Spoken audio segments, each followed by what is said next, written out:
What's going on, everyone? Ladies and gents, good to have everybody in there. We do an audio test as we always do. Should be working fine, but you got to do it anyway. So, let's do this. Yeah. And we'll jump into that.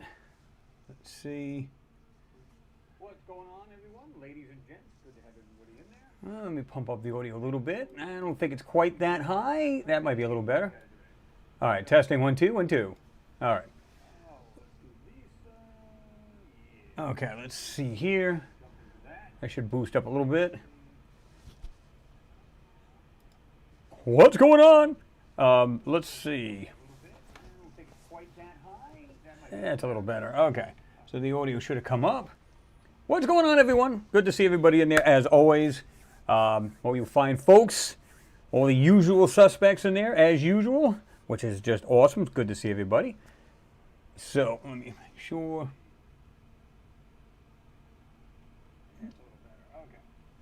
Get this thing all set the way we'd like it. All right.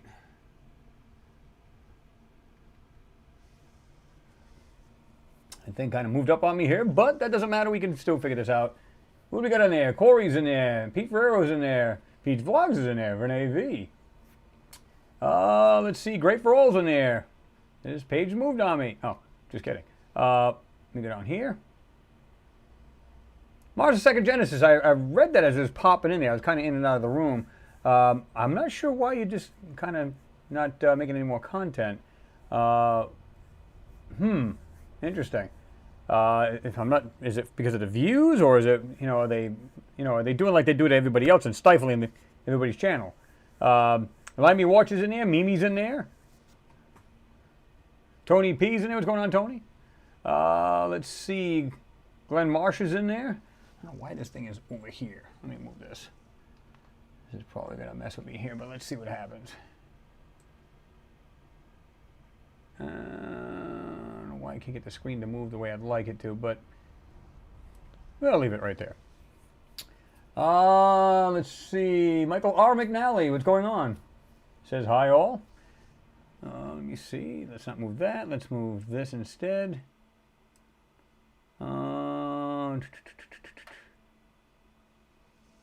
Okay, there we go.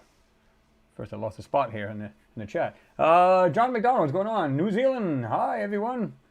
All set for another session with Chris and subs. Enjoy the discussions. That's what I do, man. Fridays are Fridays. It's awesome. Let's see. Yes, Mimi, that was from WMARS. That is Mars Radio. Hey, we ought to start that. What do you think? Live vlog? I like that. It's got a good ring to it. Let's see. Josty says, I am still busy, but will listen, but not speak much. Oh, okay. Joss, I think you're the one that sent me the PDF. I did get that, by the way.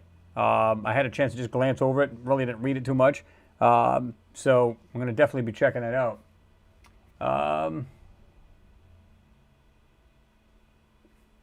Let's see. Roman, is it Peckin or is it Pessin? Correct me if I'm wrong, either way. Not trying to literally decimate your name. I'm just trying to pronounce it. Let's see. And it just jumped on me. I love it when it does that. It's the best. This thing went back. Oh, this thing did jump. Holy crap.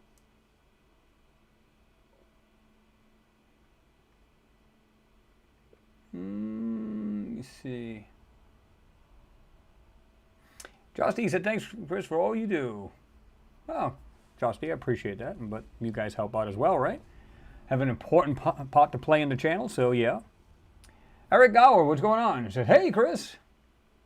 Whitebeard Sky Daddy, what's happening? It's good to see you in there. Made it here early, and now my people want me to start cooking. Of course. Well, any good? What's for dinner?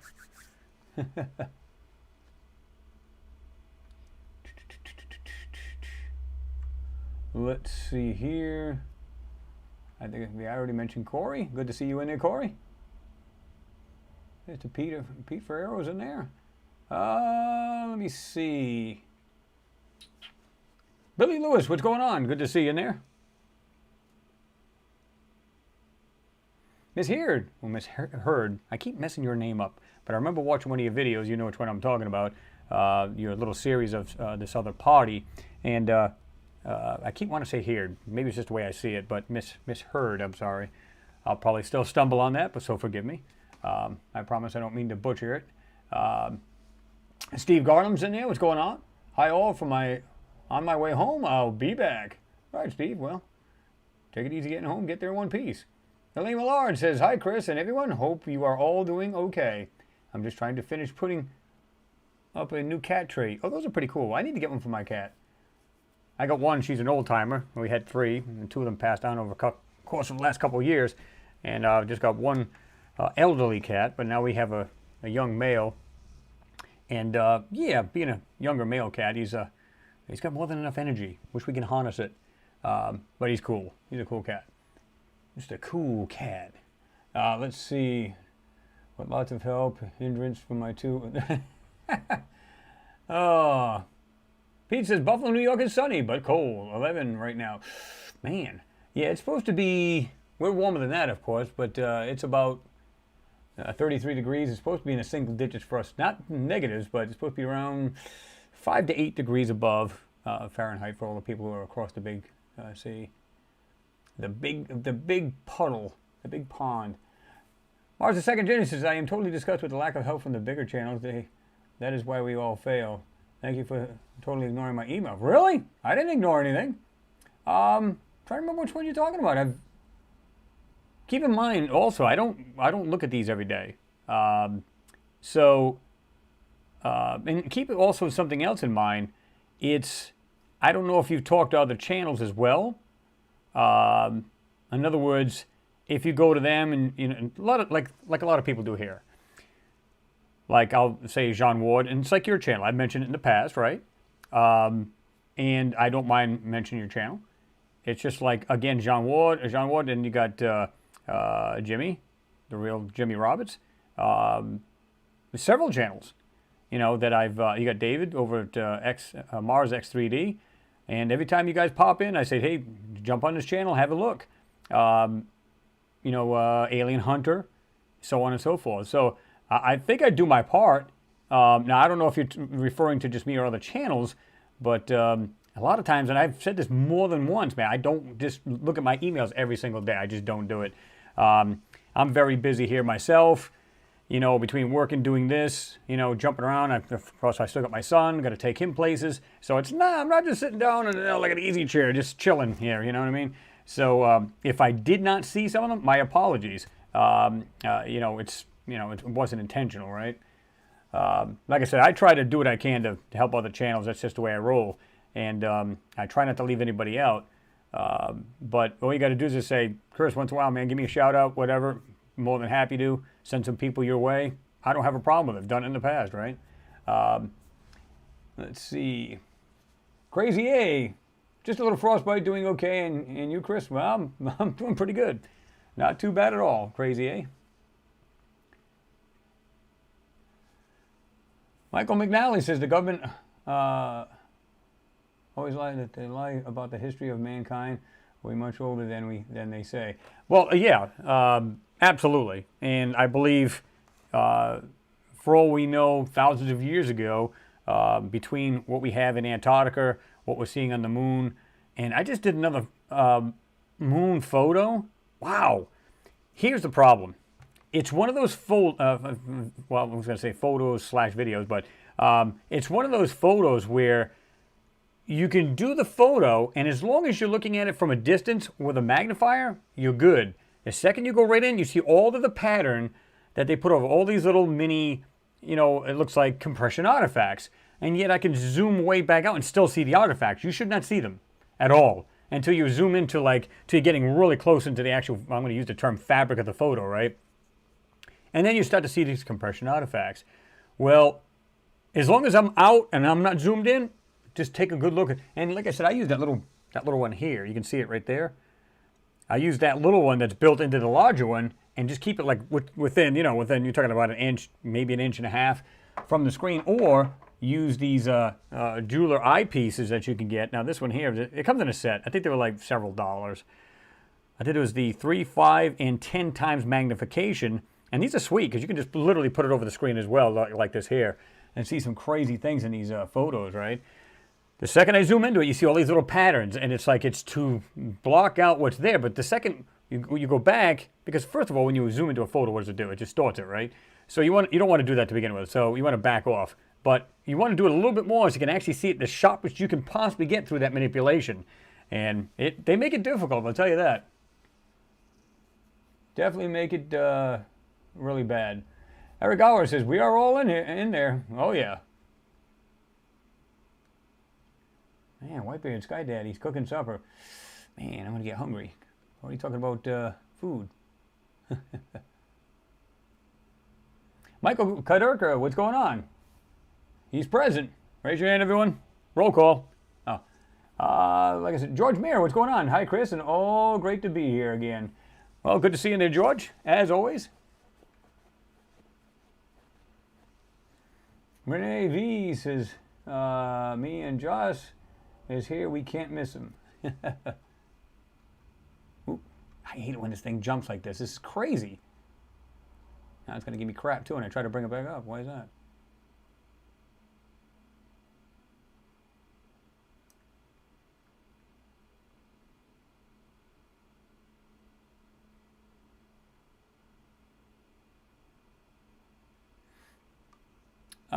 I just stopped here. I'm going up. But Mars, the second gen stuff, you said the only help I had have had as a collaborator with Dave. You know, like I said, I don't know if you send something saying, hey, maybe we can do a collaboration. I'm down with that. I don't have a problem with it. I'd like to be able to get together with you because here's the thing. We have something in common where you and I are literally ripping these photos apart. So I have no problem with that. I think it'd be a great idea, in fact, right? If you want, I can either jump to your channel or you can get a hold of me through my Mars Anomalies and, well, MarsAnomalies at AOL.com. Try it again. And like I said, I'll keep an eye on it. But like I said, I don't go on there, and I was honest with everybody. I don't go on there a lot. In fact, I went on there today, this morning, and I went on about 15, 20 minutes before I got on today. That was pretty much it. The rest of the week, I usually don't go on, and I don't sit there and scroll. You got to see the emails I get. Oh, my God.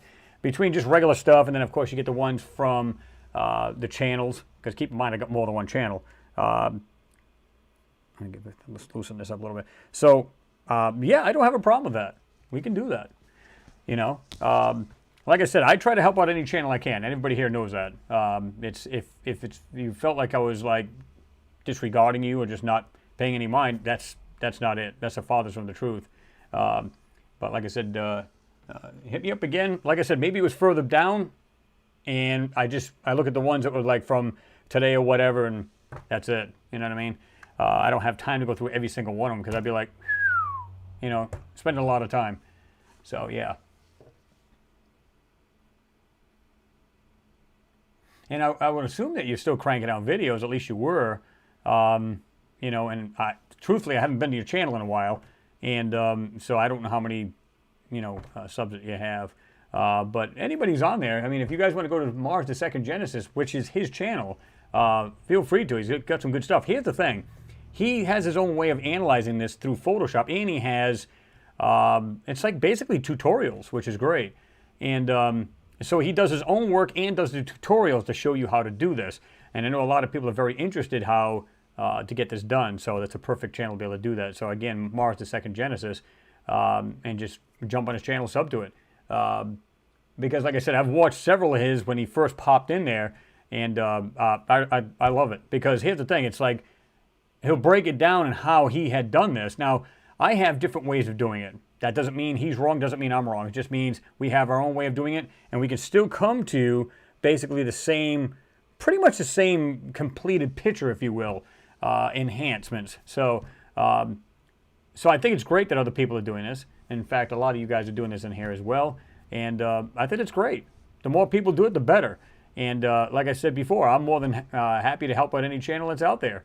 You know, I've had people help me out, and I don't mean tons of people because I'm with you on that. I've had big channels, and, you know, I've even helped out in the past, and nothing.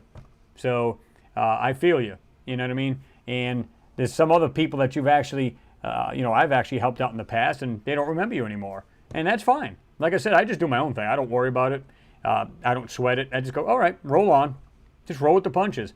But like I said, again, if you thought I was ignoring you or whatever, just know that that's not true. I don't believe in doing any of that. I try to help, like I said, if I can. Jean Ward is in the house. He's in the hizoo. What's going on? Mr. Jean Ward. I still got to get him on. I haven't even, listen, I've been telling Jean that, what was it? Guys, what is it? 3 weeks to a month? Been saying I'd like to get him back on there. So what do you guys think? We'll get him on next week if he's not busy, because obviously he's like 6 hours ahead of me. So we're going to try to make it, you know, where it's not going to be super late for him. But yet, I know, here's the thing too I wanted to bring up. I don't know if you guys wanted to go a hair bit shorter on these. Let me explain why. Has nothing to do with me. I was going to make it, I don't know if you guys remember, I was going to make it on like 3 p.m. The problem with it is that some people are like, well, I'm just getting out of work. And I'm like, oh, that's right. Some people get out from 3 and from anywhere from 3 o'clock to 5 o'clock p.m., right? So I'm trying to get them just right. And then there's people who want to jump off early. And when I say early, it's my early, they're late. So, you know, they may be 12 o'clock, 1 o'clock at their time. So, and then some of them have to jump off. They'd like to stay till the end, but they go, I'll just catch the rest of it tomorrow. And it kind of sucks because you want to be on the conversation. So I'm thinking like 2.5 hours. I don't know if you guys are down with something like that. And we'll just limit it to that time. And so this way here, everybody still gets to be able to stay on. And then, of course, you know, they can jump off there if they want to. And, well, we'll finish up before, instead of like 3 hours or 4 hours, right? Because a lot of people want to stay here, but they're just going, I can't. You know, some people work on Saturday, and some people go, I'm just exhausted. I'm ready to friggin' slip into a coma, you know, because you want to. It's like me. Sometimes I'll be watching something like that, and I had a long day, and I'll be like, I'll just be dozing off. And it's not that you mean to. It's just because you're friggin' tired. So, you know, it kind of makes sense. So I'm just wondering how you guys feel about that, and just let me know. Long Island, New York, what's going on? He said, and a year ago, they found something that looked like fungus or mushrooms. You're talking about, was it Mars? You're talking about Long Island?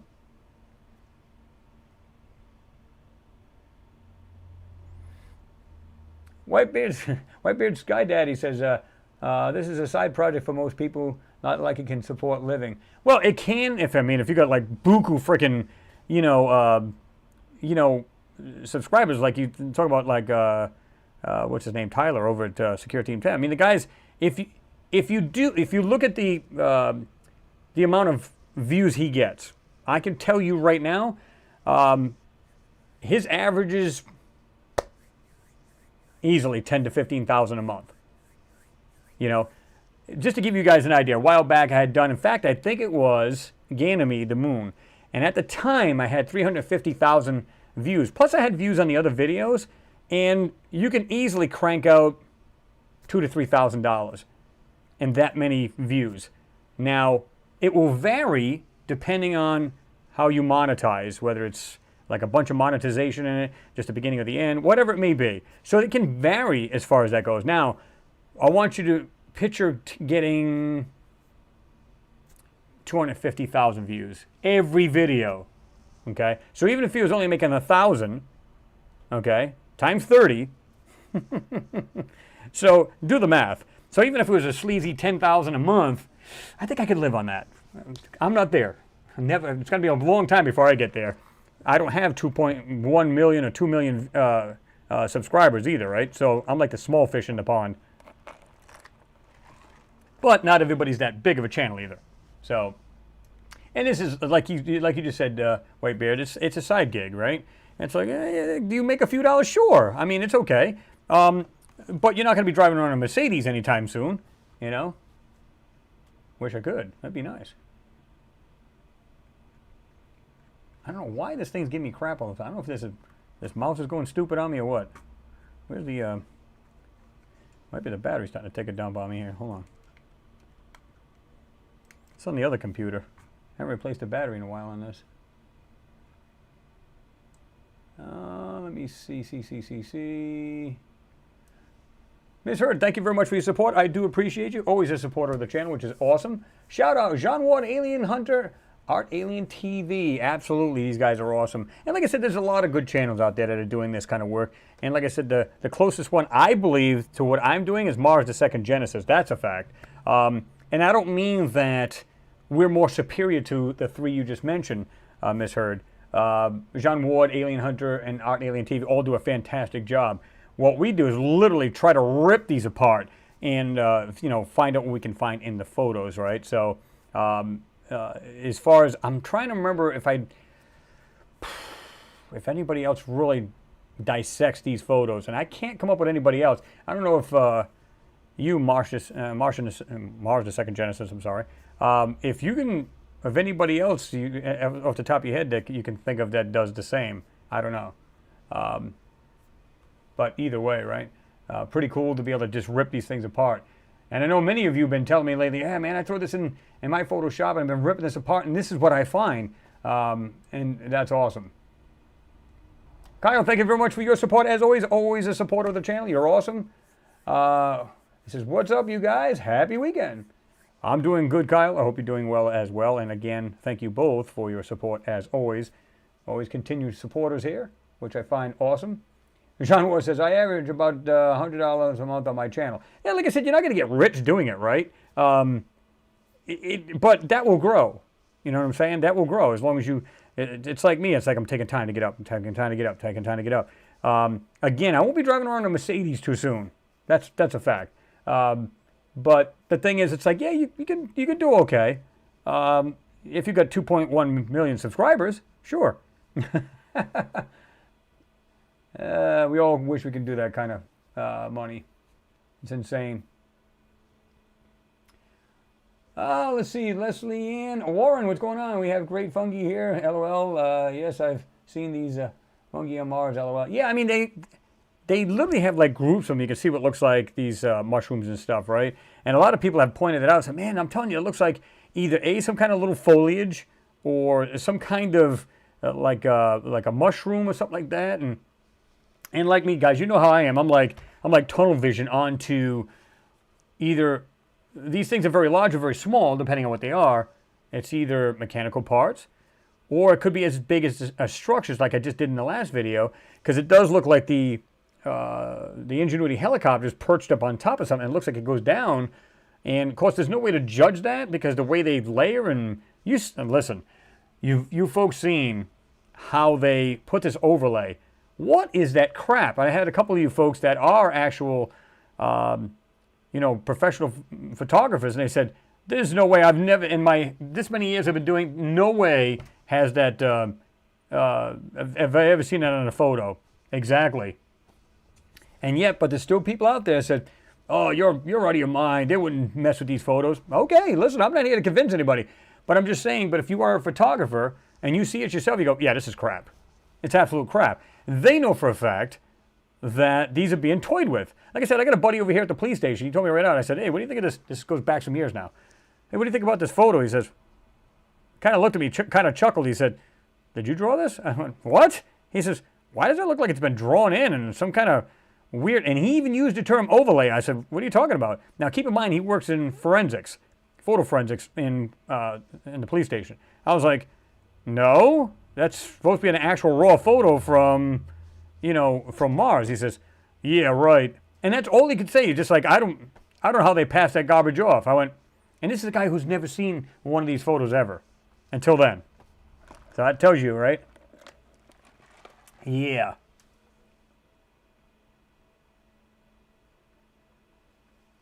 Let's see. Pete's Vlog says, but you will, Chris. Yeah, we're hoping to get there. I mean, it's a slow process. I do have a couple people that help me along the way, as mentioned my channel. And, it's just awesome that they do that. And I try to do the same thing if I can, right? And I've mentioned the channels before. And I'll always try to leave the links to their channels. One thing I do have to do, and I didn't put it in my last, not this one here, this video, but the prior one. I didn't leave I think it was the prior one. I didn't leave the link to, when I say prior, I mean actual, what do you call it, Hangout. I should have left the actual Antarctica page. I didn't have, for some reason, the bookmarks that I have saved on the computer, they come up with a 404, meaning it's just, I cannot find the page. So I got to get the actual direct link off of Julia for that. So, but you can still check out my, Antarctica page as well. And I believe I left that page there. But I definitely got to get it off for her because I'm going, I don't get it. I checked the two bookmarks that I have, and somehow it's a dead link. So I'm not sure what the deal is with that, but I want to definitely get it for you guys so you can check it out. Alusta says, I want to go on vacation to the moon. Someone signs up. Oh, basically, sign me up. Yeah, I'd be okay with that. I mean, I think listen, I've seen things on that moon, and you've seen them as well, where it literally looks like cities. A couple of guys have said, it looks like you're in an airplane flying over a city at night. That's what it looks like.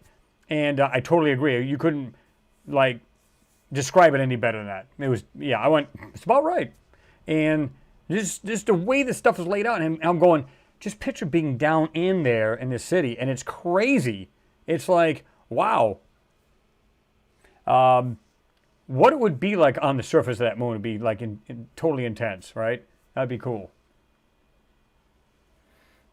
Eric Gower says, small fish for now, Chris. You need to expand to bigger and better platforms. Yeah, that's a fact. That is a fact. Let me see something here. I mean, I'm more, and that's what I wanted to tell you guys as well. I'm also on, and I'm going to give you the link to this, by the way. I'm also on Odyssey. And believe it or not, this is what's crazy. And I think Josh D is probably the only one from the channel that actually does this. Maybe there's several others. And of course, I have other people that have watched the channel. There's not a ton of them up there, but you go there. Let me see here. I'm just going to get the main page here. Okay.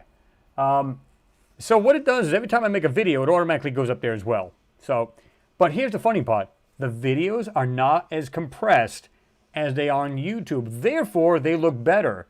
So if you wanted to go up there and view them up there and get a better view and clearer view, you can do that. And it still will actually, obviously it's my channel, so it's linked to this. But I'm going to give you the link right now. And like I said, I've done it on here as well. And I've been on here for quite a while. It's like 311 followers. So if you guys want to jump up there as well and follow along and, check them out up there, because a lot of people, and well, not a lot of people, I've seen it firsthand. I went to go look at the video. Why does it look clearer than YouTube? YouTube compresses the crap out of these videos, and that's what sucks. When I put it on the Odyssey page, and it basically looks like YouTube, when you put it on there, it looks so much better. It doesn't look as compressed. So let me drop the link there. I'm going to put it down here right now today. And there you go. Just dropped it. But it seems like it's a lot clearer.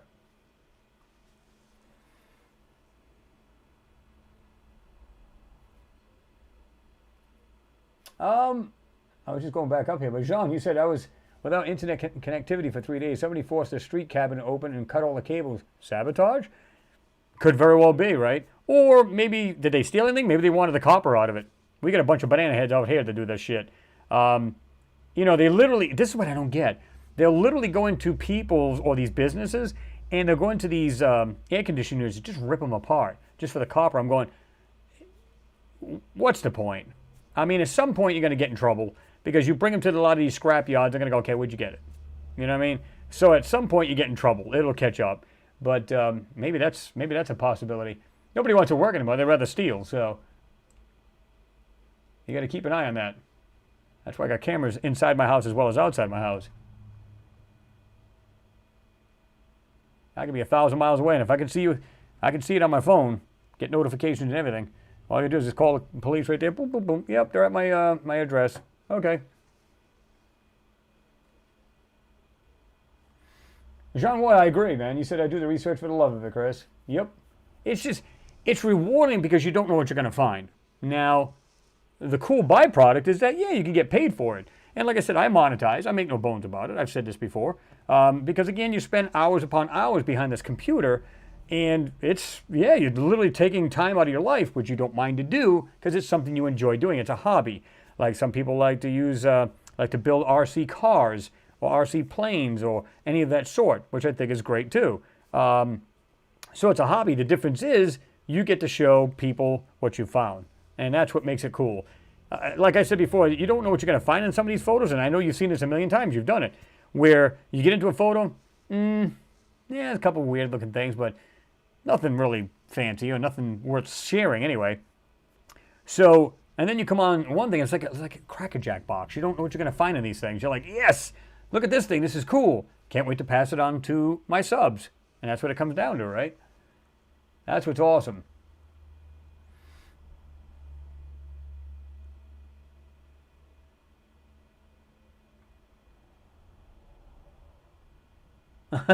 Lane, oh my God, that's funny. The way you said that, you said, last year I had a 3-hour live health symposium, then followed by Mars Anomalies. I face planted a keyboard a few times trying to stay awake. Hello, Monday just gone, had a health Zoom meeting started oh man, yeah, I guess so. But yeah, that's never good. I mean, I've done this where, like you're laying back and all of a sudden, you go back, you hurt your neck, you're like, that's what happens, man. You run around all day, and then you stop and you try to do something, and next thing you know, you're just overtired, and it sucks. But it is what it is, right? Eric Gowrie said the real Jimmy Roberts does a great job ripping the photos apart too. I think he does a great job. I don't think he gets quite in depth, like he'll colorize some things, which I think is great. I don't, although sometimes I'll take an area and I'll put like a couple filters in there, it's like a bluish yellowish, if you will, and combined, sometimes it helps these things to pop. Now, he'll colorize some things, but I mean literally finding things that are you can't see that are in the photo. Not too many people are doing that. It's not that he couldn't. He just that's his thing. That's what he does. That's what he does best. The way he does it, and that's what he's got his own flavor, and that's what he brings it to the table, which is awesome.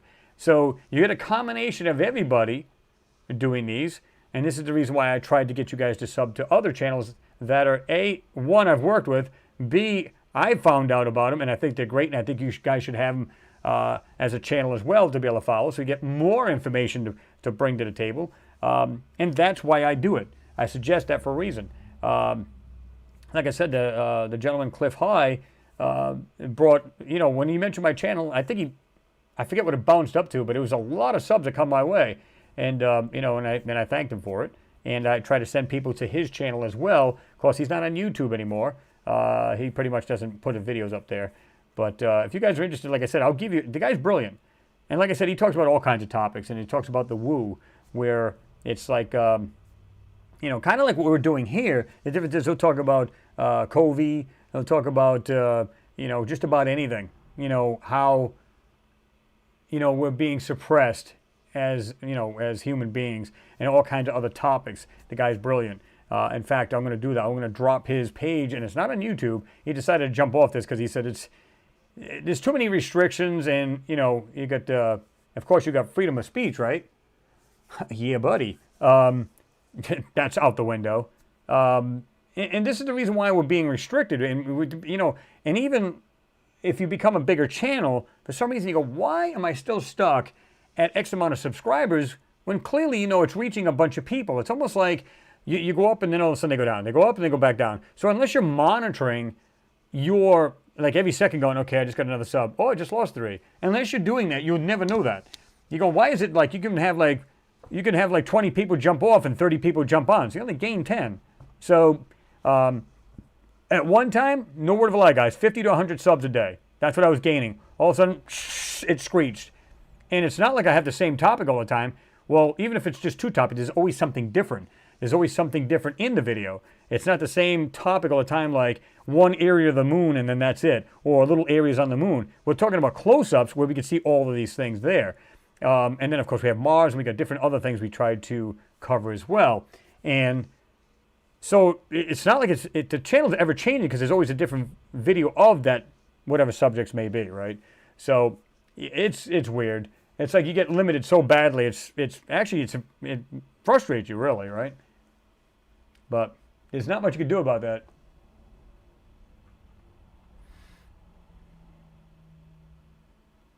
General Meow Putin says, Oasis on the Fly used to be good on Mars.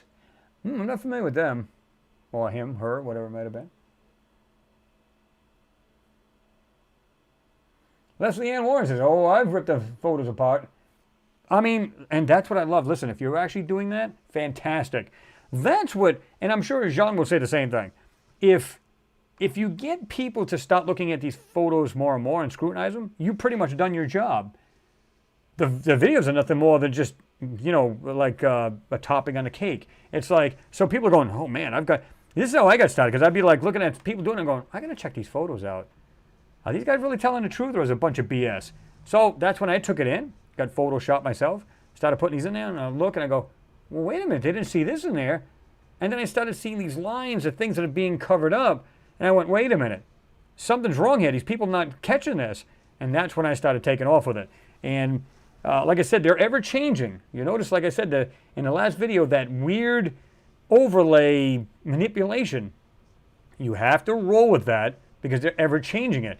And you won't see it. And if you don't enhance it just right in the beginning, you will never see that. So therefore, you'll never see the objects in there. But if you acknowledge what they're doing and you can try to make it minimal so you can try to see through it, then you can start from there and enhance the photo. Other than that, it's worthless. You'll never see anything in the photo. But there's ways around it. Long Island, New York. I like the way you think. You said, or you could put whiskey in the Mars Anomalies mugs, too. There you go. And what you said earlier, you said, everybody go buy Mars Anomalies mugs and sip your coffee watching the streams. Yeah, I mean, and here's another thing. I've got a couple other cool ideas. I'm going to try to bring back the shirts and some other different things, what we can put on the shirts. And you guys have mentioned this before, so you guys get the credit for this, where you said, hey, Chris, why don't you have like the enhanced photo and then put that on a shirt? So it's not just a blank photo, right? It's an actual photo that's enhanced, and that's what's cool, right? So you can see people walking up to your shirt going, hey, let me take my magnifier out. What do you got there? But on a serious note, that would be pretty cool because you go, wow, that doesn't look anything like I've seen before. And you can see these structures and stuff like that. And not just the moon, but Mars as well. Somebody else, I'm trying to remember if it was a couple weeks ago, had mentioned that. And I've heard this every now and then, people saying, oh yeah, you ought to put that on shirts. So that's something I'm going to be definitely maybe looking into doing that. Leslie Ann says, Chris, I'll be buying a mug next week, payday. Oh, I appreciate that, Leslie Ann. I do, I really do. See, this is what I don't get. I had shirts on there and everything. Why they took down everything down and just the mug is beyond me. Maybe they felt like at the time nobody was really buying anything, so they just went, okay, seeing there's not much traffic, we'll just leave the one thing on there, which is kind of stupid because they're making money off me. I don't get that, but I'll have to look into that and see what happened, and then, maybe we can just put a whole bunch of new stuff on there, right?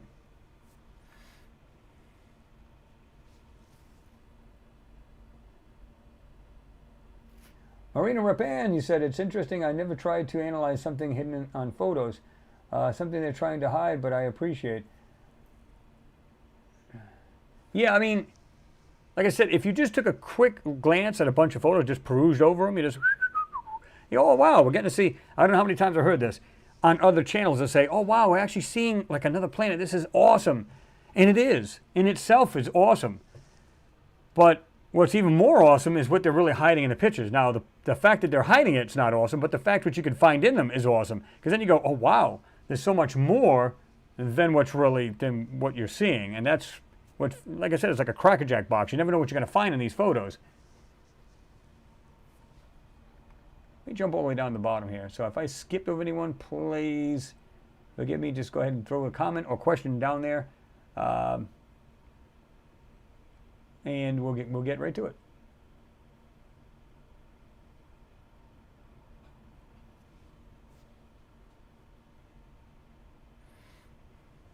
Indra Cole, what's going on? You said evening, everyone. Hope you're all well. I'm doing well. I hope you're doing good, Indra Cole. We are doing fine. Yep, another week over. Exactly.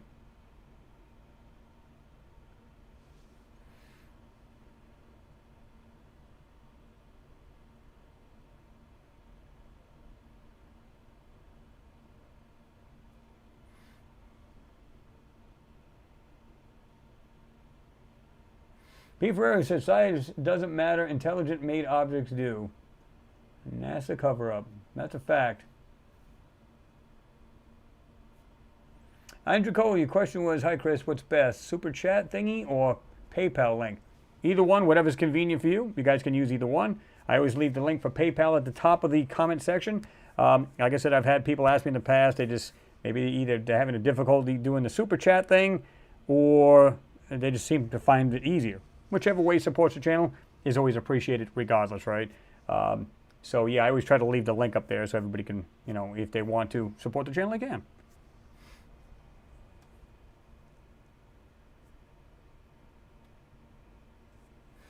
Venus Di Pablo, you said, do you think we will get to Mars if space destroys red blood cells? Do you think they'll have to create gravity or will they develop an injection or medication of some sort? I don't know, truthfully, I don't know. The only thing I can think of, they will probably have to use materials to block out a lot of the radiation or whatever it may be that'll do that. Like I said, you get radiation into the body, it can kill cells and stuff like that. So they may use like some materials on the walls of the spacecraft to help block that out and stop that from happening. Or they may put you in cryosleep. Who knows? For a short time, and then you just, for like a few months, so this way you're asleep and then you wake up. I don't think they're going to be that sophisticated, but who knows? So it'll be interesting to see what they do because they're going to, as they get closer and closer to their dates to go, you can bet they're going to come up with all kinds of weird options and stuff to keep these people healthy. You know, I'm sure there'll be some issues, like you have like less bone density, or have some issues when you finally get there. I don't know, but time will tell. You know, they can only do that. You know, you got to have to shield people. You know, though they'll never make it there. But if we were to go by the stories, if they are in fact true, then they're already on Mars, and it'll be a cakewalk to get them there, right?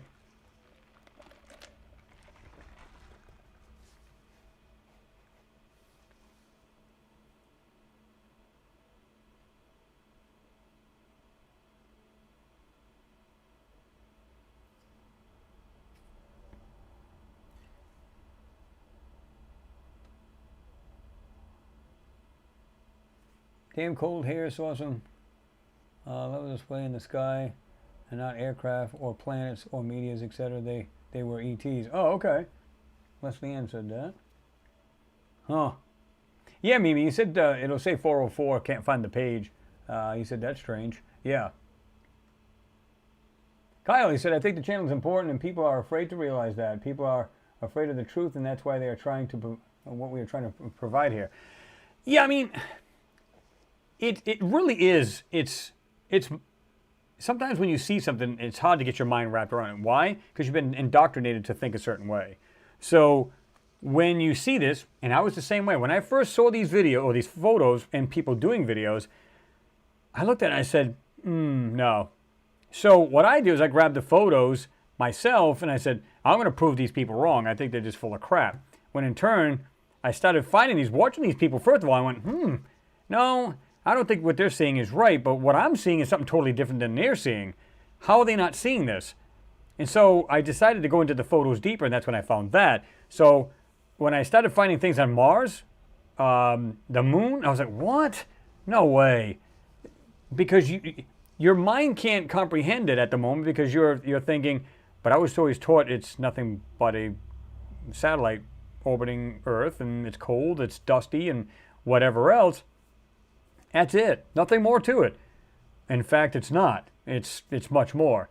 And when you get into these photos, like I said, when I remember doing one, it was like a large area, and I looked at it and I was like, oh my God. I decided, well, let me just take a magnifier because these things are so small. I went, oh my God. If you go over very, very slowly, you can see structures right next to each other, all lined up. They're all in like, they look like they got little streets and stuff like that. It's really weird. And you go, okay, so this is our moon. And the thing I'm thinking about is it possible that, how do we know this wasn't a planet at one point? It's garbage now, but if you look at Mars, according to NASA, it's basically like our moon, only oversized. It's dead, dusty, and that's pretty much it. And it's pockmarked with all kinds of meteor strikes and everything else. Isn't our moon the same way? Mars was once a thriving planet just like Earth, right?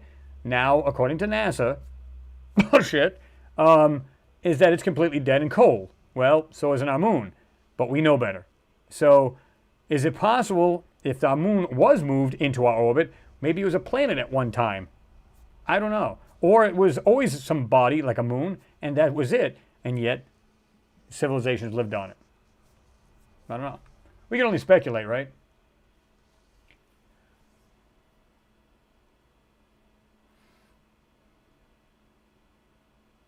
Scratch, you said Super Chat takes out more for YouTube. Oh, really? That wouldn't surprise me. He said PayPal is better, in my opinion. I think you're right, because it's quicker. It seems like it just doesn't seem to have any issues with it. George Meary said, yes, this new overlay is really crap. I hope they don't do it with all the photos. Yeah, they'll do anything they can. Like I said, if you put these weird squiggles and weird stuff over the photo, again, your eyes are looking for shapes. That's what we do. We look for shapes, rounds, any kind of rectangles, triangles, whatever it may be, right? Octagons. And when you stop throwing in all these other random lines, millions of random lines, it screws with your eyes. You got to look into the photo, like I said, and not at it, right?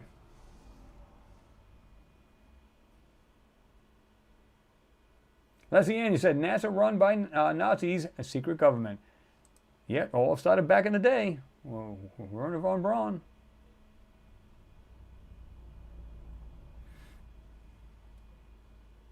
I agree with you, Kyle. I say, how can you be afraid of a channel that is providing you with the truth? I totally get that. It's almost like, again, if it's not if it goes against their worldview, and again, I don't blame them totally because they're saying, listen, I don't believe this. So this, clearly it's trash, whatever. Leave a nasty comment or whatever, and that's fine. Listen, I don't lose sleep at night. But what I find interesting is I go, instead of doing that, why don't you do it like I did? I didn't believe what I was seeing. I decided to analyze it myself. And there you go.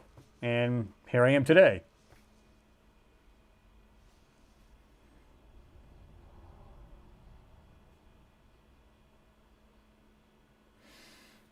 I think I've seen it before, Michael. Donaldson, you said, anyone seen the photo of Gigapan, what looks like a sarcophagus lying flat on an open area? I think on some Gigapan is a similar statue lying flat of what looks like a bishop holding a crucifix. See, I've seen that photo before, and here's the weird thing. If you just use a little bit of a burn tool over the top of that, it looks like there's multiple parts. So in my eyes, it's not a sarcophagus. I see something that's, they tried to blend to make it longer, and that's why it has that shape. But if you get into it, it looks like it's multiple parts of something laying there, right? It depends on how much you get into the enhancing, because it could very well be that. But when I enhanced it, I found something different. It looked like a bunch of parts or something like it was all bent and everything was just laying there. But the way they put this like they surround it with a texture, and then they made it whole, so it looks like this sarcophagus looking thing. In fact, there's probably about 2 or 3 of them I know of that look similar to that, that particular one.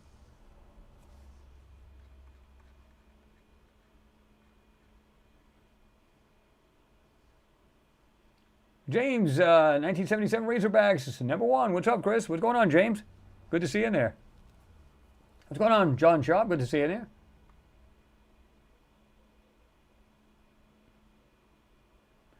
Well, why isn't this thing not going off? It's getting on my nerves here.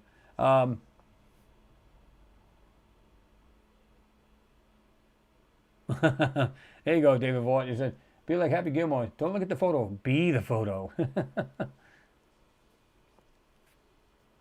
Robert Morgan, what's going on? Good to see you in there. War Crimes in there. I didn't see you guys sneaking in, but of course I just finally got down to the bottom here. Let's go back a little bit. Les Sweet's in there. What's going on, Les Sweet?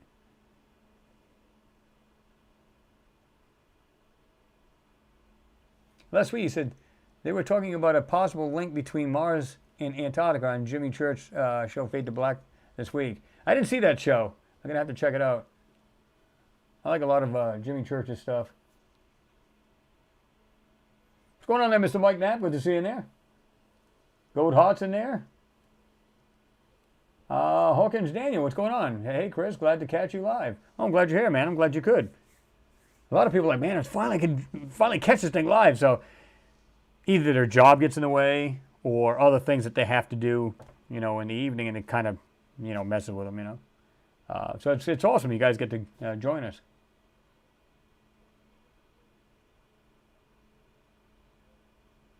Leslie Ann, you said, I love Photoshop, Adobe. It's what NASA uses, and they don't use it properly. LOL, no artist in... Well, here's the thing. They were using GIMP at one point. And then when you take a lot of these photos and put them into... trying to remember what there's a certain color. There was actually 2 of them, I believe. I'm not going to remember the name of it now. But there was a couple of them where you can go on there and it'll tell you all the all the information from that camera. So when you go on there, it'll actually say, some of them will actually say Photoshop built into them. So what they're doing, according to NASA, they make them aesthetically, appealing to the eyes. No, you're basically, I was going to say it, but I'm going to be nice. You're basically effing with the photos. You're screwing with them, and people just think it's just, again, just a complete just rocks and dusty area, and that's it. No.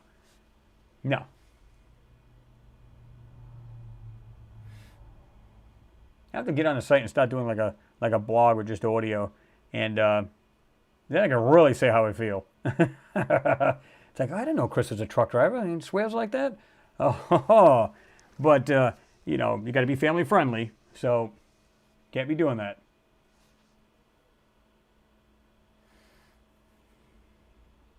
Mimi Reaction said the truth could change anything. Well, everything, right? Yeah, absolutely. Yep.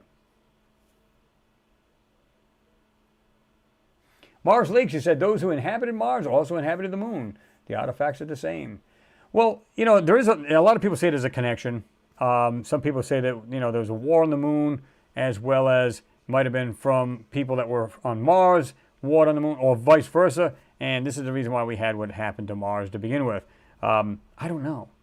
It's all speculation, but it's not like it's out of the realm of possibilities, right? Absolutely could be.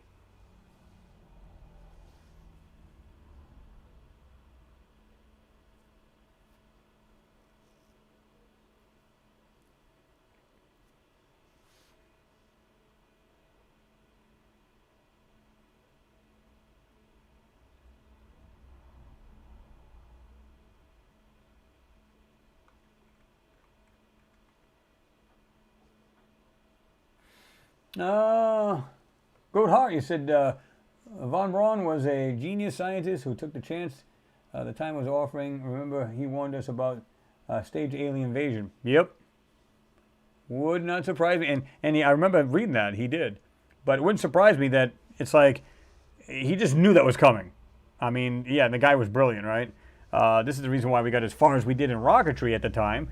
And we excelled big time, you know, because of his help. And, of course, the other scientists. I think there was like, what, 20 other scientists? Or 19 other scientists, whatever it was, that joined him. Let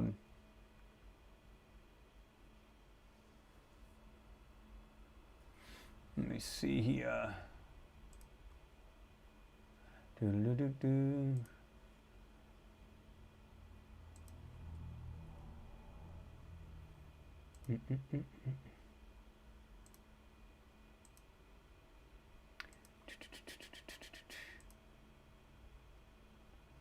I'm just checking something here. I don't know if that's even right. Hold on.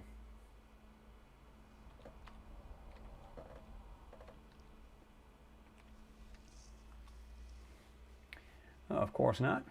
All right.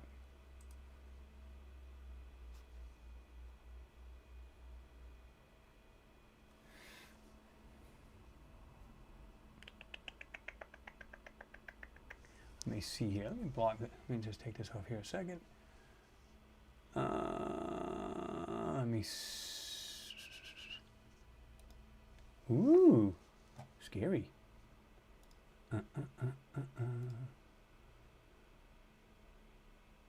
Oops. Hate it when that happens.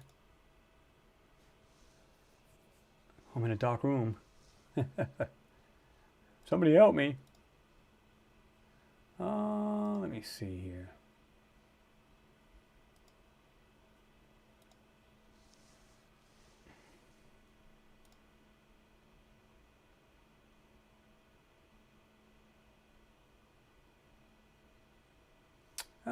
Let's see. I don't know if these other guys are on there, but I was just checking the, what do you call it, too. Let me see. Somebody was mentioning PayPal earlier, so a shout out to Stuart and a driver taxi. Thank you for your support through the PayPal. I do appreciate you. You guys are just awesome and very generous of you, and I do appreciate it. So just wanted to acknowledge that because I haven't even actually looked at this, to be truthful with you. So again, thank you. Much appreciated.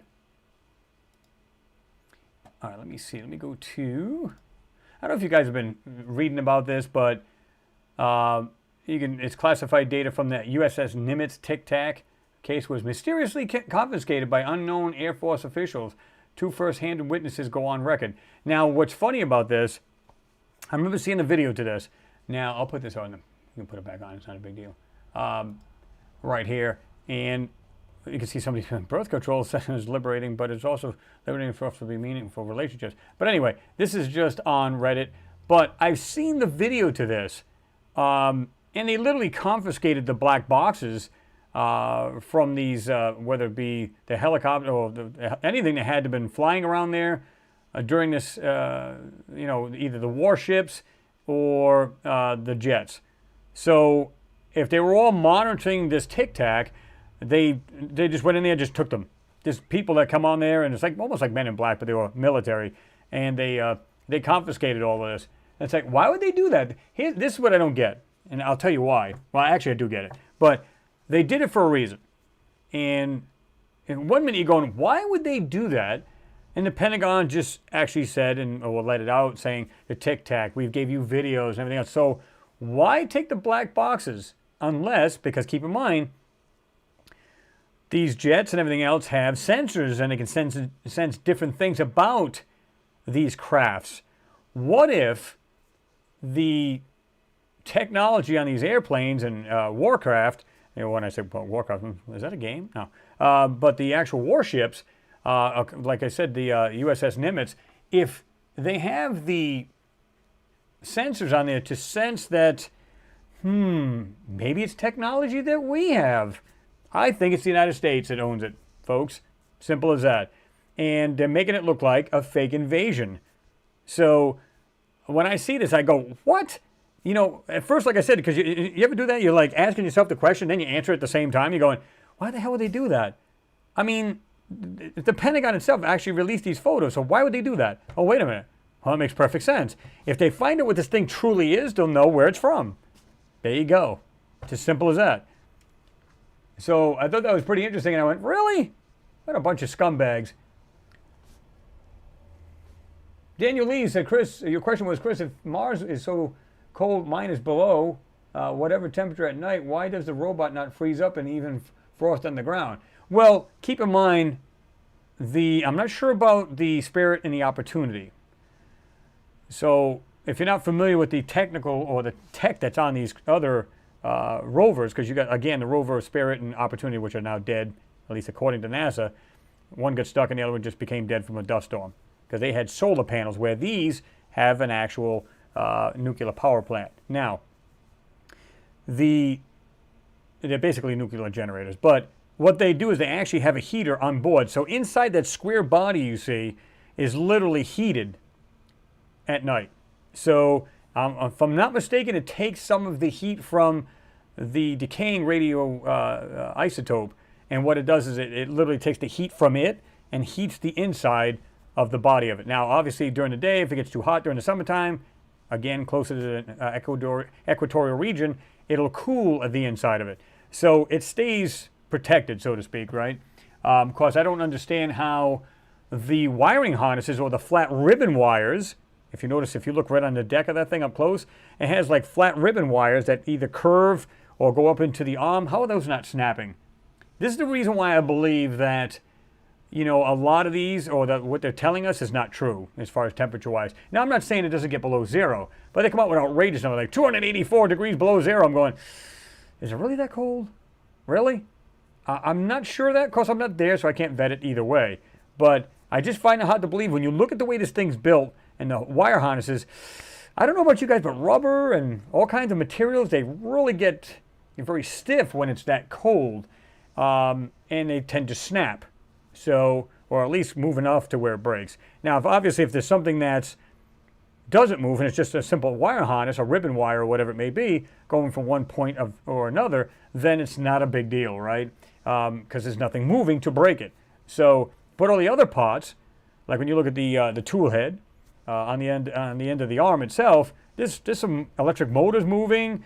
I don't know if they're brushless. I don't know what these motors are made out of. But you have a lot of tech on these things, and they're not malfunctioning. Imagine that. I don't know. You know, I don't think it gets as cold as they say it is, and I think it gets a lot warmer than they say it is during the day. Again, because, and this is the reason why I believe this, because I've said this before, if the atmosphere is as thin as they say, and even then I believe it's thicker, then, well, and they have a lack of, in a lot of spots, no radiation, or no magnetic field to protect the actual surface from the heat or the radiation. It's very spurious around Mars. It's not a complete magnetosphere like we have around Earth. It's very spotty. So it lets the heat and the radiation in. So you know it heats it up, you know, more than what they're saying. In fact, like I said, I've said this before, where I read this article where it got up to 104 degrees in the shade, and this is the Curiosity rover that registered this. So let's say it's full of crap and it's only 60 degrees Fahrenheit. Who cares? I can walk around that all day long. And if it's not enough oxygen, as long as you're close enough to the ground, you should have enough oxygen. If you're not, a little bit of breathing apparatus, you're good to go. So, you know, there's a lot of things, and it's a good question. I'm glad you raised that, because a lot of people don't even think of that kind of thing. They're just kind of like, oh, well, that's cool. Let's put some more thought into this. You know what I mean? Technical wise, and the way the atmosphere to claim and all this other stuff. You got to ask these questions. These questions should be asked. Well, and they do have, he said, or even frost on the ground. They do have permafrost, but that's usually under the sand, right? And if there's not enough moisture, as they claim, then you won't have frost, right? Especially if it's breezy. You ever have that in the wintertime where it could be 19 degrees out, and as long as it's windy at night, you won't have any frost. Or it's just very dry air, and then you just won't have any frost. And if any, it's very spotty on your windshield. Or windscreen, as you guys like to say over in UK. So if it's windy, even if it's 10 degrees out, it doesn't matter. You know what I mean? It'll keep it dry because wind dries, basically water.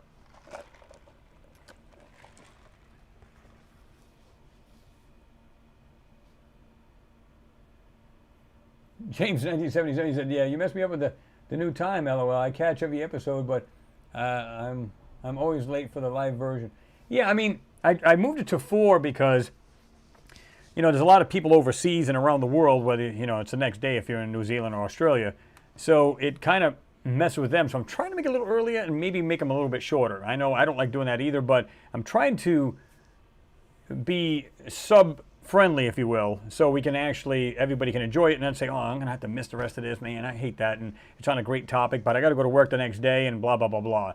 So I hate to do that to them, and that's why I try to shorten it a little bit. I think 2.5 hours to 3 is maximum, is like really good time. And, like I said, I don't know if you guys have even gotten back on that because we've been basically going back and forth with comments and chit-chatting. So,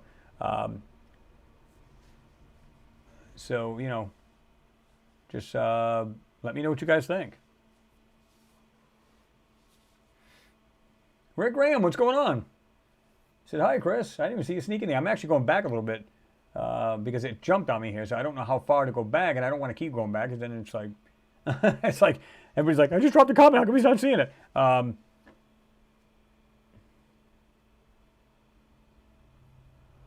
don't know, exclamation. You said, Chris, what are your thoughts on the planet Serpo stuff? If real, it's incredible. Are you talking about the new one they said is similar to Earth?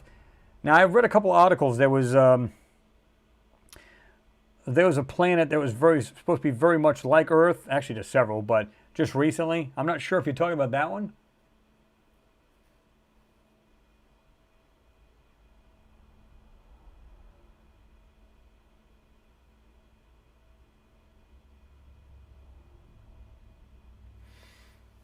I was just watching. Somebody said something to Mike, to you, Mike. He said, "I'm gutted. I just got news off Doc saying I've got celiac disease. I've got." Yeah, well, I mean, yeah, and I hate to hear that, Mike. But here's the thing: if anybody's got any ailments, I always send people to this. Right? It's called EarthClinic.com. EarthClinic.com. And what a lot of these are it's folks like you and I, and there's a doctor on there too. I think he's from Asia, where if you have like high blood pressure, like you can go up there and you just pick up on the very top of the page, it says ailments, and it'll have everything from A to Z. You want to check that out. Because a lot of times people have used certain things that's helped big time. So you may want to check that out. Like I said, earthclinic.com. And a lot of cool information on there. And what I like about it is people like you and I, just the average, Joe, where when they go on there, this is what's cool. It's not all, yeah, just use this, it's the best. No. Some people will say, hey, I had a problem with it because of this particular reason. Maybe 9 people said it's fantastic. I use it all the time, blah, blah, blah, blah. Or I use these different things that help me with my ailment.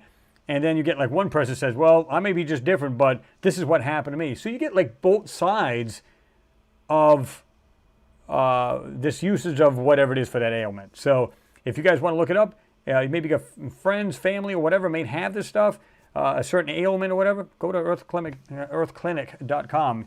They got some pretty interesting stuff there. I think you'll like it. And you might want to check that out. I'm almost positive they have the celiac up there as well, Mike. It may help you, may not, but it's worth a look. And it's all natural, stuff that'll help you out, whether it be Could be supplements. It could be something else that people use, and it helps them out greatly. Who knows? Andrew Coley said, what annoys me is that they are paying for these missions. We are paying for these missions, yet we cannot even get unedited photos. It's a global disgrace. I agree with you. And there's nothing more frustrating either because, like you said, taxpayers. But now, see, back in the day, like I said, the Apollo missions, they would ask the public for like help, right? Now they just steal it. You know, and they wonder why the deficit went up $8 trillion friggin' dollars. You go, how the hell did that happen? Oh, there's no account for it either. We don't know where it went. Sure you don't. You just got to be able to track this stuff and find out where this money's going. Come on. You know what I mean? It's like, yeah, we'll just go to Fort Knox tomorrow and just go ahead and take out about $8 trillion. Yeah. Somebody knows something, but either their palms are being greased. Just look the other way. Thank you. I don't know what happened. He beat me over the head. I was totally, I don't know.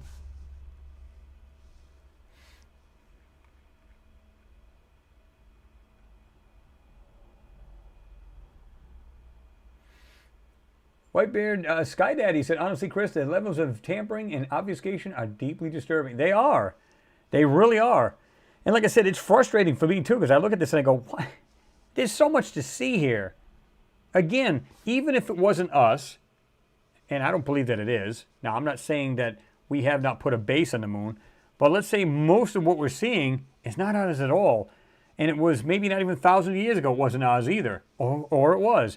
If it wasn't, I still want to know about it. Even if I have some kind of like, okay, it's kind of creepy. I wish I knew the truth, but it wouldn't creep me out. Now, if they took me up there and said, here, we're going to take you under the surface of the moon, and we're going to let you walk around one of these city type things, would it freak me out? Sure, because now you're there physically, right? But I'd still be like, wow, I want to know more. Who put it here? How long ago? Who were they? So on and so forth. Is this stuff still functional? Does it have a power source that's still functional? What chased them off the moon? Are they still here? The whole nine, right? And you can come up with a ton of other questions. I would be okay with that. Would you be kind of freaked out? Because if they just put you right in the middle of it all, sure. But, okay.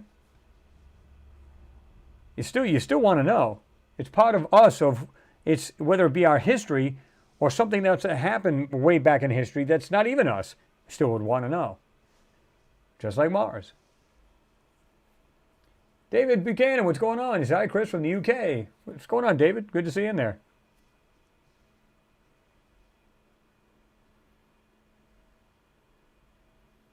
War Crime, he said, by looking at the photos or pictures of the Chinese last night? I felt like they left some things in the photo on purpose. And, well, like we were just talking about you got the Chang'e 4, where it was funny where they said, well, that rock is supposed to be a hut. The funny thing about it is, why would you call something that could be a real object? You know what I mean? They could, instead of saying, well, it looks like a rock outcropping in the and way down there, so we're going to have a better look at it. No, it's a hut. Why would you even call it anything when there's not supposed to be anything on the moon? And clearly there is. And then, of course, they show it up close. Oh, it's the Jade Rabbit. Oh, come on. Stop it. You know what I mean? You're telling me the cameras are that crappy on that damn thing. Well, those are long distance off, so therefore. So it doesn't have any zoom feature either. And it's not totally high tech. This thing's no less than, 20 meg camera. There's no way it's any less than that. They're going to put, again, the most sophisticated camera on this moon or anything, whether it be a lander, rover, they're going to. Why would you put a piece of trash on there? Well, they're not. They're probably absolutely 4K, maybe even be 8K. Who the hell knows? But you know as well as I do, they're pristine. And what they're doing to these photos is a shame. And it's basically BS, right?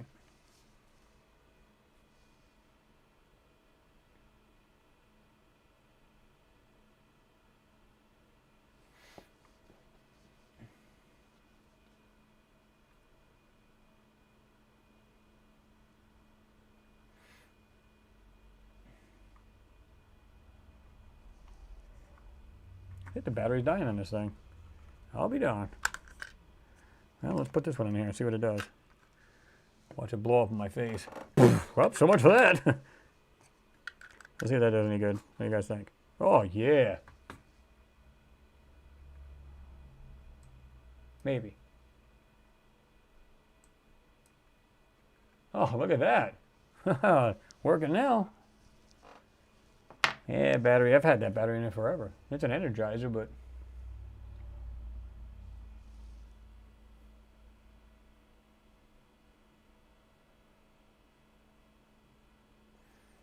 What's going on there, 321 Catbox? I guess it's Washington.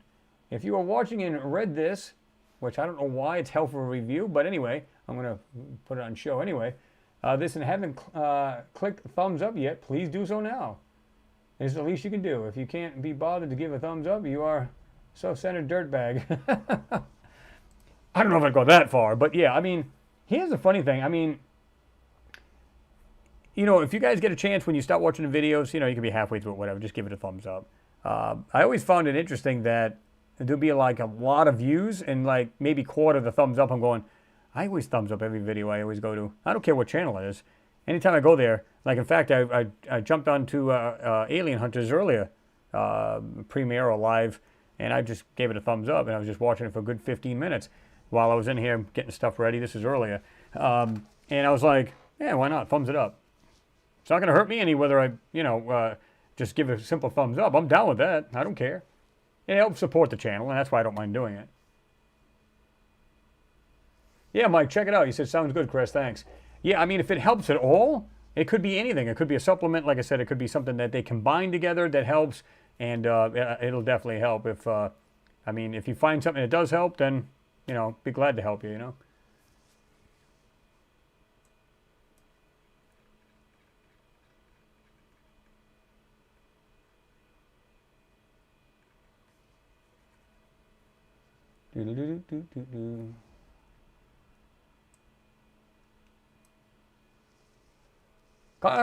Kyle, you said, wait a minute, hold on.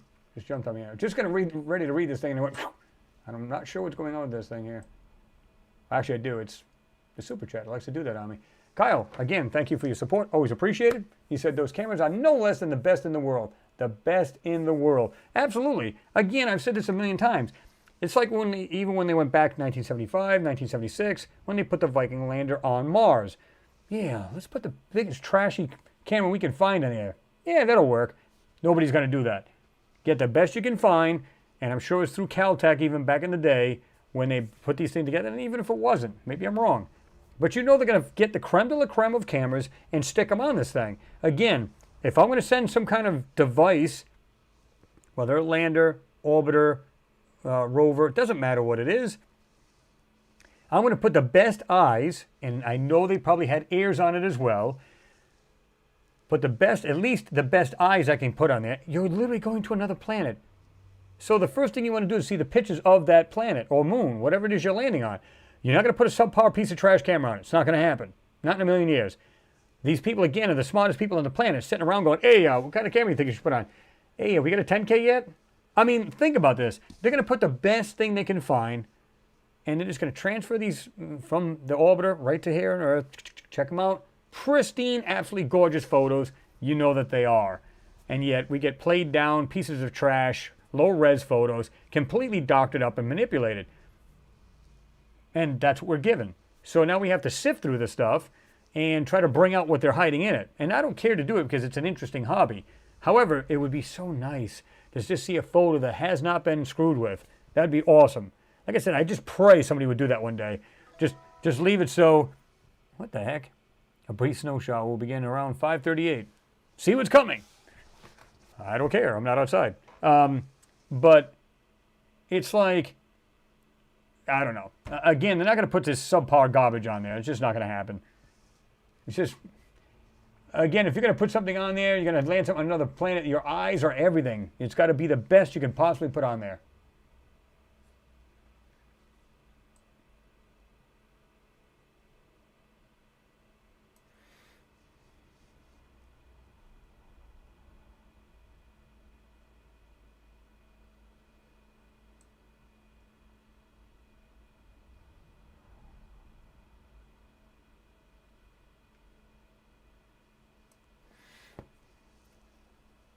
Tony Introvert.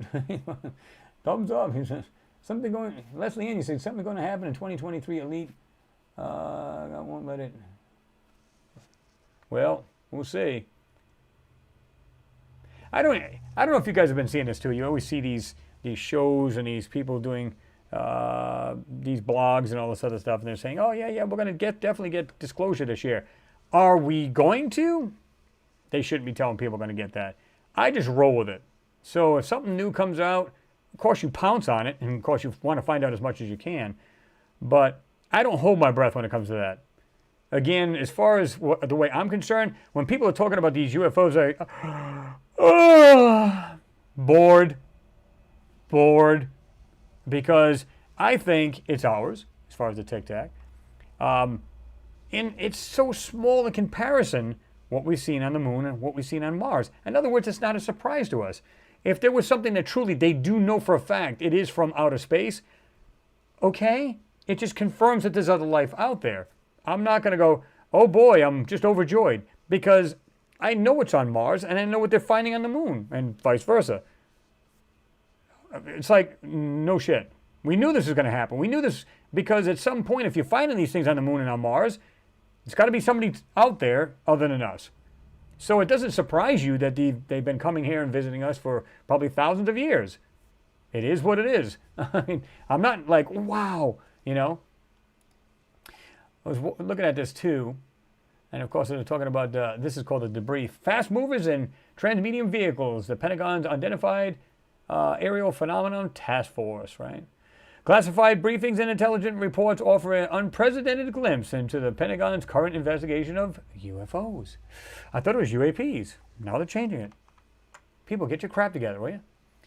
And an exclusive feature of the debrief, U.S. military and intelligence officials, as well as the Pentagon emails, offer an unprecedented glimpse behind the scenes of what's currently going on with the Pentagon's investigation into UFOs, or as they term them, unidentified aerial phenomenon. Whoop, they got back to it.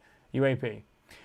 For the last 2 weeks, the Department of Defense's newly revamped unidentified aerial phenomenon task force, I don't know why they're going to keep repeating it, has been busy briefing lawmakers, intelligence community stakeholders, and the highest levels of the U.S. military on encounters with what they say are the mysterious airborne objects that defy conventional explanation. Okay.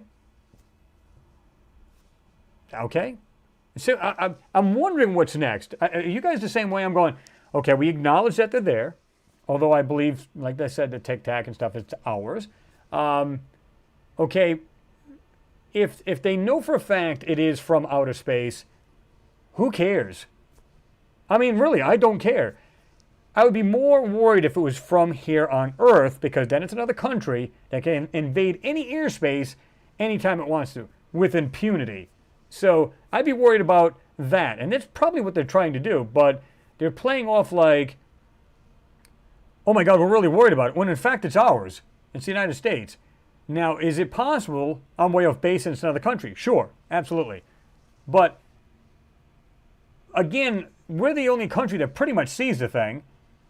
And like I said, they confiscate the black boxes to these warships and these jets and these helicopters, anything that's even been monitoring and keeping their equipment like right at these UAPs. Why do you care? But yet they hurry up and grabbed these things and took them off there with no explanation. Oh, we're taking them by, see ya. And off they walked off. What? So what's going on here? Think about that a minute. Unless you're afraid that they're going to figure out what these things are and say, hey, wait a minute, we have the same technology. Somewhat the same. It's ours. And they don't want you to think that. Because then the other governments of the world will know this. It'll actually prove that it's ours. And that's what they don't want you to know. They don't want you to know that. Or at least them don't know it anyway. Along with classified briefings, multiple senior U.S. officials with direct knowledge of the matter say 2 classified intelligence reports of UAP have been widely distributed to the U.S. intelligence community. Numerous sources of various government agencies told the debrief that these reports include clear photographic evidence of UAP. I haven't seen one clear. Have you? Anybody? I haven't seen one that was clear. Maybe I've just missed that photo. I haven't seen it. I'm going to jump all the way down here. I don't know if you guys were asking questions or whatever, but Kyle, thank you again, sir, for your support. I do appreciate you. So UFOs are otherworldly, 100%, no doubt about it. There's no other country that can possess that technology. It is light years ahead. Well, here's the thing, though. If we were to assume that the Tic Tac is from otherworldly, like you're saying, then there would have to be beings in it. At least you would think so. And it's basically just toying with our military. It's almost like, you can't catch us. So it's telling me that that's from at least the Tic Tac. I'm not saying all the other UFOs is ours. Now, I believe you're right. I believe there's a lot more UFOs out there that are coming to Earth and checking out what we're doing. But are they a threat? Even if we were to say, okay, this Tic Tac is not ours, let's go with that. Again, is it a threat? Just because it's flying around in airspace, it hasn't done a thing yet. Now, if it blew like a jet out of the sky or sank one of the warships, I'd go, well, yeah. I mean, we have issues. But then you'd still have to find out if it is, in fact, from Earth or from otherworldly. Either way, they got to figure it out. At least that's what they're making it sound like. I think they know exactly where it's from. At least a Tic Tac, nothing else. Let's see. Along with the class, distributed the debrief that these reports include clear. Okay, we already said that the reports are also explicitly state that the task force is considering the possibility that these unidentified objects could, as stated by one source from the U.S. intelligence community, be operated by intelligence of unknown origin. Could be. Not saying with any real, what do you call it? Certainty, right? Metalhead, what's going on? Good to see you in there. Tic Tacs are from China. See, I don't think they are, because you never see them any other place. Now, you can say, well, that's why they're here in the United States, because they're trying to see what we have. But keep in mind, they have satellites as well, right? They got military satellites, so they're peering into what we have and everything else. So kind of the same thing we pull on every other country. We can look at the country and we can see, if one of these guys are down on the ground picking their nose or something like that, then they can see that. But it's funny, you don't see that thing anywhere else. Because if you built this yourself, would you not fly to every country and check out everything about these military bases and everything else? Because you can do this with ease and nothing can catch you. So why wouldn't you be everywhere else as well as the United States? I would. It's, like I said, it's kind of like the same thing with the Hubble telescope. You know as well as I do, they're going to point them not just out in space and then look light years out. You're going to be looking at every planet in our solar system to boot. So it just makes sense. So you're going to do the same thing with the high-tech spacecraft. You're literally just going to go to every country and just say, hey, I've got the technology. I don't know. I think it's ours only because of the way they pull that stunt about taking these black boxes out of these crafts. When I say crafts, I mean, like I said, they are warships and these jets and anything else, again, that was actually locked into this Tic Tac and putting sensors on it and trying to figure out what it is. They probably figured, oh, if they actually analyze this information, they're going to probably know it's ours. We can't do that. Or if it is China's, maybe they want to get that information, and maybe the sensors were able to penetrate the actual outer casing of this thing, and they can figure out what's propelling it, what it's made out of. I don't know what kind of sensors they got on it. They don't really elaborate, right? So I don't know.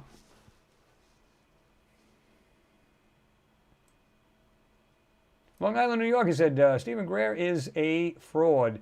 I'm not sure if he's 100% fraud or he's just an over-embellisher. You know what I mean? Is some of this true? Is some of the information that he shares is true? Absolutely. But it's like over these people that come out with like Linda Moulton Howe, right? They come out with this stuff and then all of a sudden they're like, they embellish or they add to this story every year to keep themselves relevant. That's what it comes down to. Because if you don't, you keep saying it or telling the same story, what happens? Off. That's it. That's it. Off the cliff. Nobody knows anything about you anymore. You become irrelevant. Can't make money that way. Got a new book coming out, so hey, I got to keep relevant. And that's what it comes down to.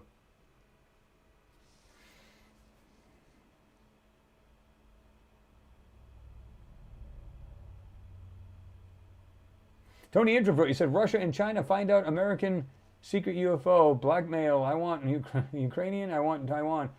Yeah, I mean, I don't know. I just find it interesting that they would come and just take the boxes, because I'm going, why would they do that? Other than, you know, obviously you want to study the information on these boxes, right? So what would be the point? It's like, okay. Are they just making it look good because it is ours? Or are we afraid that our own military is going to find the black ops part of our military, meaning something totally separate? There's much more to our technology than we know. Or it is in fact from China, and that they want to, again, know the composition of this craft. That could very well be. But I think it's either or. But who knows for sure, right?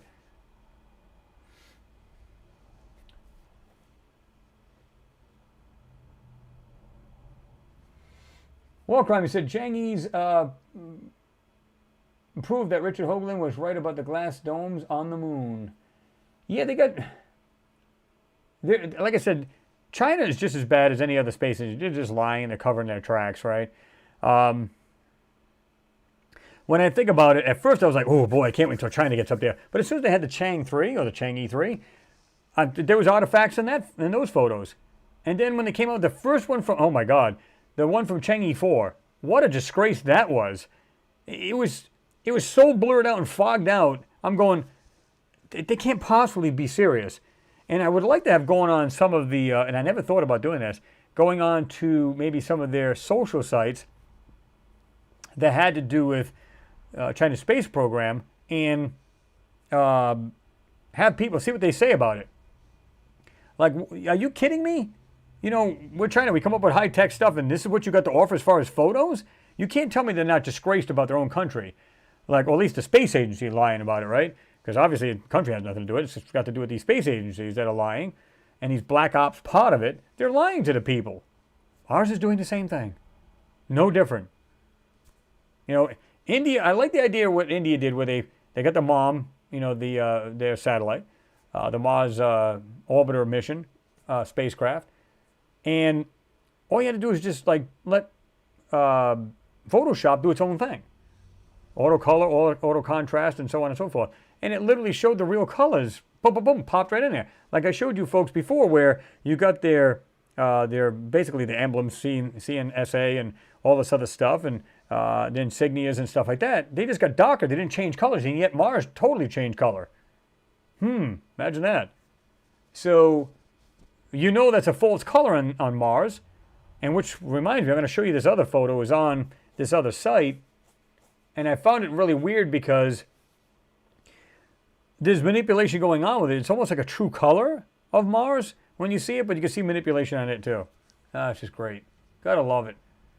Let me see.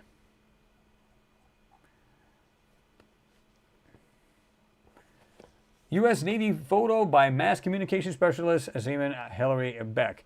Now, they used to call these AWACS, these planes here, and basically it's got to do with communication links and everything else. Really interesting.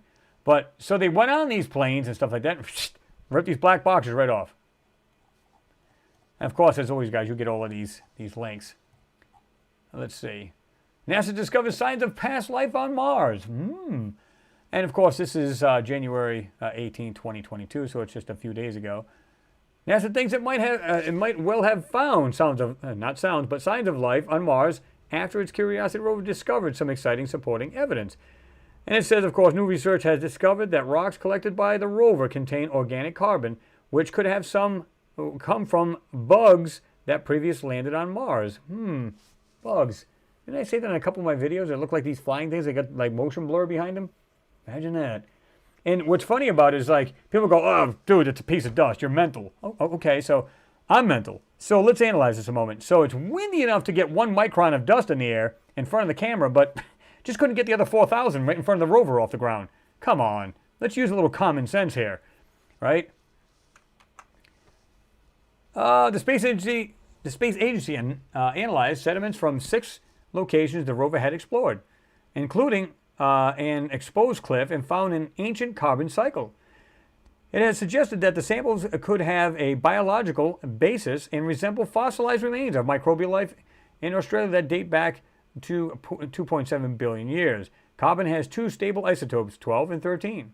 And the amounts of these give an insight into its origin. And I think they were saying it was 13 that was mostly in it, or was it the 12? As per the Metro, the Professor Christopher House, the lead author of the study of Penn State University in the U.S., explained the samples extremely depleted in carbon-13 are a little like samples from the Australian taken from a sediment that was 2.7 billion years old.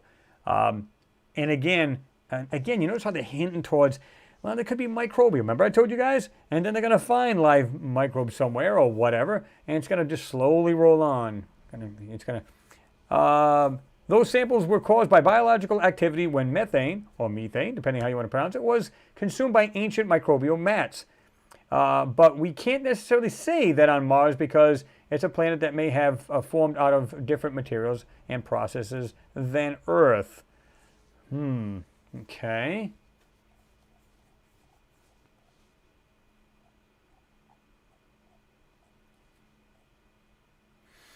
House explained the amounts of carbon 12 and 13 in our solar system are the amounts that existed at the formation of the solar system. Again, folks, listen to what it's saying.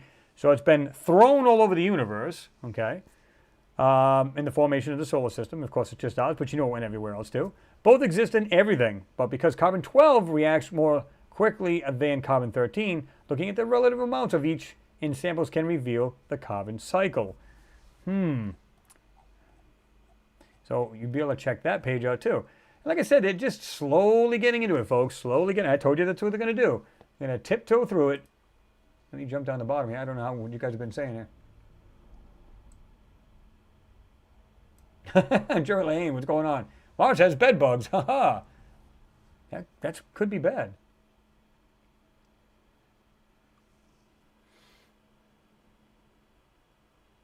Yeah, Tony, you're looking at the same rock I've got, and I've got that in one of these pages, by the way. He said, I was looking at the photos today and close up the rocks have a shiny green, gray, blue look.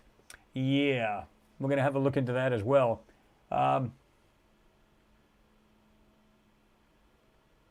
Mags K, what's going on? Good to see you in there.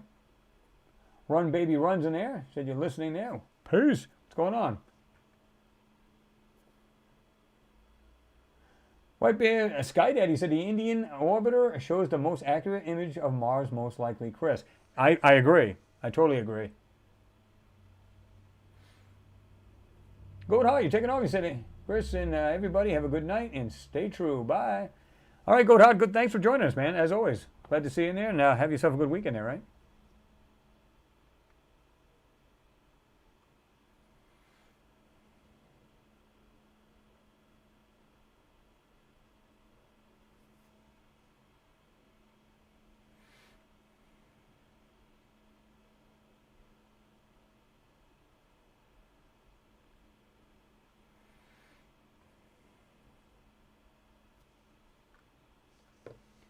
See, this thing did jump on me. Holy crap.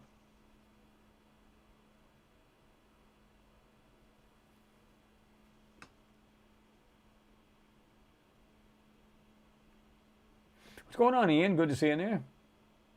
He said Nazi Bell experiments, which were carried out by the Sellers Mine Research Lab in Occupy. Yeah, well, they've been talking about the Bell for quite a while, right? This goes back years. Big time.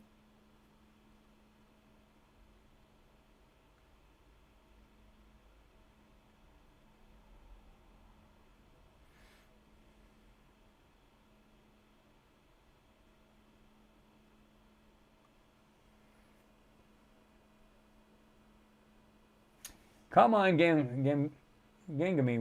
You said Linda Moulton Howe was on court. Jamungle? Is it Jay Mungle? Is that what it is today? Got awkward because she was not directly answering questions. Again, you can actually see through her where she's. Do I like her? Yes. But you can see like it's almost like they train themselves the same thing all the time, and then when they get tripped up by a weird question, they're like, they're gonna go through their mind and say, okay, what kind of spiel that I already have saved in my head to say. And it's like they just, they just don't know what to do. Now, like we're on the fly here. None of this is like, planned out. Okay, I know they're going to ask me this question, so let me go ahead and write this down. No. So you have to think about an answer. But these people have known it so long and they've talked the same stuff all the time that they go, okay. And it's almost like they just got to, what's the best line I can use to go to or answer this question? And that's what they do. I've seen her in another show. She did the same thing. She was like, wait a minute. If you know all these answers, it should be like boom, boom, boom, boom, lickety split. There should be no, hesitation. I mean, I know you have to look for things to say or the information you want to give out and make sure it's, a straight answer. But some of them, you just know they're getting tripped up. You know what I mean? Kyle Harvey says, UFOs have been here since the beginning of man, and then some. Before then. Bogey, 19018. Love your channel. Keep up the good work. Appreciate it, Bogey. Thanks for being here, by the way.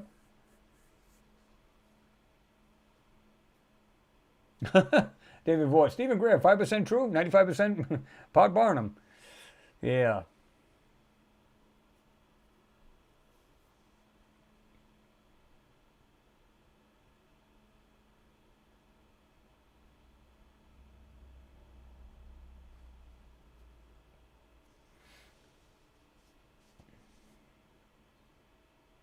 Yeah, all right, Metalhead, because I haven't heard that, because I was actually asking on the live feed, I think it was a couple of live feeds ago, we were talking about if there was any Tic Tacs anywhere else, but you said people are reporting Tic Tacs from other countries. See, I haven't seen that. Interesting.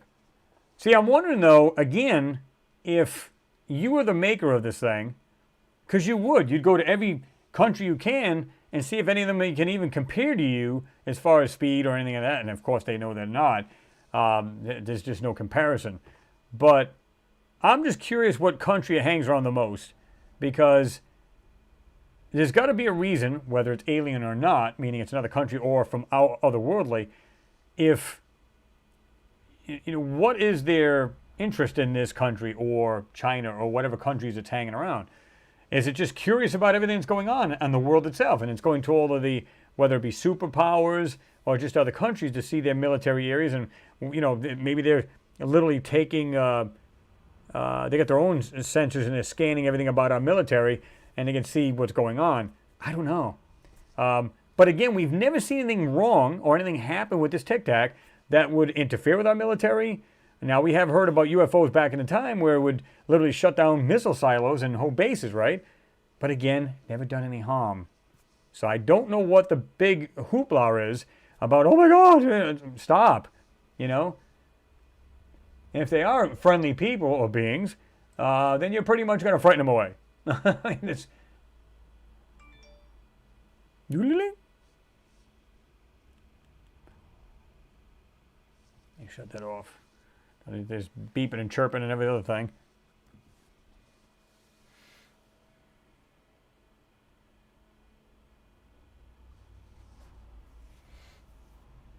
Kyle Harvey said UFOs originated from extraterrestrials. Yes, we are back engineering the technology.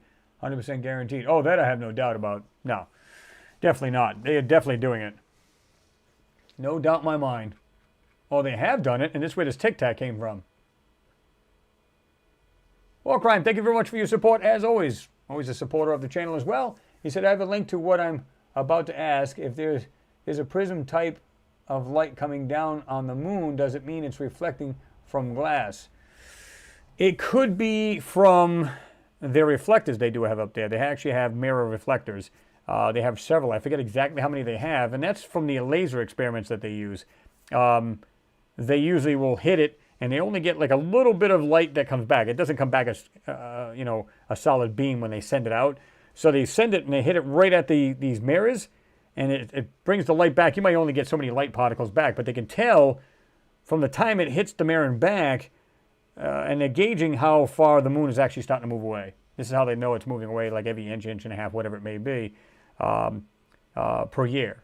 So they literally bounce a laser, and it comes back, and it's like I said, it's just scattered light particles, but they do get some back, and this is how they gauge the distance of the moon. So they did leave those up there. They do know that. What's really weird is, now that we're talking about that, how do they even know, or what would be the reason why they decided to bring those mirrors up there to begin with? It's kind of weird. It's almost like they had an inkling like this was already happening. But let's put this up here so we can gauge this every year. Think about that. How do they even know that? Before they even put this experiment up there, this laser experiment, how do they even know that? Something to think about. Again, war crime, thank you very much for your support. Let me see. This thing jumped on me again. So I guess I'm going to be at the bottom here. Hate it when that happens. What's going on, Equalizer? Good to see you in there. Said, hello, everyone. Good evening, Chris. Don't panic. Equalizer's in the house. All right, we're good, guys. Everybody chill. Oh, good to see you in the Equalizer. All right.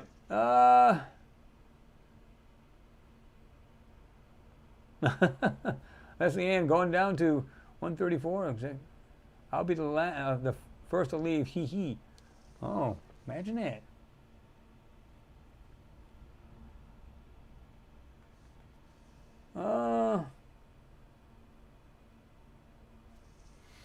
Oh, Mike, you got one from Wales, huh? A Tic Tac video? If that's what you think it is. Sarah Music, what's going on? They seem to be around nuclear installations like carriers. Well, that's what we were talking about, right? So, again, if they're not messing with the military, other than being seen and playing cat and mouse with them, what is the problem? Just leave them be. Now, again, if they come out and they attack a jet, a ship, or whatever it be, I can understand them being afraid or really, really nervous, right? And that's not the case at all. It really isn't.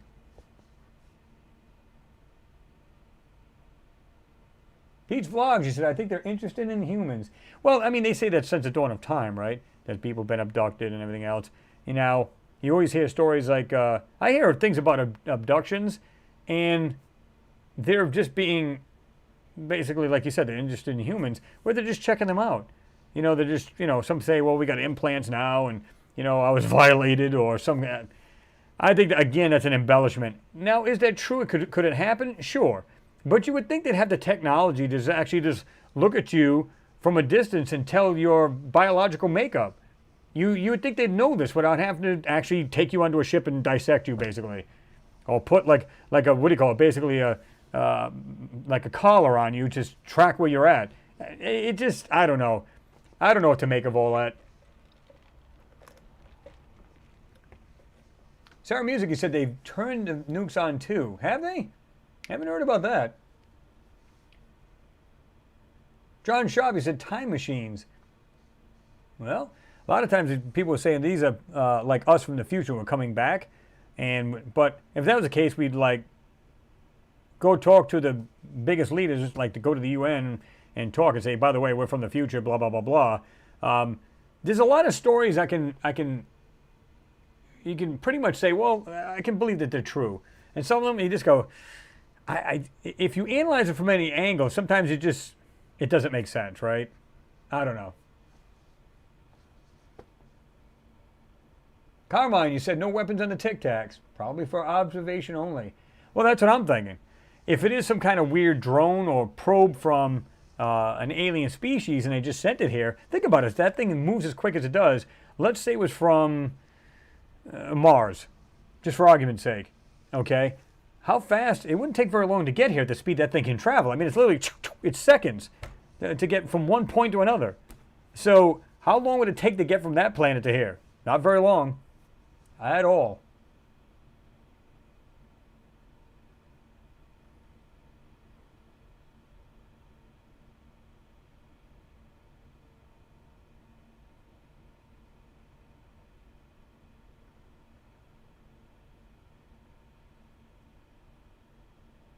Oh, Julia, what's going on? I didn't see you in there. I don't know why your message was helpful review.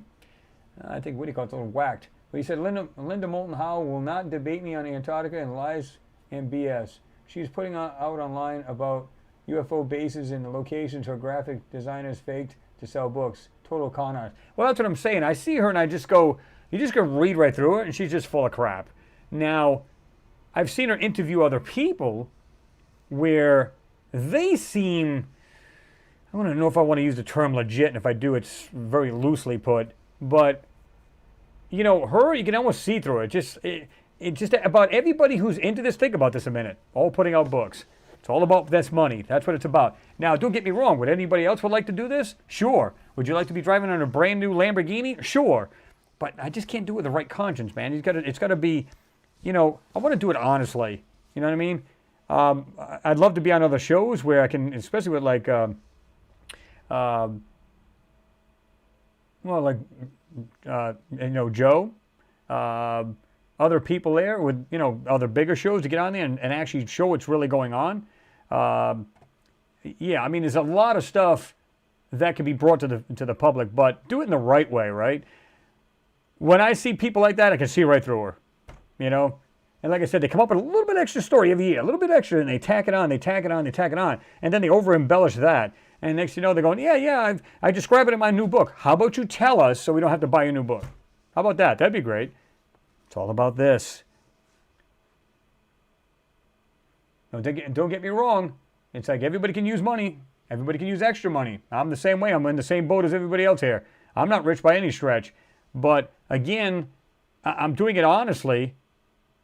Like if I got on with Joe Rogan or something like that, it's like, okay, cool, that'd be awesome. Because then you can really show this on a mass scale, right?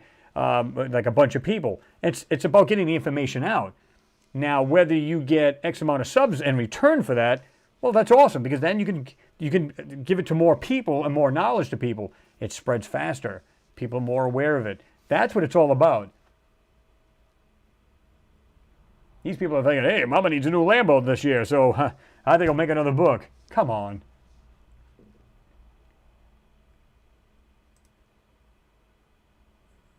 And so, hey, it's good to see you there, Julia, by the way. And I totally agree with you about Linda. I think a lot of these people are just ain't worth the diddly. Now this thing just jumped out. I'm going to just go all the way to the bottom here. Why not, right?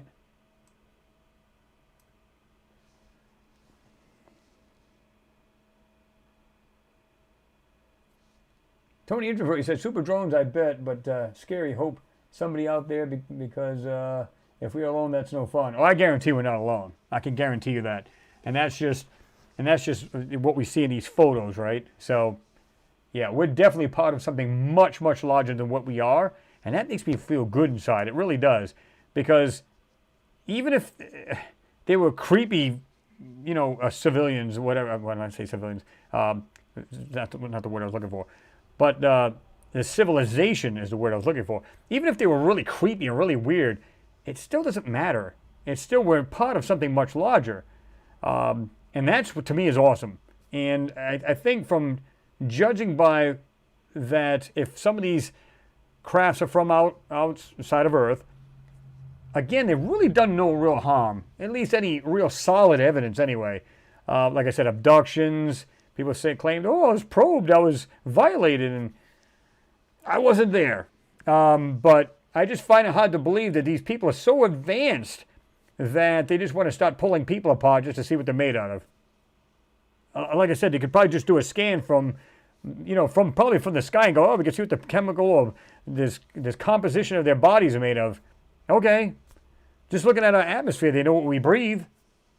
So they can figure this out. They don't need to take you under a spacecraft and do that.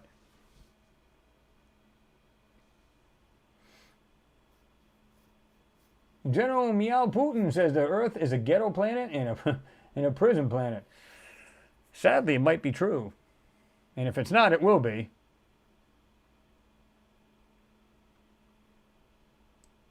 Especially if they move to Mars and they decide, okay, like I said before, folks, whatever we did on Earth, we're not going to do here on Mars. We're going to make sure it's like I said, it's like a utopia kind of thing as opposed to Earth. And I say, that's basically the trashy planet. This is the good one now. We're going to do right here. And of course, we'll see how that goes. Of course, I won't be around to see it. A huge civilization, like 1 million people on it and everything else. But I'd love to be able to see it actually come to fruition where, they got structures and everything else and they got a nice base on there right now. And it doesn't have to be a full-fledged civilization on there, but it'd be cool to see.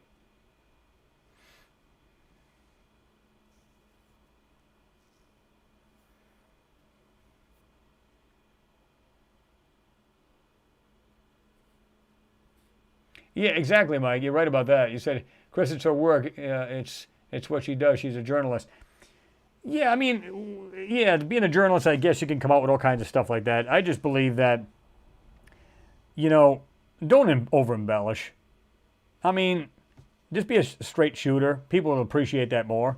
At least that's the way I look at it. It's like, this is what I see, or this is what she's uncovered. Now, don't get me wrong, she has found some people with, like, they were Marines and stuff like that, were in Antarctica, but never, ever any real proof, ever. It's like, you would think somebody at some point would say, hey, listen, you didn't get this photo from me, but here you go, and then pass it off to her, and then she's got a real, photo and say, listen, I can't divulge where I got this from, but look what I've got. Bring out the real deal. How long have they been talking about things, and I know Julia will weigh in on this, how many times have we heard something about Antarctica back even years ago, and there's never a first photo to show you, unless you look at the photos that Sarah as well as Julia had dug up or gotten from their friends that were on these expeditions in Antarctica, and friends that were taking photos with these really good cameras, but they're not showing underground bases like she talks about. They're not showing, we see structures. We know those are there. They're on the islands there and on the pieces of land there. But you never see, like, photos.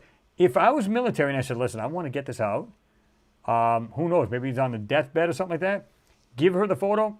Maybe somebody just drops it over there. It's just an envelope, manila envelope that's completely blank, void of any addresses or anything. Here you go, and flip it in the door. Yet you never see a photo at all, ever, from the trash she spews. And it's not just her, it's a lot of people. Never any proof.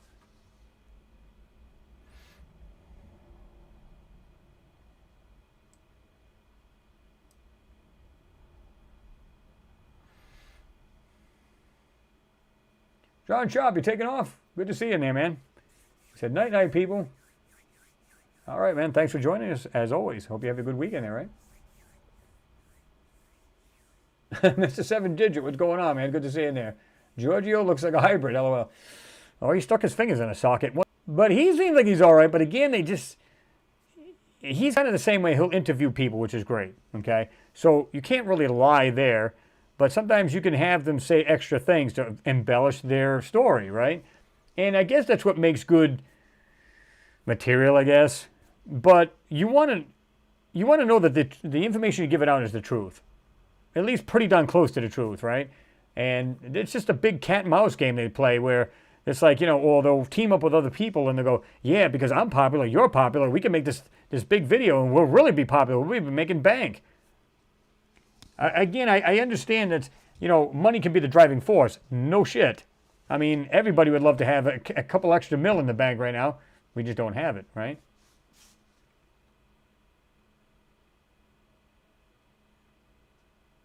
Yep. Anybody who hasn't hit that thumbs up, please do so right now. Bam! Nail that bad boy. I'm surprised. We only have 52 thumbs up, really? That's unusual. Usually have a lot more than that. NASA study, a lot of extraterrestrial artifacts could be hidden on our planet. Interesting. You could believe that the greatest approach to mankind to discover extraterrestrial life is to go far out into space and analyze distant galaxies. However, according to NASA research, the truth concerning extraterrestrials might be right beneath our noses. Hundreds of space experts have joined forces to investigate how our species can discover techno-signatures, or evidence of that indicates presence of advanced extraterrestrial civilization, like the Dyson spheres and stuff like that, right? And I think they go into talking about that.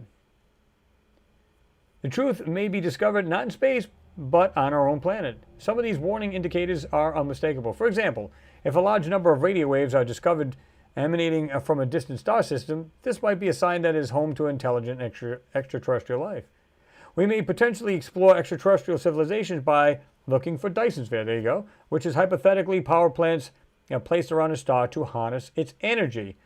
Because they are expected to be enormous and block out starlight whenever they pass in front of their sun, they would be simple to see. Yeah, which they've done that before. That's what, remember that not long ago, a couple of years ago, they were talking about this planet, one of these planets could have a Dyson sphere because it would block out the light from that planet.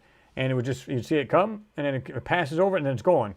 Other techno-signatures, such as indications that the planet has been contaminated by major industries, are more difficult to spot.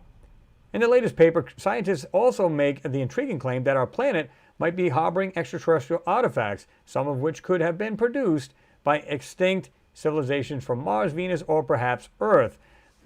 Which goes back to things like Antarctica. And Julia has done research as well as Sarah when they were talking about how there could have been, these structures could have been there from 96 to 100,000 years ago, which I believe now she has proof. By the way, Julia, when you get a chance, I've looked at both links that I have, and for some reason it's coming up 404. When I tried to drop the Antarctica page last week, and for some reason I went on the two bookmarks that I have, and it was completely, it just said 404. I couldn't get into it. So if you can, go to my email and drop the link, and what I'll do is I'll drop it. One of the links will be that of your site, because you guys got to check this site out. It's awesome. And I'll also drop the Antarctica page from YouTube as well, my other site.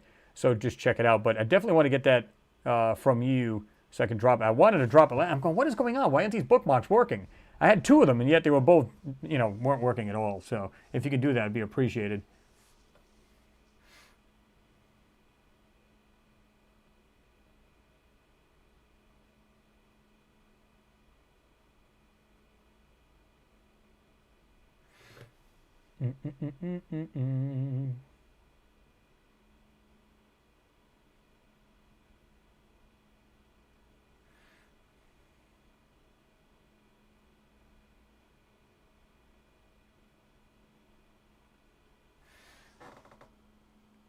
And Third Eye opens in there too. I didn't see you get in there. What's going on? Good to see you in there.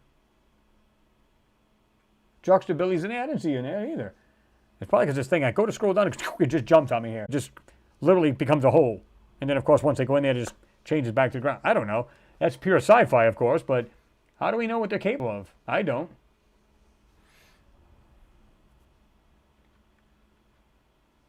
What the hell just happened here? Why are we buffering?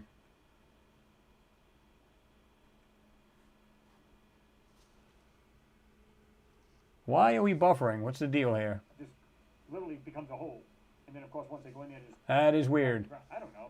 That's pure sci-fi, of course, but how do we know what they're capable of? I don't. That was weird. What the hell just happened here? Like I said, guys, I seen it buffering. I'm going, what is going on this side? So I don't know if you guys seen that as well, but I was just like, what? That's weird. I was going to start getting into this thing and really find out what the deal is, because everything's functioning on my end, but for some reason on that end, it was buffering. Software and everything's working 100%, at least on this end, so whatever was going on, I'm not sure. Let me see something. Let me just go ahead and refresh this page here. I'm just curious. Oh, see, it's actually playing games with me here, because that's weird. I didn't have... I was looking at mine. I only had like 92 watching at the time. It was like 50 that was thumbs up. And I just refreshed the page. 143 watching now and 155 thumbs up. That's weird. Say, that's not what I was seeing on my end. It's just YouTube playing games. It's no big deal. Let me see. Let me just do this. Who knows? It just goes goofy on you. But yeah, anyway, if you guys haven't... throwing a thumbs up, please do so. It is always appreciated.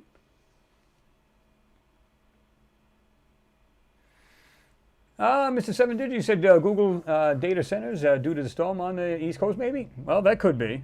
It's hard to tell, right? Explanation, you said you can almost guarantee that James Webb Telescope photos will either be manipulated or we won't see the good stuff. Yeah, I mean, listen, they said since the 1980s they were putting this together. Think about this. I'm like, what are you talking about? So you know they put some serious technology into this telescope. You know they did.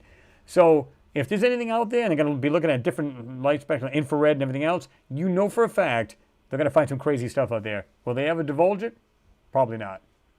Probably not. Here we go again with NASA's Curiosity rover measures intriguing carbon signature on Mars. This was pretty funny. Grounded. First flight delay due to inclement weather on another world. And of course you can see this right here. It says dust storm and Jezero crater. And they have this little circle there. You can see that right there, almost in the middle of the photo, where Jezero crater is, right? It says images required January 9th, 2022 from the Mars Color Imager instrument on the NASA's Mars Reconnaissance Orbiter were combined to create this view showing the presence of regional dust storm obscuring the location of the Perseverance rover engine, Ingenuity, Mars helicopter, the white circle, and they're showing it right there, right? And you can download the image if you want to. This is what's funny. Let me show you this. You guys will love this.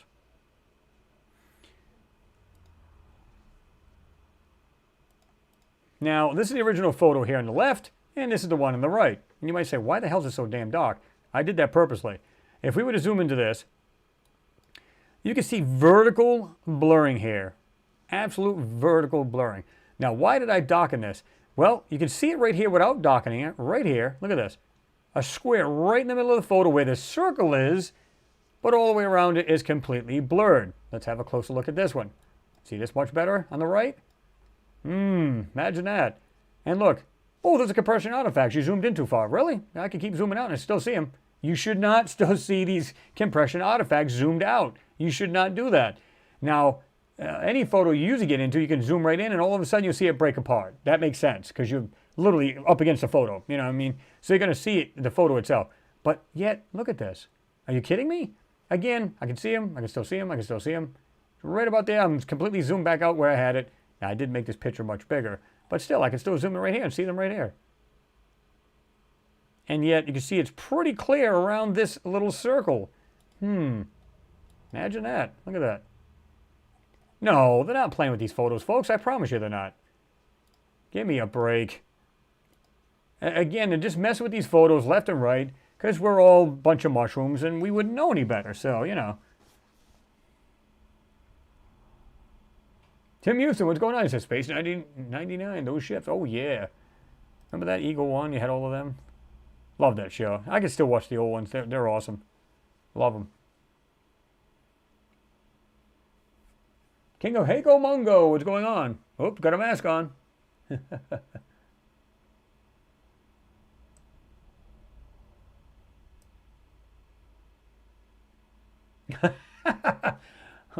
Whitebeard Sky Day, I love that. My advanced class in Mars Anomalies is only $999. Special one-time offer. Just ask and I'll send you the link. And anyone who falls for the deserves to lose $900. Oh, come on. You were doing so well, man. Man, you could have been driving on a brand new car. Poor guy.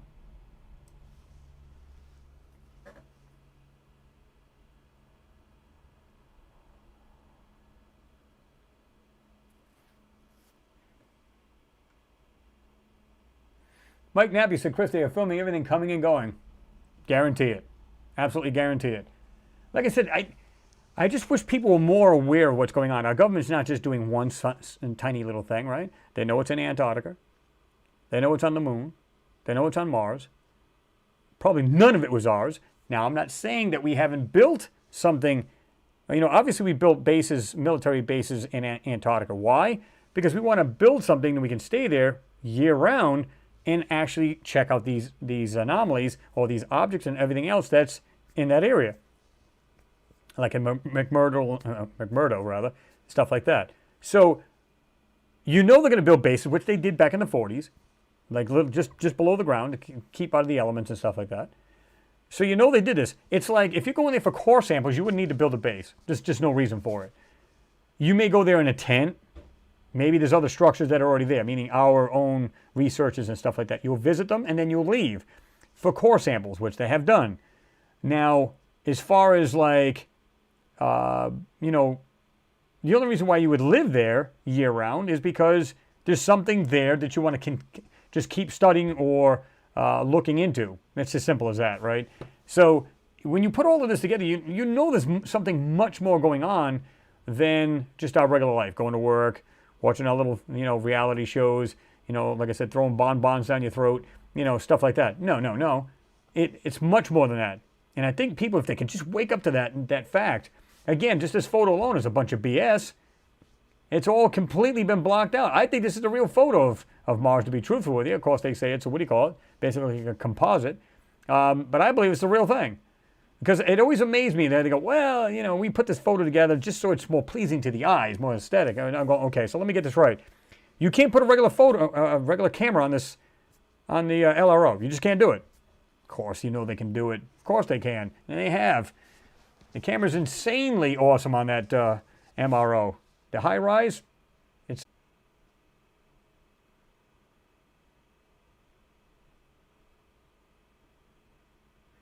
Tony Introvert, you said you were wrong. The telescope was supposed to go in 2001. No. I'm not talking about that. I'm talking about the plans to build it. That was back in the 80s. Go look it up. And in fact, I can show you. And that's not it. This is the other thing here. Oh, and by the way, there's that colored rock stuff we were just talking about. I love that. But there was. Let me see if I can find this here. Maybe I don't have it. I had it earlier. Maybe I got rid of it. But anyway, the James Webb was supposed to, it was actually designed in the 80s, and this was all being put together along the way. Now, you're right as far as them, it's been several times. In fact, it was within this last year, something happened while they were moving it and damaged the thing, so they had to redo it. So more than several times, this thing was supposed to be put out, and it just never happened.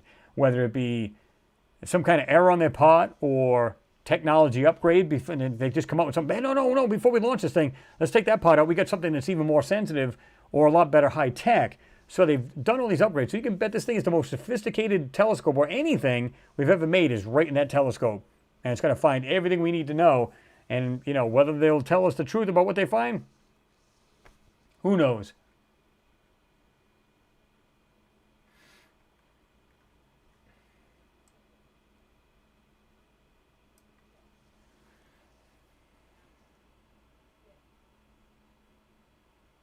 Renee V said it is water-like on Earth and many objects are hidden away, but water 100%. Oh yeah, most definitely. Tony Introvert, we have a telescope in space and it's still blurry. Well, the photos aren't, it's just what we get. Complete trash. Again, I think they send it through a computer. You know, they'll have two copies. One, well, they're both pristine. Then they'll take the other one, downgrade it through a computer, so it makes it a very low res, and of course they'll do their magic to it, if you will, magic, and you know they'll manipulate and obfuscate and everything else. Oh, by the way, here's your consumption of this photo. You can go ahead and take that now, and it's complete garbage. That's what I think is the deal. That's exactly what they're doing.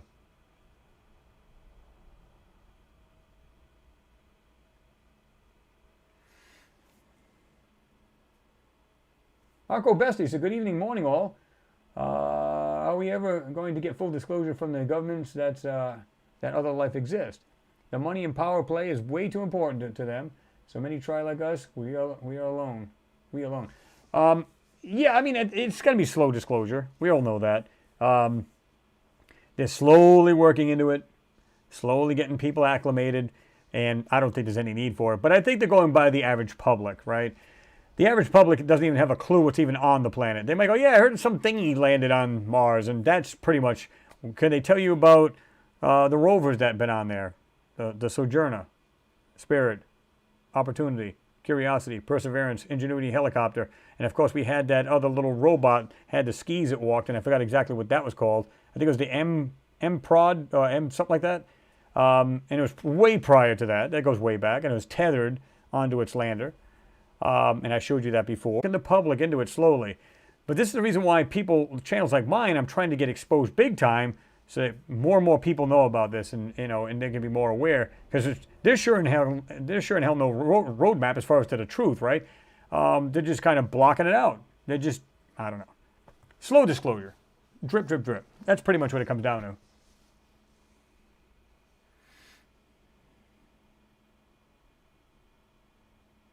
Juxtability. The compression artifacts sounds like a crude band name.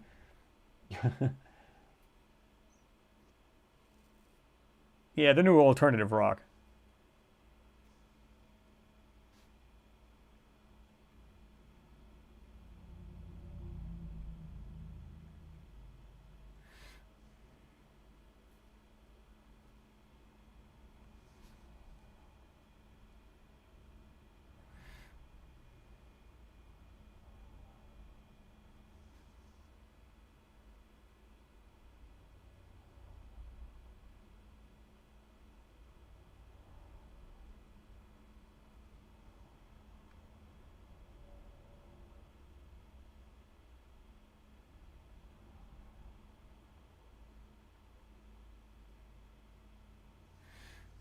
Where'd it go?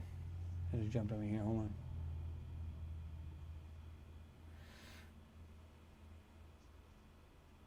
Max K said, region if they can disarm a whole nuclear base. UK, then they're concerned about our capability. Yeah, but I mean, you would think, Mags, that, you know, they're so advanced, they're probably thinking, will they destroy themselves completely to where their planet's absolutely trashed? Because I'm sure they'd like to see upcoming civilization, so to speak, and we are evolving technologically, that they're hoping that we don't do that to ourselves, because you can bet they're far beyond that. They don't see us as a threat. Unless, of course, we take the stuff out into space and, you know, we decide we're going to use it against another civilization. But that would have to be a long time off, unless, remember I was telling you guys this before, and I said this is kind of a dark way to look at this, but maybe it was us that did that back in 1941 and those 2 nuclear explosions on Mars. Maybe that was the reason. Remember somebody was saying, yeah, maybe there's a reason they were talking about the terraforming just recently, within a few X amount of years ago, 5 years ago. But maybe it happened a long time ago, or they simply warred with themselves or had a war with another civilization, killed themselves off. But if we did it, that's even more weird. I mean, that's just crazy, like dark kind of thing.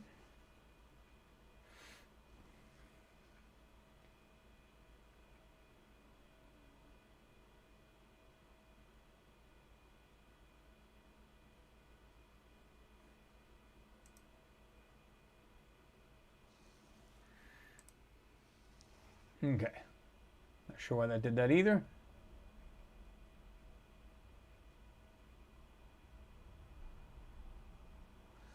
Let's see.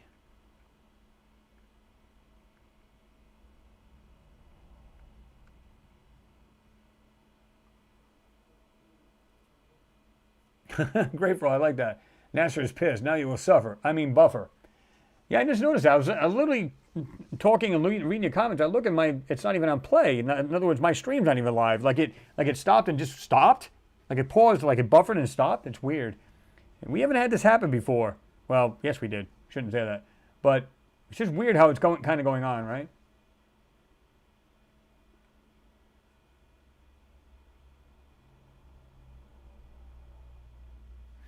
General Meow says, Chris will not admit that he's an alien. Shh, don't tell anybody. What's wrong with you? God. Can't just pay somebody to keep their mouth shut anymore. Man, General.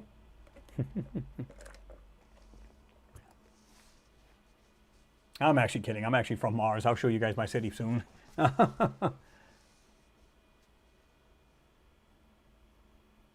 Max K, you said you're off now, people. Have a great weekend and stay safe, Chris. You do the same, Max. I'm glad you're here as always, and have yourself a good weekend there, right?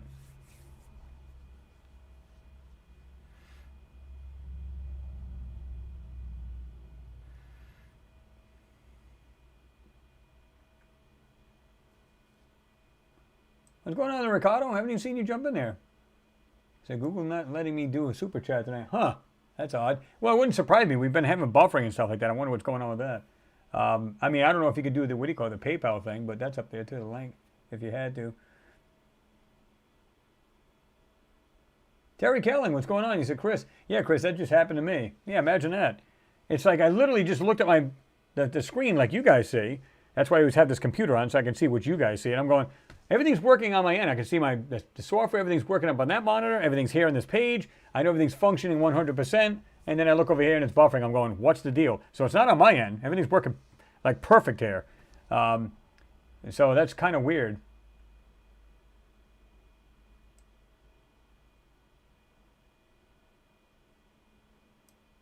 Corey said, liking the moon videos, Chris.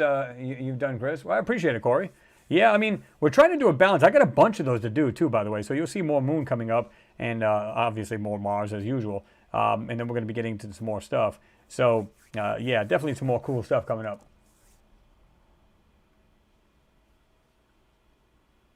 What's going on there, Phil Cox? With daughters, I was going to say Kelsey first. Jessica and Kelsey Brown. What's going on, Phil? Good to see you in there.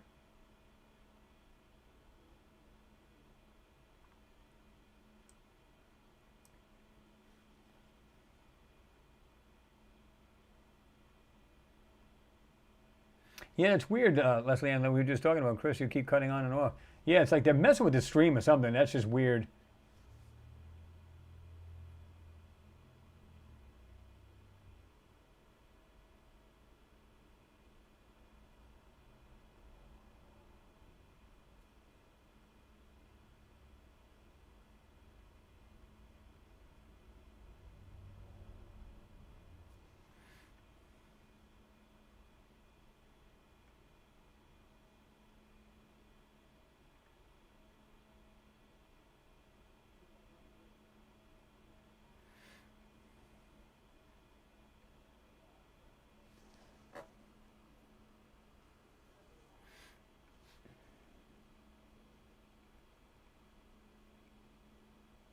me see here. Okay.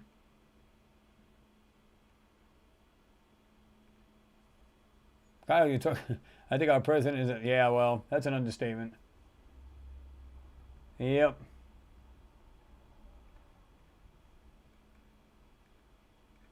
Why is this thing acting up here?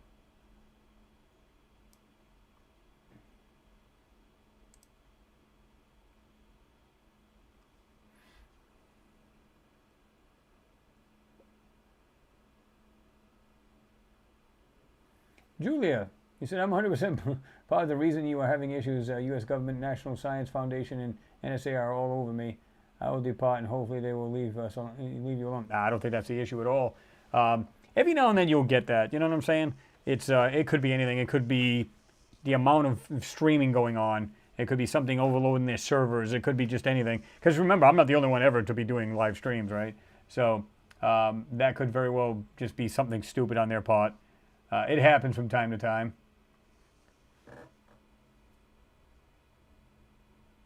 Marco Besti said there's a huge blurred out mining machine on the moon. Can you show us your magic? There's one, somebody had mentioned too about it looked like a spacecraft or something like that. If it's the one I think it is, that's the one I'm actually working on now. And I'm hoping to try to get this a little bit better because, again, there's a pattern, but they're mini. Just picture the ones, these compression artifacts I showed you here. Picture them a lot tinier. Just a whole pattern all over the whole darn photo. See, these people went back through all of these old photos and just put all of these on there. Now, if you can go to archive.com where it has these other moon photos, you can get lucky and it's not too bad, right? Where they're not fooled with, and that's the whole idea.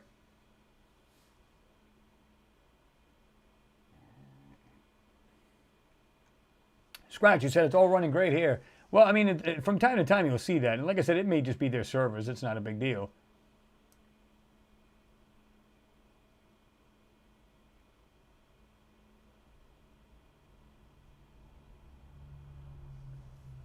Ah, Julia, come on now. You said, I'm sure I am the reason they are all over me and just shut down one of my emails. Talk to you later. Sorry, I messed up your show. You didn't mess up anything. And like I said, I have this from time to time, and it has nothing to do with you at all. Like I said, it could be just prime time right now here in the States, where at this time there's a lot of people doing it. Just boom, everybody just jumps on there, and it just overloads their server. That happens, like I said. And then sometimes you can be perfectly fine, and it's like most of the time it's completely fine.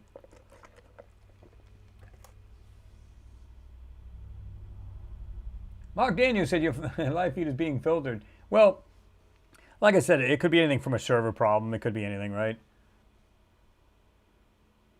Leslie Ann, you said, I think they're onto us. Well, yeah, it could be the stuff I'm actually talking about, not so much somebody being here. Who knows? Like Scratch said, it's all running great here. Like I said, from my end, everything's working fine. Like I say, I see what my computers are doing, and everything's good. But like I said, on this computer, when I'm reading everybody's comments, I'm looking at this one here. I'm actually seeing what you're seeing right now. Now, there's about a 20-second lag between me actually on air and you guys seeing what you're seeing. So, so you'll get that lag. But as far as that goes, but you won't. Typically, you don't see any buffering. That's just, you know. But when you're on the internet and everything else, that's just a number of actually, I should say the nature of the beast. But that happens.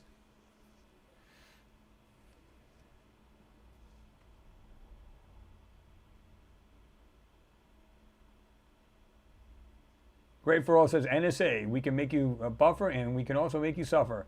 We can make you suffer from the buffer.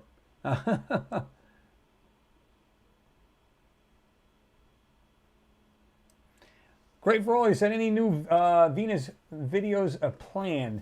Well, I can look into them. There's not a whole lot of Venus. There are several good ones.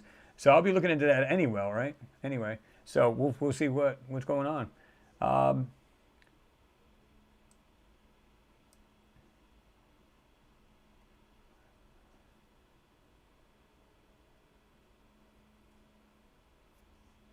Leslie Ann says, no, I don't think so. Yes, it's 23:26, so it's almost midnight where you're at, huh? Hey, you're at nighty time. All right, well, if you're taking off, Leslie Ann, I appreciate you being here, and thank you as always. And you have a good night, and have a good weekend there, right? Scratchy said, I fear half the planet won't be with us much longer. Yeah, if things are going the way they're going, you know, you lose faith in humanity as far as just people just getting along. My God. Everything from the smash and grab to the planet's basically lost its mind. People have lost it. I don't know what to say anymore. I see this stuff and I look it up and I go, what is going on with this? I don't know. You know, back in the day, like I said, you know, because my mom had a store back in the day, if we found you like stealing, like we didn't let you out of the store. You know, and if you took out a knife or something stupid like that, then you took a baseball bat to the knees. That's all there is to it. We didn't play games. You know, now it's like, well, we can't say nothing to him. Let him go. Really? And you wonder why the prices are going up and everything. You wonder why. In fact, the store I'm at, I mean, you look at this stuff and it's going up. There's no word of a lie. Just to give you a small idea. Small, I think it's a 5-pound bag of flour. Okay? It was $1.15. It's now, I think, $3.05. What is going on? It's one thing to have a little bit of price hike. 50, 60 cents. Really? Now, the average stuff is going up 50, 60 to like over $1 and something more. It's crazy. And of course, people are getting pissed off because they're going, well, my paycheck isn't. So what do I do? You know? So you see all of this stuff and you just go, I just, you know, you start to lose faith because you're just going, what is going on with people? Whatever, you know, I don't know. It wasn't like that when I was younger, I promise you that.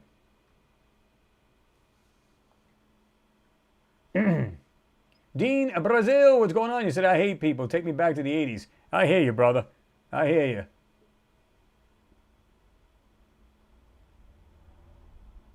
Exactly, Kyle, right. He said, BS, if you come in our store and you try to rob the store, they have a gun on him and they will shoot you. And this, you know, what I'm saying is like, here's a perfect example. One of these other stores that are local up here, the guy walked into a store, took a bunch of detergent. I don't know if these people are drinking this shit or what, but I think what they're doing is they're reselling it. But anyway, so they get this stuff, and the guy says, so the guy in the store says, hey, listen, you can't take that. You didn't pay for it. Buddy, I got a gun. I'll shoot you. Okay, whatever. Okay. Start packing a piece yourself. The pay rate that they're getting, they're like, hell, these businesses have gotten rich off of me. Let them have the stuff. And although that's wrong thinking, I kind of agree with them. It's like, first of all, your life is not worth what you're making minimum wage or whatever wage you're making. I don't care if you're making $30 an hour. It's not worth you being shot and killed, especially if you got family at home. You're just like, buddy, I didn't see a thing. Here, take the drawer. What else you need? Let me help you out. Here, let's take this stuff, put that in the car for you too. But if it hadn't gone the way it's gone, and people just had like these stiff policies and said, listen, stealing is stealing, period. You get caught, you're going to jail. Simple as that.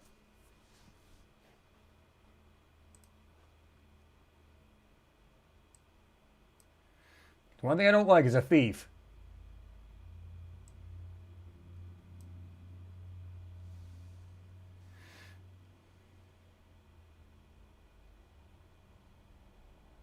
I said years ago, back in the day, everybody had their own boombox, and I got a JVC boombox up there and jumped by 2 guys. I still have it. It's in my closet. This goes to show you, that didn't happen.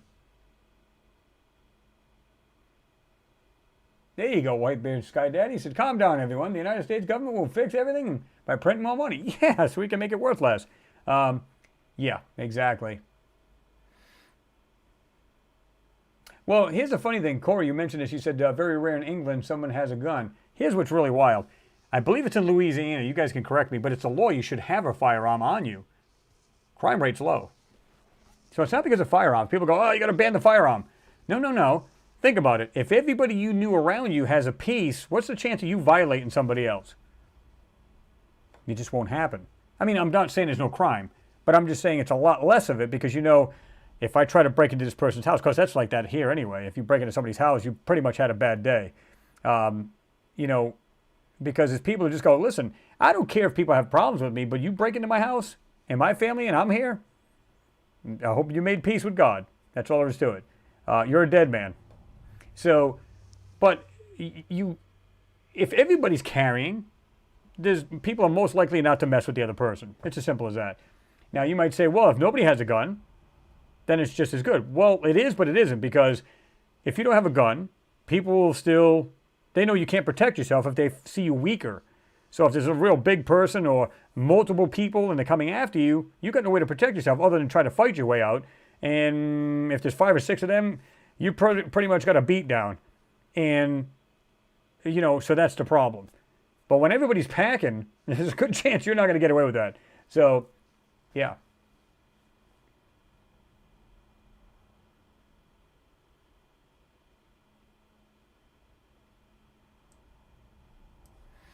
Kyle, he said, if you see somebody shoot another person, then now you are allowed to shoot them.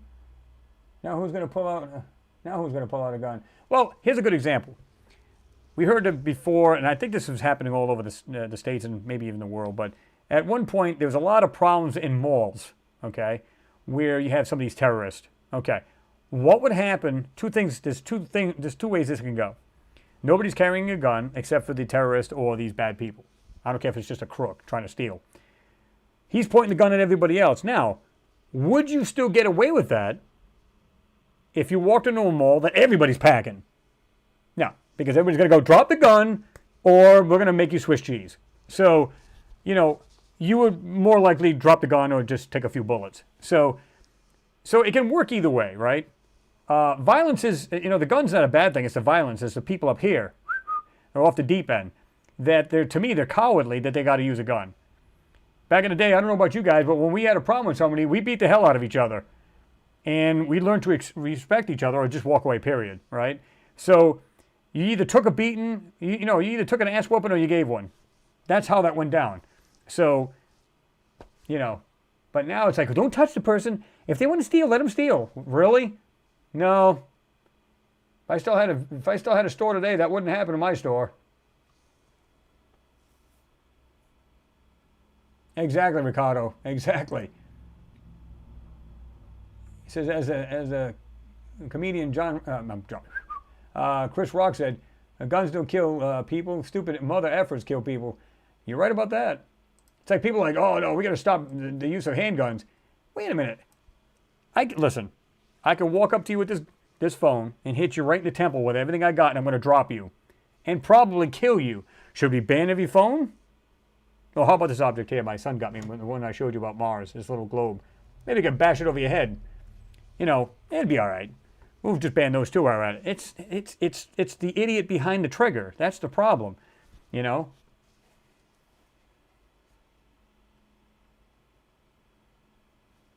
Kyle, you said you were pretty much echoing what you said. You said if everybody had a gun, you see somebody shoot somebody, then you are going to you are allowed to shoot them. Oops, just jumped on me. Now, who's going to pull out a gun?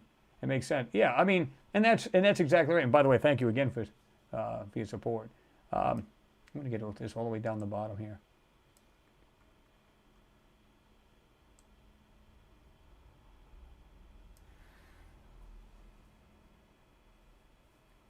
Rashomir Jones, you said people don't fight.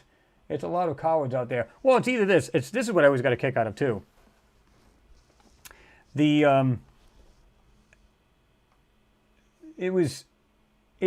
not so much the gun as it is how many times you've seen like a bunch of people, like almost like in a pack kind of thing, if you want to call them that, little gangs or whatever, and they'll give somebody a beating, you know, for whatever stupid reason, right? Why don't you fight the person one-on-one? Because you're afraid you're going to lose, you know? Now, that's not always the case, but a lot of times that's what you see. And I always thought that was kind of comical. Little story. I had a flea market years ago where I'd buy all electronics, and I think I told you guys the story before. And the owner of it, his name was Bobby. He had like 4 of these different parts of different cities. And one day he's playing around, and I'm talking to it's my wife's third cousin, I think it was. We're talking next to the door. You walk out the door here. Well, the whole rest of the pawn shop is over there. And Bobby, he's behind the counter. He's going like this, and he's aiming the gun. So I said, so I was talking to Joe, who was his name. I said, Joe, by the way, I said, I'm going to take off. And by the way, tell idiot back there with the gun, if he's going to pull out his gun, he better use it. He better shoot me. He said, oh, damn, you seen that? I said, yeah, I seen it. And I just walked out. I said, that I don't play games with. I don't care to play games with like that. But if you're going to pull out a gun, you better use it.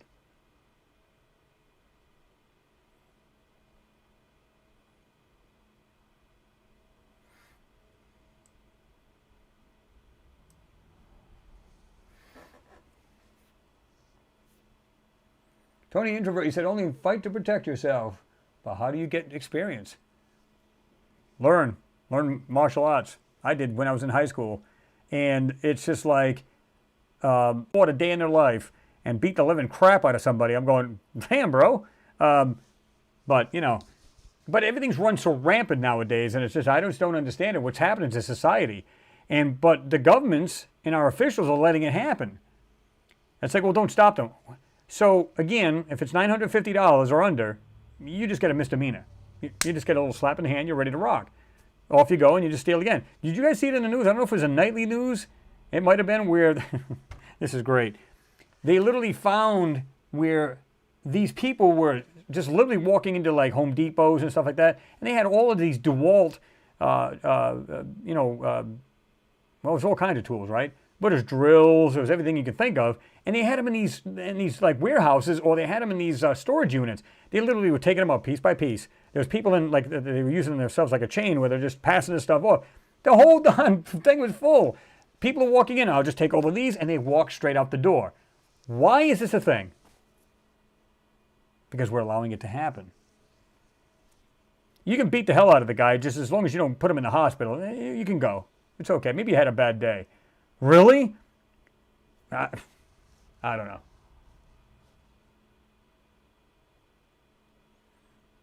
Somebody just said up there, this thing just jumped on me. He said, but violence begets violence. Which is true. I mean, you try to avoid that, right? Like anybody in here, I'm sure you don't go, hey, I'm just going to go out looking for trouble. Nobody does that. But if it finds you, then you have to protect yourself or just kind of turn the other cheek and walk away. Now, somebody will say, well, you're a big wuss. That's okay. I can be the big wuss. But if I'm being forced to fight, well, then, yeah, you're going to have to. It's all there is to it. And the way I look at it is like, I don't have a problem with it. You know, it's not the first time I've ever been in a fight, that's for sure.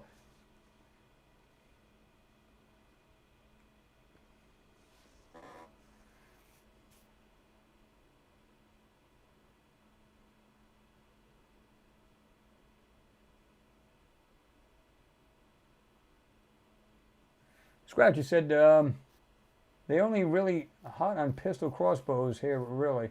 Huh. Yeah, somebody else was just saying that too about, We Are Sovereign says about the buffering. See, it must be like random. People are getting here and there because I'm seeing it right now. It's working fine.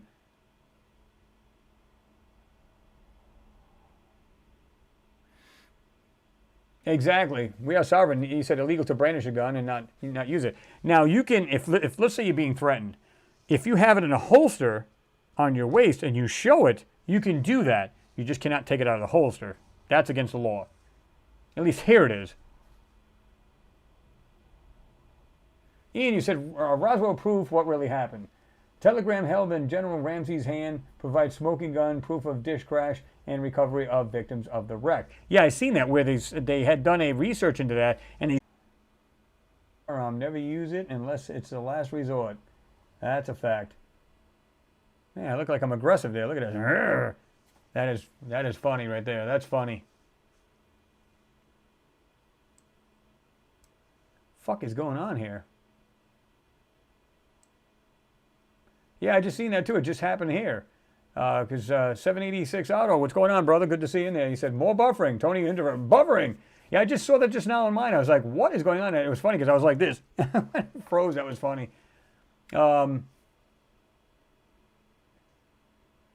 most of them will be, Phil Cox. He said, our armed police in England are trigger happy.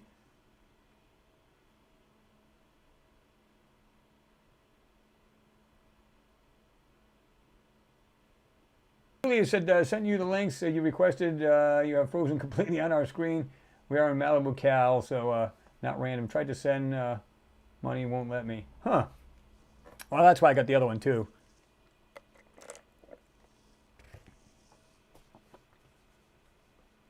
Let me see something here. Let me do this. Let me try something here. All right.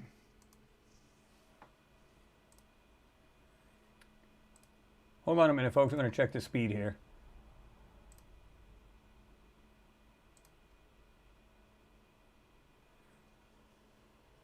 Now, it could be, believe it or not, it could very well be just a local people using up the internet too. Keep that in mind. Because everybody's home now, plus the servers and everything else. Yeah, this is like half the speed I normally get. This is like, I'm just shy of 500 megabit. I usually get around just about a gig of speed. I'm at 484 here. So it could be a combination between everybody being home, they're streaming, slowing down the stream. Right here, everything's working fine. I'm transmitting, we use the term. Everything's functioning fine as far as computer-wise, but getting from here to there. So it could be anything from...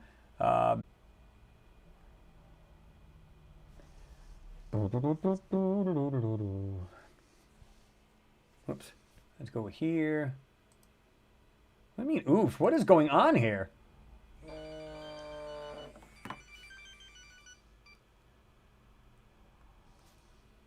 All right.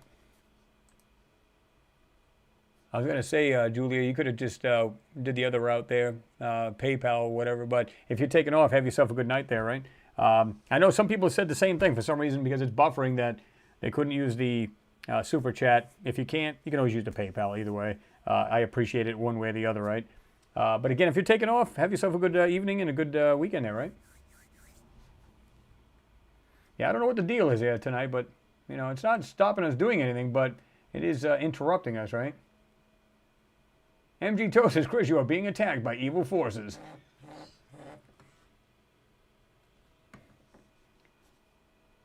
Pat Owen, what's going on, man? Good to see you in there. Buffering here in Texas, too. Ian, I wonder if aliens watch the stream.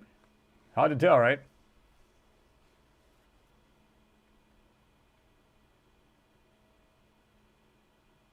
Pat Owen, you said YouTube is starting to censor everything. Yeah, you got that right. But like I said, it may be because I'm actually running at slower speed right now where, like I said, it might be a lot of usage in the neighborhood and as everybody's just streaming because it's evening here, right? So everybody's doing all that plus, you know, whatever's going on YouTube on their server as well. And it can do that. But everything, like I said, everything's functioning fine as far as my computers. Everything's good there. So that's not an issue as far as that goes. Danny East, what's going on? Good to see you there, man. You said, hey, Chris, long time in chat. Markets are crashing. Bitcoin plummeted 20%. Today in web traffic is consumed by the... Yeah, exactly. Well, I don't see it getting better, folks. I really don't. I don't see it as far as the economy and everything. Unless there's a major change, I can't see it. All I can see is if it keeps on the track, it'll be a recession. No doubt in my mind.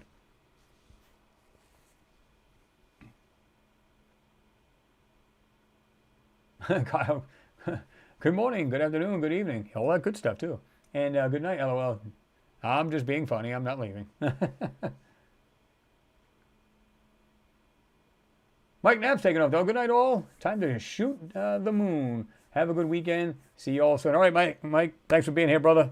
Have yourself a good one, and we'll see you soon. Don't forget to check out the earthclinic.com to check out that. Maybe it'll help you out. If it does, awesome. If it doesn't, man, at least I tried.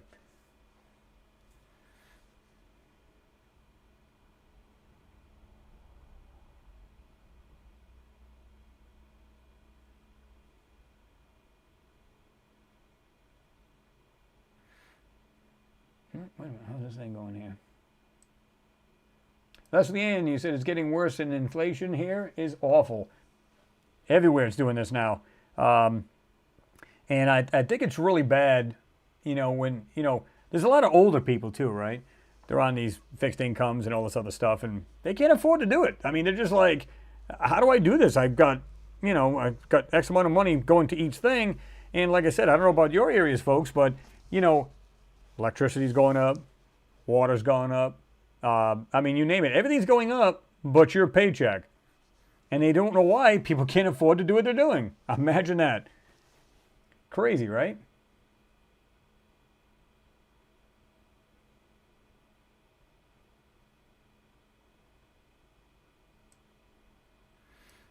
Danny, sorry to interrupt. I just came in on the note of the internet lag. Hello, everybody.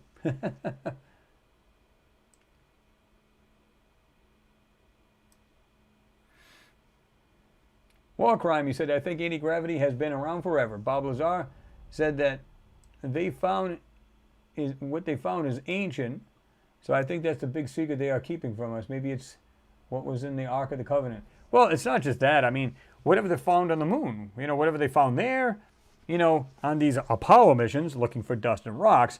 Yeah. And like I said, when I showed you these folks, and there's more to come, by the way, a lot of the moon stuff, when you see more and more of these structures, what look like structures on the moon, and it looks like crafts, like, it looks like this craft's turned over on their side, and just weird things, you go, okay, so let me get this right. So the Apollo missions went to the moon, and they didn't see any of this. They just totally avoided those areas and went right to the rocks and dust. Yeah, okay, sure. Sure they did.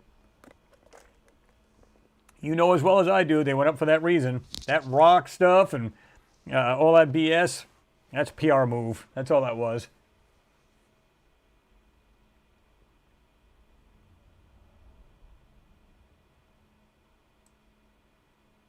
Yeah, we actually touched on it, Ricardo. We were talking. You said, "Have you discussed the Mars helicopter imagery yet tonight?" We were talking about that. How when I showed you when I showed you the video, and the video where I showed, like, it looks like that weird pattern in this weird. Call it what you will. It's a manipulation as far as I'm concerned. It's a censoring, but this texture over the photo. And like I said, I had other people comment on it. They said, "Listen, I've been a photographer for X amount of years." In fact, I had a guy email me and said, "I've never seen anything like that ever in a photo, unless it's something you can do on your phone. You can add that weird outline software and all this other garbage." And I said, "Well, it makes sense that they're doing this, because if you got something that's like a perfect square or whatever, you put all these random lines and squigglies and everything, and it totally messes with your eyes.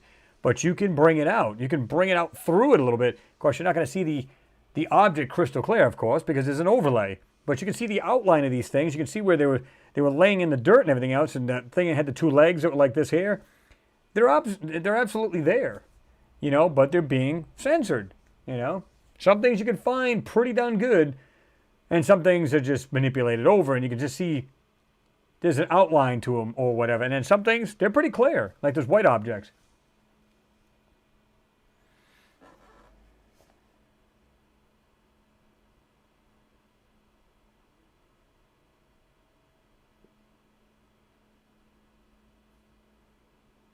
Pat Owen, you said, "I did sell all my silver to help my son buy his 1966 Mustang. I figure we can sell the Mustang for as much as could sell my silver if it comes if it gets too tough." Yeah, that's true. Absolutely, right? Absolutely.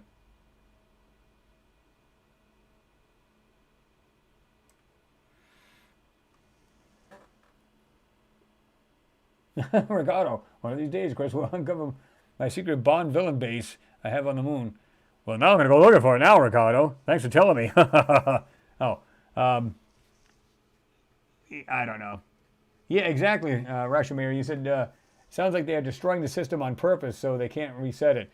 Well, it's like they're ruining the country from within, right? And it's not just our country; it's everybody's country. For what reason? I don't know. Like somebody was just saying in there earlier, greed, greed, greed.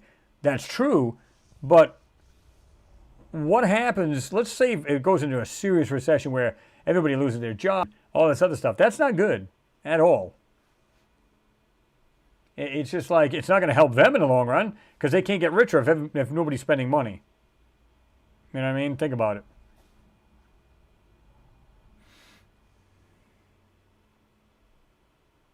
Jesus, what's going on with this stuff? This buffering is driving me insane here. Everybody loses their job, all this other stuff. That's not good at all. It's just like, it's not going to help them in the long run, because they can't get richer if nobody's spending money. You know what I mean? Think about it. Ian, you said, "Chris, you should be on Ancient Aliens." Well, I wouldn't mind. That's for sure.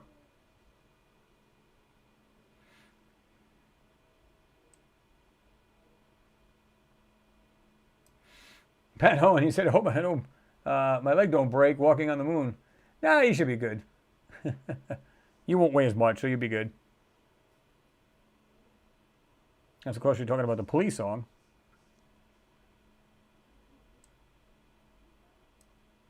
Cameron, what's going on? He said, "How are you, Chris?" I'm doing good, Cameron. How are you doing? Equalizer says, "A pencil in the eye is quite painful." Yeah, anything in the eye could be quite painful.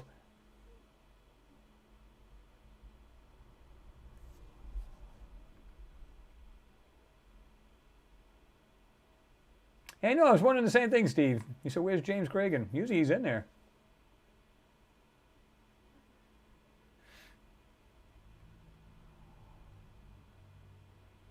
Whoops.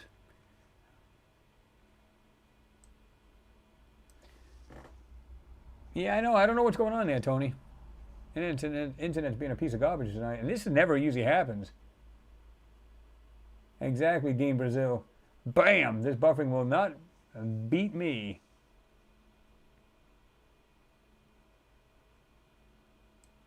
Tim Houston says sunspots? Anything's possible. The sun's been pretty active lately, right?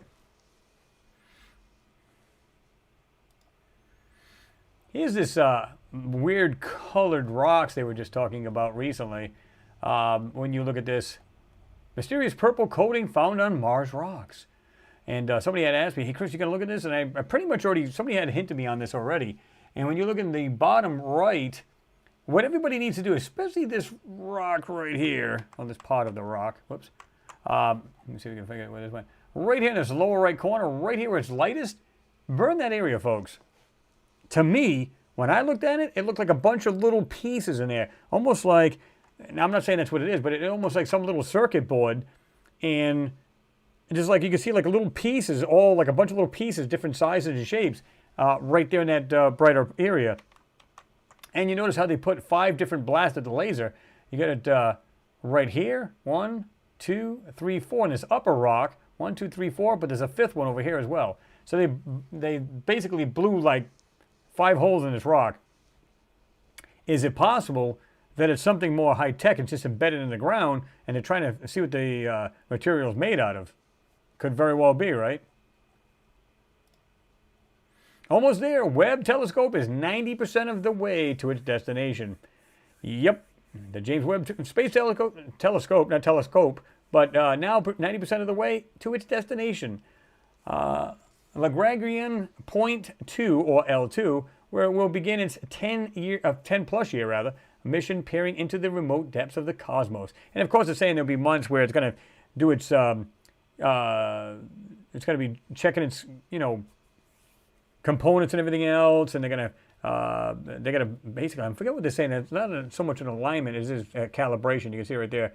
Months of instrument calibration and testing remain, but it will mark the successful end of a long physical journey that started with a secret trip down Panama Canal in October. But you can see right here, refined over more than 20 years, folks. So, and even goes back to that. It says right there, it began as a mere concept in the late 1980s, slowly took physical shape, and was refined over more than 20 years. So you know they're going, listen, folks, we need to make this the most awesome telescope that'll look in all kinds of wavelengths. We need to see what's really out there. This thing, I can't even imagine how high-tech this thing really is. But we'll find out, or at least they'll find out, because I don't think we're going to find out a whole lot of it. And of course, to give you this layout here, what they're going to do, Webb's journey to L2, Webb will orbit the second Lagrange, I guess it's Lagrange point, L2, 1.5 million kilometers from Earth in the direction away from the sun at L2. Webb can always block light and heat from both the sun and Earth with its shield to observe the universe in infrared. L2 is not a fixed point, but follows Earth, around the sun, providing the stable orbit for Webb. So, and you can see it right there. It says cold side, it's going to be negative 233 Celsius. Hot side, 85 degrees Celsius. So it can actually turn itself up. You can see that, where it'll hit the bottom, and so it's got a heat shield on it. And you can see right over here, it says power on. It says L2 in 3 months, instruments turned on. L4 and 5, 6 months. Test instrument capabilities, and then L6 months, beginning routine of science observation. So yeah, it'll be interesting to see what they come out with. I'm sure it's going to be really, really awesome. Some of the pictures it'll come out with. That'll be pretty cool, right?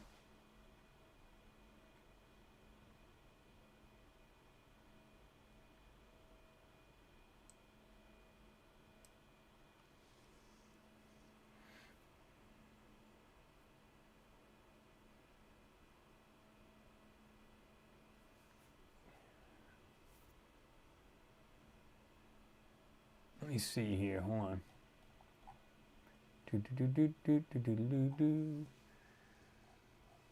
Let me see. James, 1977, Razorback, she said, how does NASA try to cover up what the web sees? Well, again, if it depends on the instruments they have on board, right? I would think if you were going to hide something, you'd have all the instruments, the normal instruments, send information back to NASA or Goddard. I think it's Goddard Space Center that is getting this. I'm not sure if all the information's going there.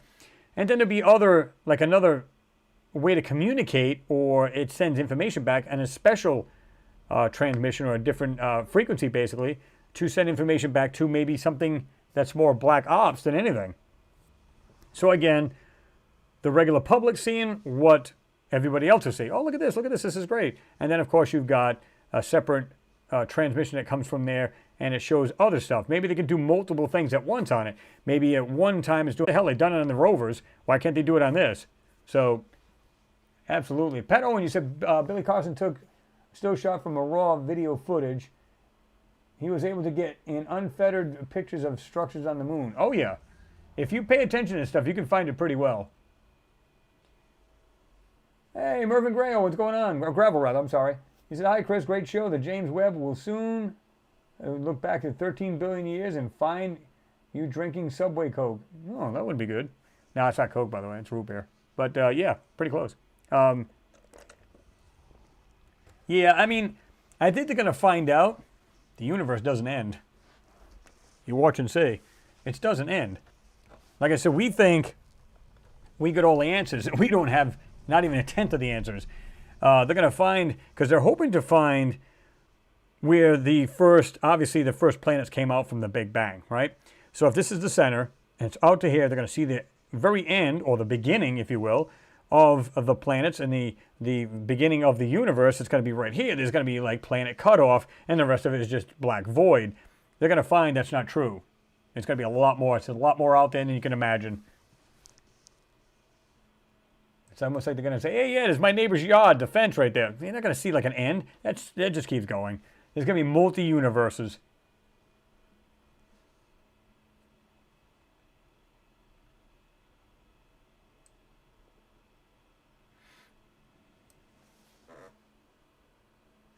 Mr. Seven Digit, you said, so we know they've been here in some fashion or another, or perhaps our ancestors are interplanetary refugees. Well, you know, like I said, there's many speculations we have done where we said what happens that maybe, or what happened rather, was that thousands of years ago, and not long ago, there was both life on Mars as well as Earth, and maybe thousands of years ago, we don't remember this, we were more technologically advanced back then, and of course all of these catastrophic events we had here. 65 million years ago, the big rock hit Earth, killed off man and dinosaurs. You've had, long before that, you've got, you know, all kinds of things could have happened prior to this. And we might have been, we just forgot who we are, right? And maybe we're more technologically advanced back then, and maybe there was life on both planets and we could go back and forth. And then they said, oh, by the way, there's a pending doom coming. Let's get the hell out of there. And we just all came here. And then, of course, when they got here, maybe there's a catastrophic event. It put us back in the dark ages, so to speak, and we had to start over. And in the meantime, guess what happened to Mars? So now we're going back we're going back home. Again, pure speculation, but I've heard this more than once. And of course, some of these scientists are saying we may actually be the Martians. And again, they don't mean little green guys or little gray guys.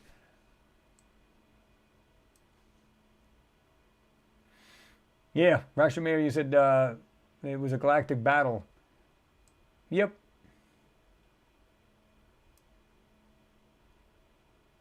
Ian, you said, what's at the edge of the universe? I don't think there's any end, and there's no end. Again, we always think of things like, oh, wait a minute, limitations. Here's a wall. Here's a door.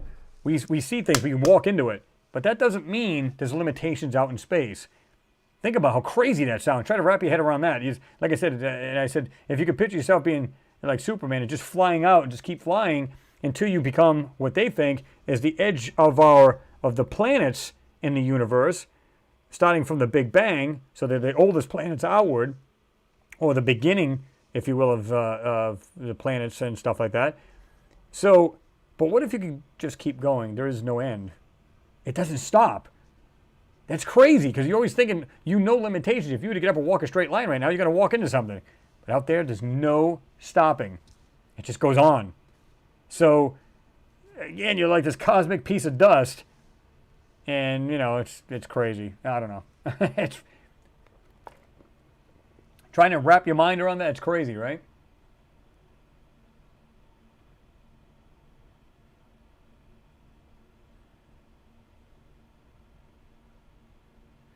Pat Owen says universe equals infinity. That's exactly what I think it is.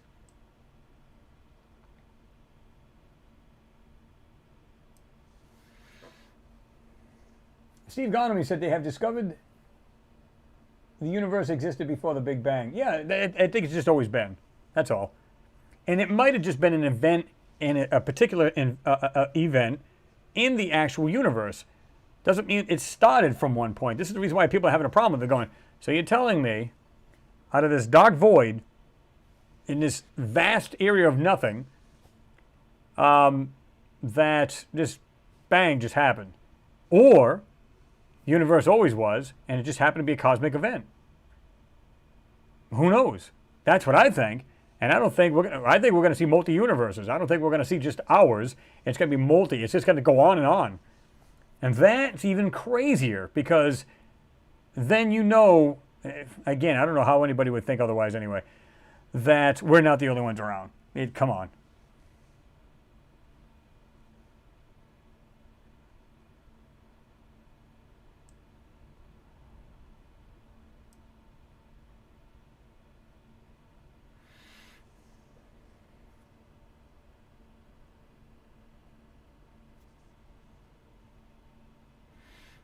Leslie Ann Warren, you said universe is endless and endless. Remember the small pick in all of the planetary systems and the small pick scientists are. Yeah, exactly. I mean, again, just remember we talked about the Hubble too, where it showed like this, and it was a huge picture. It was a good size. I forget how many gigs this was as far as megapixels, whatever it was, how big this thing was. But it was huge, and when you could zoom in, you could keep zooming in. It was that good of a photo, right? And they said it was like looking at a grain of sand on a beach. That whole picture with all the solar systems and stars and planets and nebula and everything else. It was like looking at one grain of sand in the sky that's on a beach. So you can imagine what's really out there. But yeah, we're the only ones here. We're special. Whatever. Not going to happen, folks. Especially, like I said, judging by what we're seeing on these planets and these moons and stuff, we know we're not the only ones there. Ian, thank you very much for your support, sir. I do appreciate you. You said keep fighting the good fight, Chris. Well, that's all we can do, right? Just keep drilling for information, researching. You can only get better and you can only get smarter learning, right?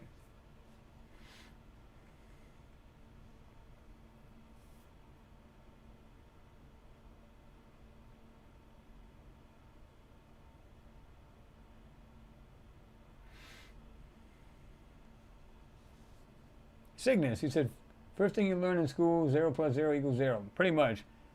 And you said, so Big Bang makes no sense. Well, again, it may make sense if you were to believe, or if there's actually already a universe prior to that. So it might have been a collision of sorts, and it started this Big Bang for this part of the universe, meaning it's not what made up the universe. I believe it's always been here, but by my research, it's always been here. And that this was a cosmic kind of thing that happened. And it just, kind of like when you see black holes swallowing planets, or you see one planet slamming into another, or you see this weird stuff going on, this great energy being put out, right? So who's to say that something didn't happen, again, this cosmic accident or something like that, and this huge explosion, and just made other planets, so to speak, in this particular part of the universe? I don't know. That's what I think went on. That's what I think happened. I don't think they're going to find the end of the universe that they think.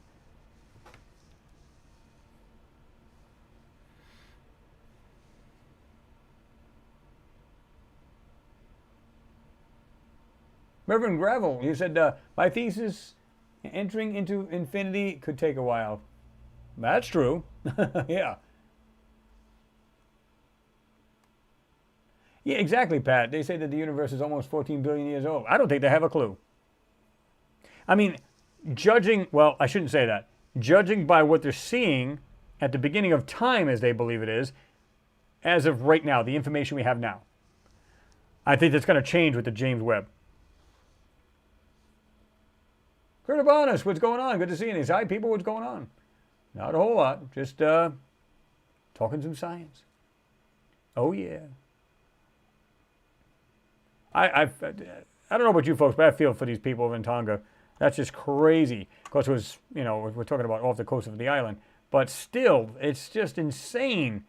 We're getting a clearer picture of the devastation. Hold on. Let me do this. Let me replay this. We're getting a clearer picture. And get my face out of here. A little hard to see if you can... let's do this again now. Picture of the devastation in Tonga after oh my God, Saturday's what is going eruption. on? It's buffering. It could take a month to fix the cable that connects Tonga to the outside world. The country is in a digital blackout until then, and without a way to communicate, the aid effort is off to a slow start. A ship did make it to 3 outer islands Tuesday, and there was barely anything left. A tsunami triggered by the eruption wiped out most homes, and it's now blamed for at least 3 deaths. UN officials say dozens of homes on the main island were also destroyed. But the biggest problem there is a looming water shortage. Ash from the blast contaminated supplies. Water, other essentials, and aid workers are headed to the islands. But the help comes with a risk. Tonga has only had 1 reported case of COVID-19, and officials are scared relief will turn one disaster into another.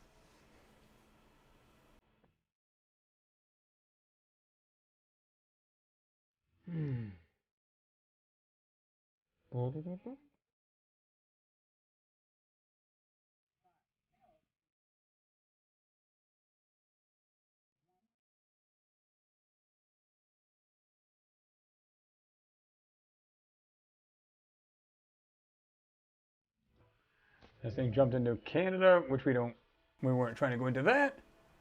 But yeah, just crazy, folks. Absolutely crazy. Yeah, I feel for them people on there. That's nuts. Let me see.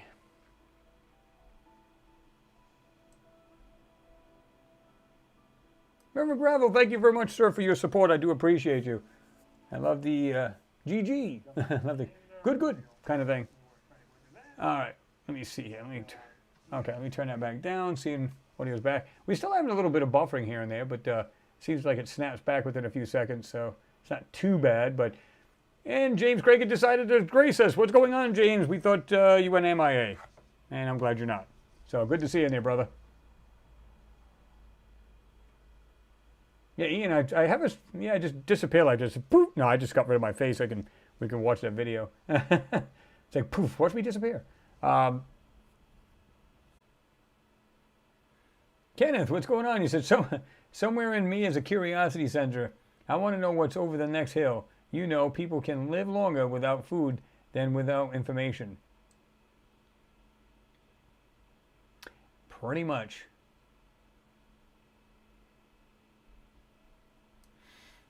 Tim Husey said apparently HARP was operating when Space Shuttle Challenger came down. Well, I mean, according to them, it was an O-ring problem that caused the tank to rupture and stuff like that, and of course, caused an explosion. But, yeah, that was just crazy right there, right? Yep.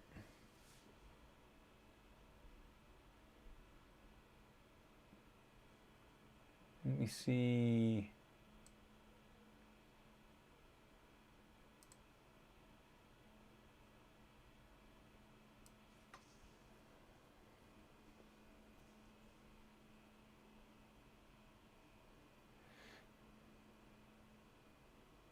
But basically, war crime. You said, so in a way we're keeping ourselves from becoming a type 2 civilization because we won't stand up against those keeping us back.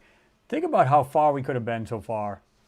Can you imagine if the governments all got together and said, hey, how about we just stop being douchebags? And we all got together. Now, keep in mind, we go by our leaders. Now, if we could all just get along and then look at each other as fellow human beings, that would be a good step forward, you know.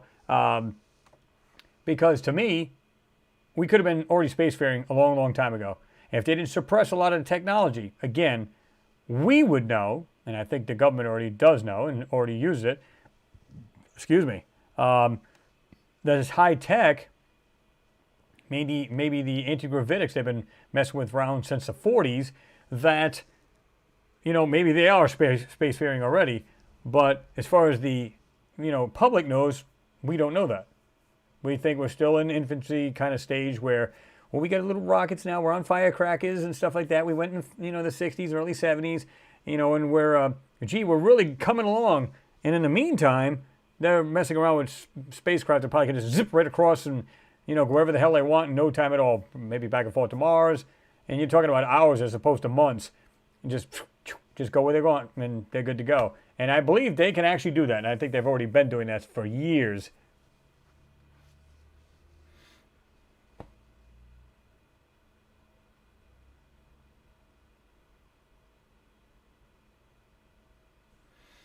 Forced disclosure, 818, thank you very much for your support. I do appreciate you. You said, Friday night toll can on me, brother. Thank you for all you do. We are disclosure. We're trying, right? It's all that matters. And I do appreciate you. But like I said, I think everybody should try to come together anyway, right? Try to work together and get this out like the Mars the Second Genesis had mentioned earlier. I guess he was thinking I was blowing him off, and I really wasn't. I'd rather get together with other channels. And I even said this back in the day. This goes back years. I said, I don't care if anybody uses my material, as long as you just give me credit for it, and then you just put it on there. So again, you're spreading it. And the same thing I'll do with other people. I'll say, hey, you should see what they put on here. They did a great job. Check it out, and there you go. So this way, people can go over to that channel and have a look. I don't have a problem doing that. Unless of course the channel does me wrong, then they're basically shit. But other than that, I've never really had an issue like that, except if I can remember one. That's yeah. But other than that, I don't have any problem with that. Let's come together, get this information out. Everybody's got their own little, like I said, flavor to add. So you add it all up and you come up with a pretty decent picture, man, where you can just see what's going on, how we're being lied to, but more importantly, what's really out there, right? On the moon, Mars, or anywhere else, or even right here on Earth. That's what's cool.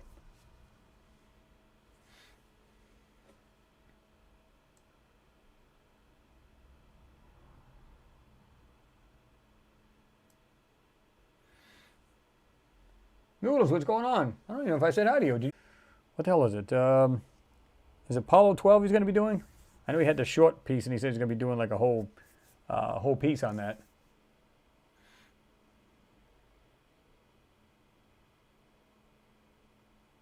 You said James Webb is slowing down to insert itself into a stable orbit at L2. The Space Telescope is on time to confirm life everywhere in the cosmos. I think so. Now, will they tell us, though? Now, they might say, oh, we think we see something over there, or we think we've seen something over there, but will they actually do it? Will they actually tell us the truth?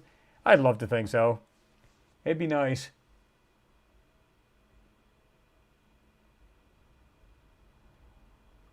Tim Houston said, no ZZ Top fans? Well, yeah. I'm a rough boy. Good song with that. That's not, and it's not something you always heard on the radio, right? It's always give me all your lovin' or whatever, But, I think it's called Rough Boy, I think. But, good one.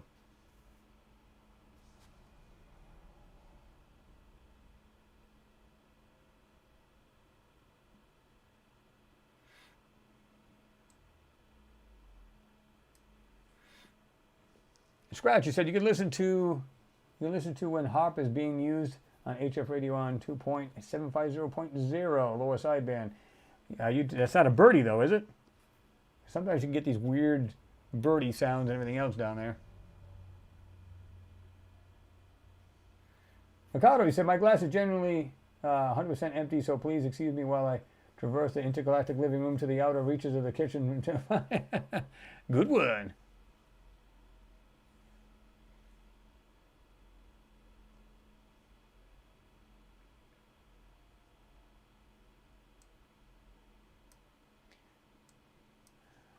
Scratchy said, look for the video name, my latest toy, ICOM IC R71A. Okay, guess what I'm listening to. If you want to hear HARP being used. Nice.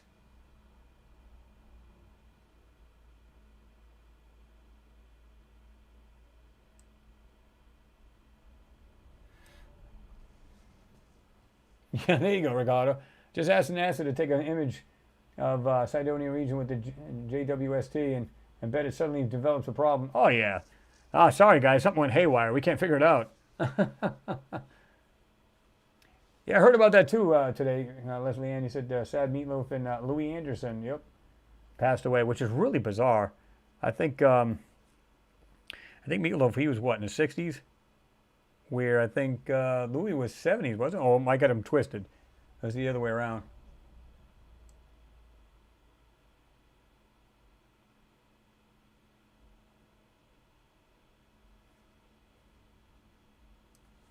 Noodles, you said 9 stars in the area of Tabby's star dimming in the same way Tabby's star James Well was. Peek at them for sure. Are you ready to talk? Are you ready for Type 2 folks in the galaxy evolving in Type 2? Well, I mean, I would have to think. Listen, you know as well as I do, Noodles. There's much more out there past even that stage. When you're talking about things like in Type 3 or Type 2, I believe it's better than that. At least a 2 or 3, no less. Where we're not even 1. So I think we're going to get there, but we're going to see some crazy stuff going on. I'm just wondering, what if it's like they find like a Dyson sphere or something way, way out there, and they know for a fact that they can't get to it. So would they admit to seeing it, or would they not? What do you think?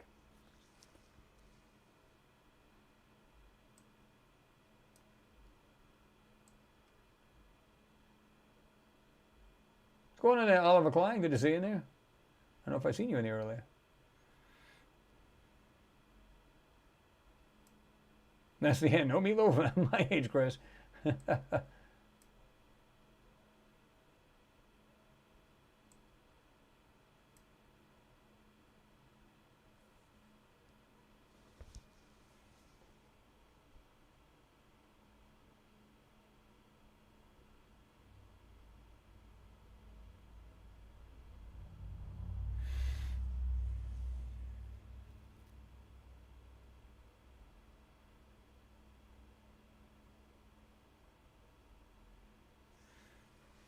Okay, let me see. Yeah, you had a lot of good music, Meatloaf. I think a couple of them, like Bad Out of Hell was pretty good. Some good stuff. Yeah, Ricardo, I'm with you on that. The freaking buffering is insane tonight. Not sure what the deal is here either. Let me see something here. See if this got any better, if it's still crap. Just doing a quick speed test. Xfinity.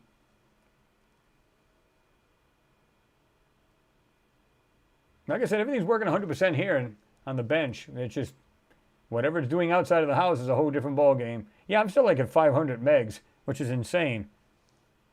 Mine is usually 950, just below the 1 gig.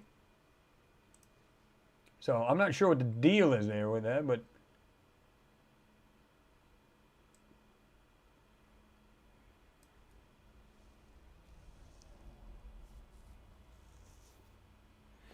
Marco Besta, you said, Chris, do you believe late Neil Armstrong saw the UFOs on the edge of the moon observing us? He never talked about it, but Buzz Aldrin believes in ET life. Yeah, I mean, the way they describe it, they did see it, right? I was trying to straighten my leg out here. I believe he did see them. He's saying that they're right on the edge of the crater, and they're sitting down looking at it. They're watching us.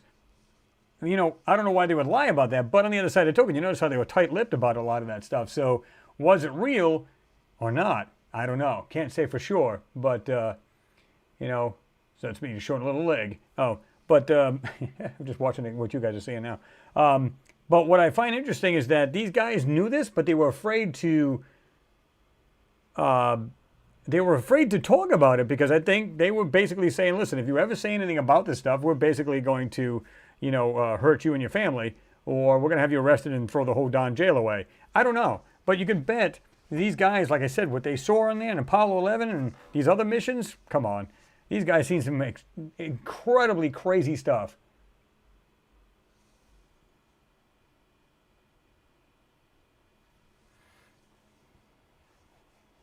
Gito, he said, why do you need so much bandwidth? Well, it actually comes with it. They actually upgrade it anyway by themselves.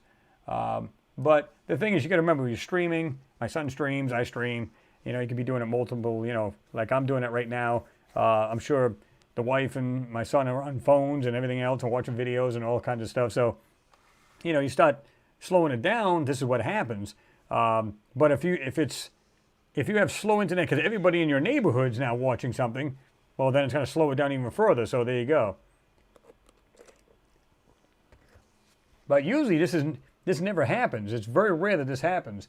Who knows? Maybe it's because of the cold temperatures. It's like 16 degrees Fahrenheit right now. And it's only going to get colder. It's only supposed to be in the single digits.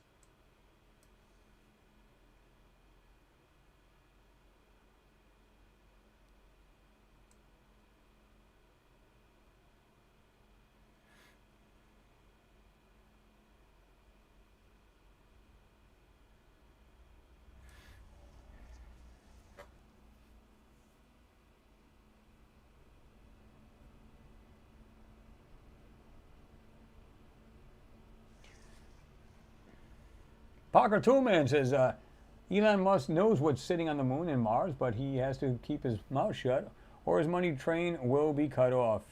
He is our only hope. Well, here's my take on this, Parker, is that you can bet because he's subcontracted and working with NASA, supplying or using his crafts to supply the ISS and stuff like that, you can bet he's in the know. You know, 100% he knows. And he probably won't say anything until the time is right anyway. But this is the reason why he says he wants to actually die on Mars. He says he not only wants to go there and start a civilization, but he also wants to actually die there. So I'm going, okay, so red dusty planet, rocks, nothing there, but I want to die there. No, there's more to it than that. You know, he's probably hoping to get up there because he says, I want to check this stuff out before I die there. And that would make more sense, right?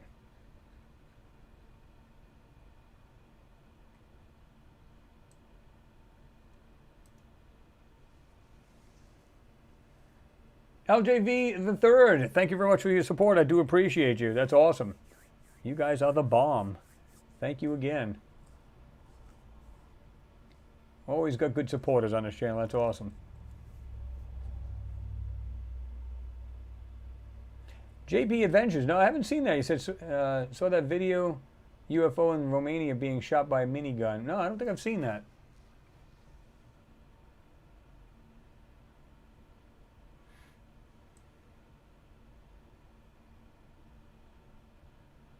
Bush Corey, what's going on? Good to see you in there. I didn't see you pop in there.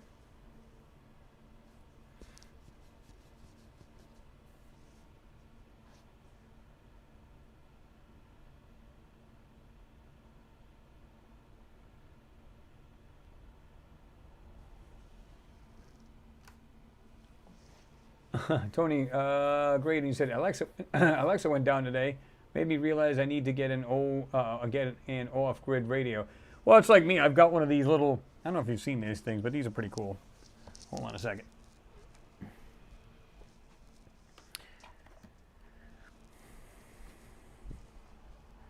think it's called a Reticus, but there's another company that makes them as well. But these little radios here, I don't know if let me see if I can do it this way. But what's really cool about these is that I believe it's FM and AM, and it has, like, you can put like a mini SD card in it. So, you know, I've got this one here. I probably have about this is AM, FM, and shortwave, and you can put the mini SD card in there, and I've got probably 550 songs on it. But what I love about this little radio is that it has, let me get it just right here because I know this is going to mess with it a little bit. But what I love about it is it's actually lithium batteries in it. It's not a regular batteries where if you leave it in there, they'll leak and then you got to throw the radio out. And they're very tiny. They're super tiny little radios. These are pretty cool though. I love the idea of that because then you can put, whoops, they're pretty neat little, and they got good sound to them. I'm actually surprised. You can see the radio there. Well, of course, it's not the best. What do you call it here? Let's see what happens if we back out a little bit. There we go, right there. Really good little radios, and they actually have the sound comes out. It's got a little subwoofer built into the back. It's actually subwoofer, or it just gets the bass from the back of the front speaker. But you listen, it's crystal clear, got good sound, AM, FM, shortwave, and so it's a good bug out radio. And like I said, you can put your own music on it, so you don't have to worry about it. And I think they were like 25 bucks. I mean, they're cheap. You can get them, and you'd be surprised. It's well worth the money to spend it on the radio. It really is. So, you know, it's something to think about if you ever wanted to get something, because I don't depend on just solely on, you know, because I've got Alexa here as well.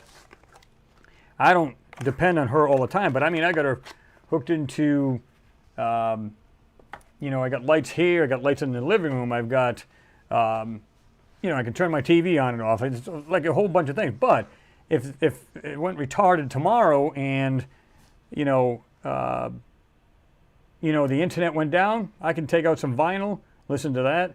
I've got old music on SD card on the other stereo I got in the room. Yeah, I mean, I can listen to CDs, as old school as that is. I can do that. So there's a whole bunch you can do. And this is the reason why I always have over-the-air TV as well. Like a lot of people got cable and satellite. Then they go, what are we going to do now? We got no TV to either a storm or whatever. I've got like an antenna. It's like multi-directional and stuff like that, where I've got it, you know, an amplifier there, and it just goes to like 4 TVs in the house, and it's crystal clear. Get every channel in that's possibly in this area you can possibly get, and works fine. I don't depend solely on, you know, the technology that you can get through internet or satellite, because you just don't know.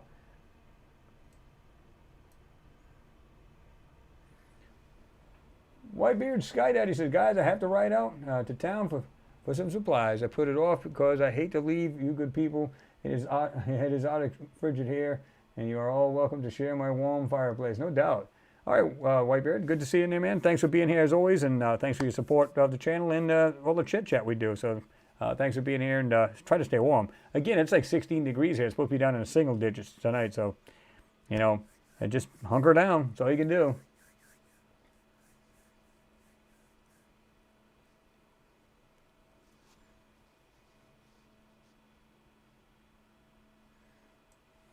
Time is it? Yep.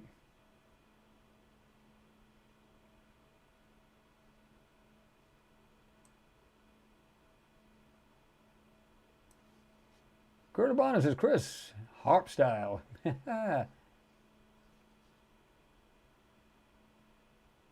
Pat, you can get it on Amazon. And like I said, it's a Retekess, Retekess. It's a V115. Like I said, portable AM, FM shortwave radio, MP3 player, speaker with bass sound, automatically and manual saving radio stations, 9 and 10 kilohertz selectable tuning steps, radio mic, line in and recording metal, so you can you can record your live recording, almost like, remember back in the day when you can record off the radio with your tape deck or cassette? Well, it's pretty much the same thing. It does it digitally on this. Delete recording file and radio station function. Yeah, so it's got a rechargeable. It's a 1,000 milliamp rechargeable lithium battery, which is really good.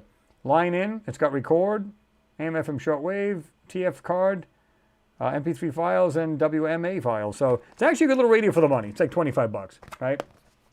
And it's good to have, like I said, I love the idea that it's lithium batteries as opposed to I got to take the batteries out if I'm not going to use it because the batteries will go bad and then it'll pretty much trash the inside of the radio. Well, you don't have to worry about that. And they stay charged forever. But I still take it out every now and then, make sure it's 100% charged in the event that I have to use it, you know.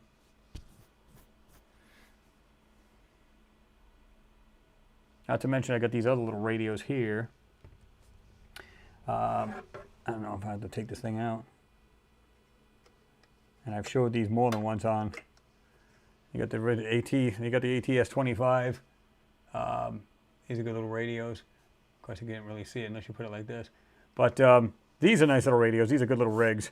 I got a loop antenna outside. It's got your speaker on the top. BNC connector in the back with your audio. You got a switchable there from it says power on, of course, and then you've got shortwave, long wave, medium wave, shortwave, and then of course you switch it over to FM. But again, you got headphones, and then of course you got your C charge, which is a USB charge. But you can see it's got the little BNC antenna. hookup, and I put a BNC to SMA, and you can pretty much, I listen to everything around the world. Plus I got it on a time wave DSP filter, and you can listen around the world on these things. They're just absolutely awesome. And again, lithium charging batteries, and I've got the Malahit DSP SDR receiver, which is software defined receiver. I like that one because it's got the waterfall on it, which you can see what other frequencies are adjacent to the one you're listening to, and all kinds of good, cool stuff. David Vaught, thank you very much for your support, brother. I do appreciate you. That's awesome. You guys are the bomb.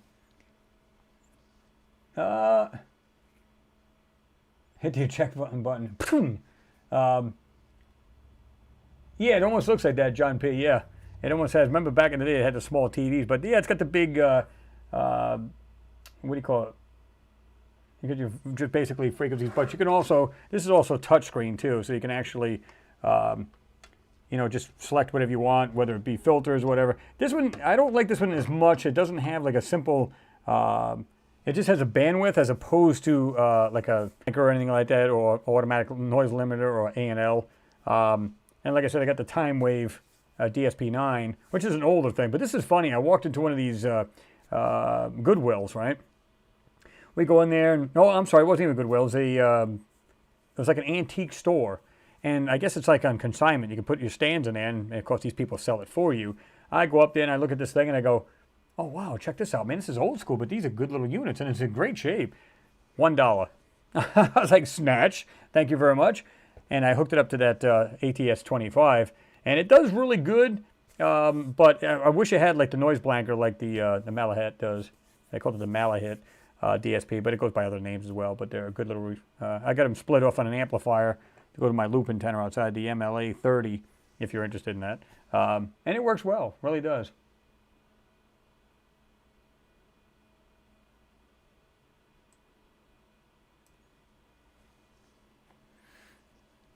Yeah, those are pretty cool, Scratch. You said my Yaesu FT991A has the waterfall on it. Yeah, well, this thing's small, and it's only like $150. And of course, you know what your rig went for. But these are actually pretty cool where, I don't know if I can even get it out of there. Let me see here. Got to take off the antenna plug first. And of course, you got the this one right here. Let me see here. Of course, it'll tell you your information about software. Man, I hate this light, man. It's really messing with this thing, huh? But you can see that I don't have the antenna hooked up, so you're not going to see anything. But it does have the waterfall, and it does show you the frequencies and everything. And right now I got it at 1.6 megs, but I'm sorry, kilohertz rather. I'm thinking what he calls now. I'm thinking technology from what he calls here, from orbiters and stuff. But there you go. But I have them on little externals, which is good. But I like the fact that they're lithium chargeables. So these are good for. They're good for like bug out bags, or if the power goes out, they're great. And like that ATS-25, you can play regular AM, FM radio on it, plus all the other bands and shortwave, right?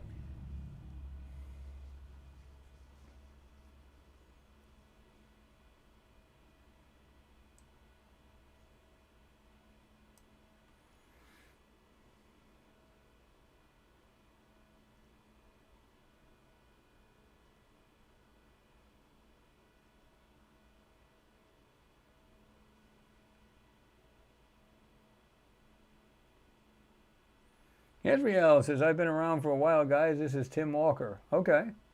Okay, cool. Dean Brazil says, sleepy times for me. Good night, everyone. All right, Dean, thanks for being here. Appreciate you coming in here and checking it out and having a conversation. Have yourself a good... No, I don't think... Well, yeah, I snatched it. I didn't actually... Well, yeah. I think Israel, what you said. Steve Garnham says, I wonder who's the oldest in the chat. That's why Woody called Pete was saying I was 69, I think. Steve Garnham, I am 45.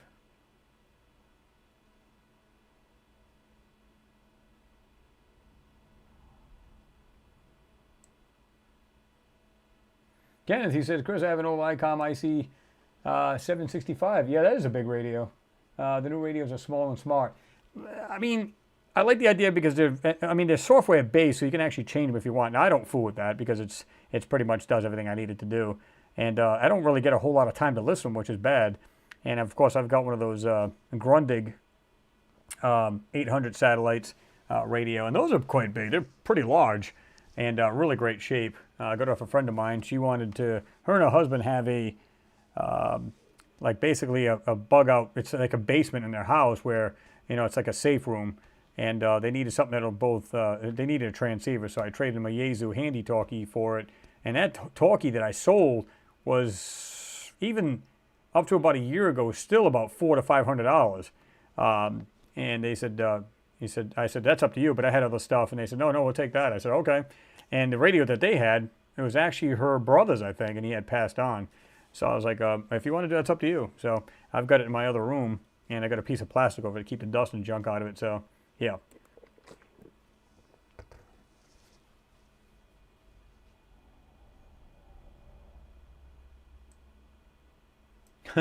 Pat Owen, I'm 109 years young. Man, looking good for your age, man.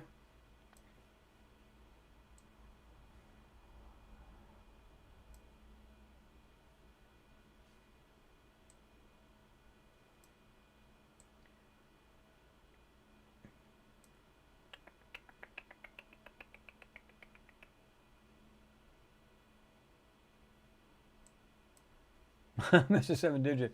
I feel old at 30. Man, you get a whole lot older. Remember back in the days, folks, everybody would say, hey, remember all those injuries you got when you were younger? Well, you're going to feel that when you get older. Oh, they weren't lying. I remember falling back. I was standing on a chair, and the chair, picture yourself, you're standing on the chair, right? The chair went like this. I went back, and what I did was I held my arm like this here, landed on this arm, so this shoulder's screwed up even to this day. Well, I mean, I can feel it now that I'm older, and yeah, it's a mess. But not to mention wear and tear. I've worked, like I said, I was a tool setter for like 13 years, and then, you know, still working, picking up stuff, heavy duty and everything else, and my shoulder's going, please stop. But, I mean, it's still functioning. It still do everything it's supposed to, but it still gets aches and pains and stuff like that. It's not good. Bad damn, 30 is ancient.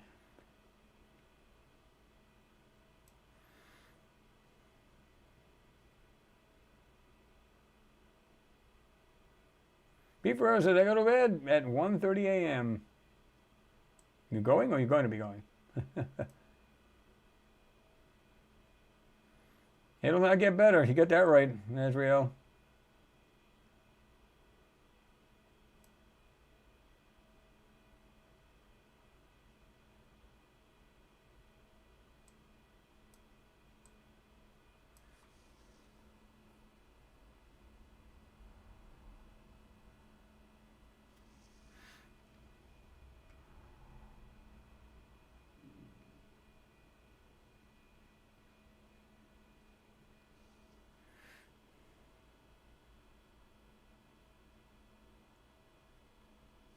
Oh, yeah. James, buddy, you're not kidding. He said, Chris, the old Walkman type, I'm sorry, tape player, had a transistor box in the back of it under the cover. It had 4 screws, one on each side, and you could turn one of them and turn into a police car channel. Happy days. Well, I remember doing that with an old, believe it or not, I know you guys, if you're old school, you remember this. The old car stereo was a Spark-O-Matic. Now, the Spark-O-Matic would have just a button and it said WX, which is your weather channel, right? And you could go in there, it was basically a tunable crystal. So I'd go in there and I'd put my local police, when I was living in Rhode Island, I'd just tune it right in, boom. And as soon as you push it, you get the local channel, you can hear all the police on it, and it just pumps it right through your stereo. So that was pretty cool. And I wish you could find those today. Of course, a lot of police stations now, even though they're still analog here, there's a lot of them going digital and trunking receivers and everything else, right? Flux capacitor, 72 Monty. I'm 50, 1972, like my Monte Carlo, missed the 80s. 350, another one 454, big block. He used to drag down in South Carolina when he was in the Air Force, in the Air Force base. Good cars.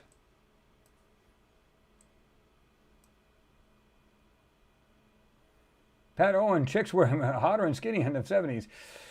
Yeah, I don't think they were introduced to too many Big Macs back then either. Made a big difference.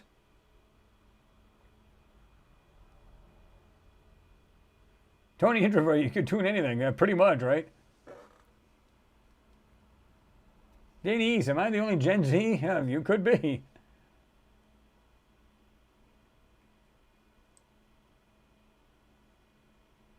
Sean Taylor said the 80s were great. Oh, yeah. That's when I grew up. Oop, show my age.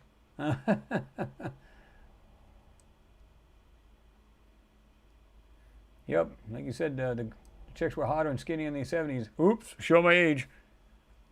Yep. Oh, yeah. Denny says 1987 here, Nirvana, Limp Bizkit, 3 Days Grace, Blink 182, Eminem, and George Mayer's taking off. Good night, Chris, and all till next time. Peace.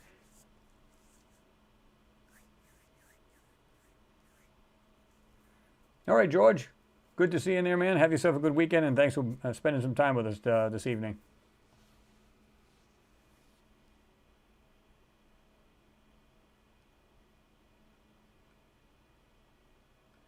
Yeah, remember that? Speaking of tune anything, remember the old Pioneer Super Tuners? Oh, yeah.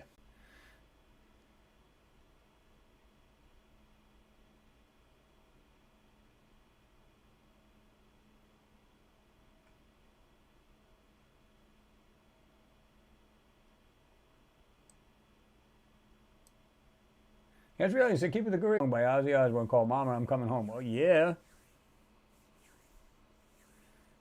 Ozzy is the shiznat.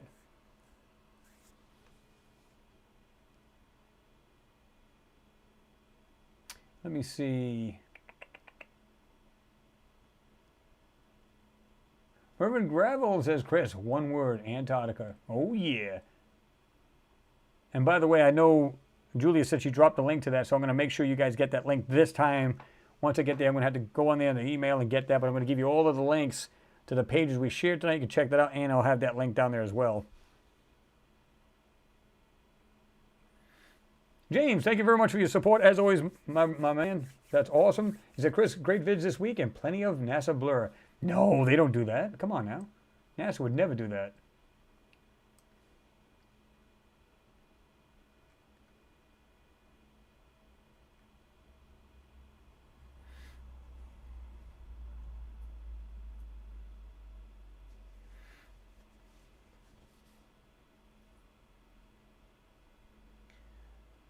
That's right. He said, hells yeah, nothing like some good old Ozzy and Black Sabbath.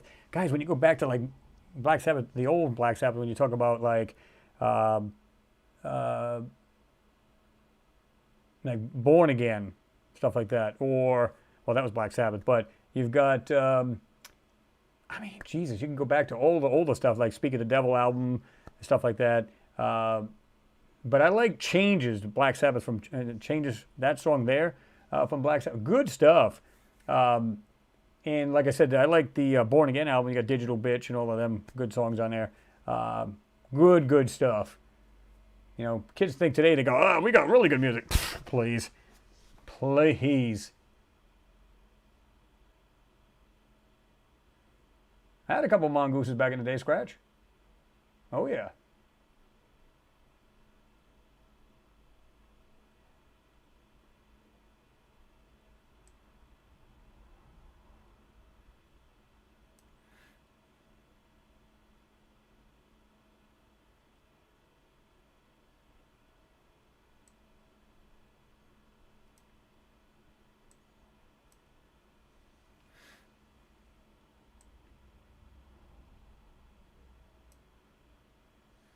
Pat Owen, I just want to set a Krager SS wheels for my 66 Galaxy, 70s retro all the way. And I even got an 8-track player with it too. LOL. Well, you can, don't forget to get remember those, the old cassette adapter that went into the 8-track? And then on top of that, you get the adapter for that. Then get the cassette adapter so you can hook up your phone to it. You get all these adapters, right? That's funny. That is pretty good.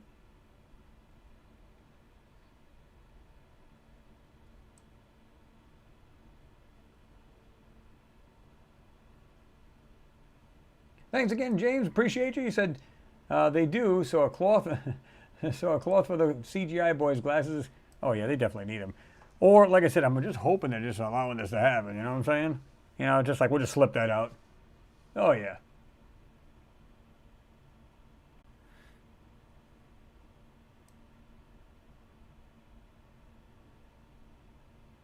Yeah, exactly, Azrael. You said, shout on that, LOL. Sabbath has all different kinds of tunes, heavy, slow rocking, love song. Yeah, that's what I loved about them. They're very versatile, right? For a group that can rock so hard, and then of course Ozzy went on his own, had a lot of good stuff too, right? Like things like War Pigs and all kinds of stuff back in the Sabbath times. Really good stuff, right? And then it's like, went to trash. It's like everybody's like, oh, you hear these people like, oh, I used to listen to death metal, or I used to listen to all over their lenses, and thinks humans don't have the appropriate IQ to catch on. And you're right about that. Take it off. Let me see this. Let me see what it does here. Don't have the appropriate IQ to catch on. You're right about that.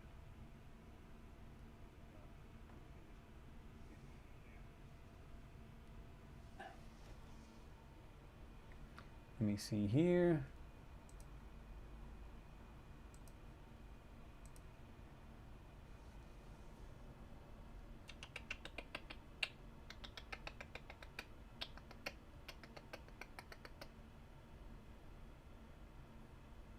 It's up slightly higher.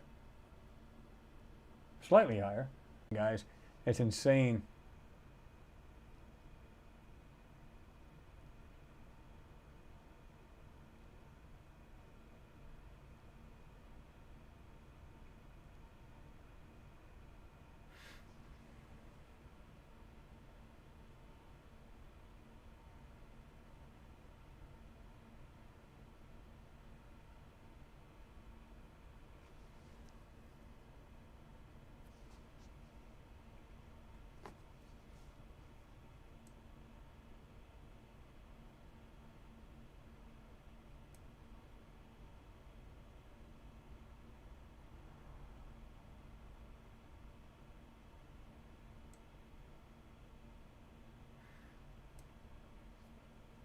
Frack's in there? Where did Frack go?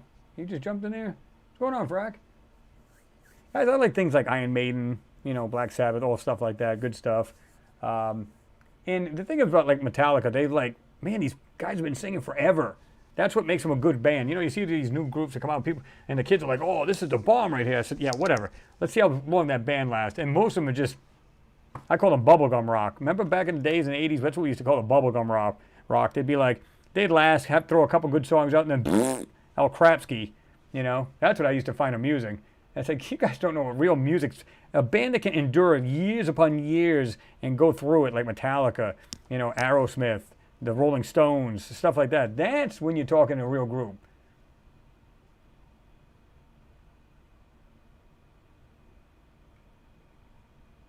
That's when you can talk some real good stuff. Somebody just said, I just thought I just seen it. It said 38 Special. Good. Yep. The Cars, Robert Morgan. Oh, yeah.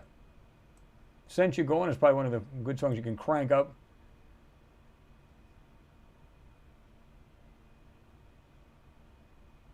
Ricardo, you said, Chris, it's not your setup or your bandwidth. It's effing YouTube.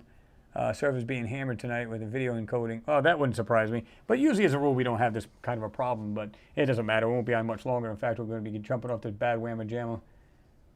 Leonard Skinner, yep.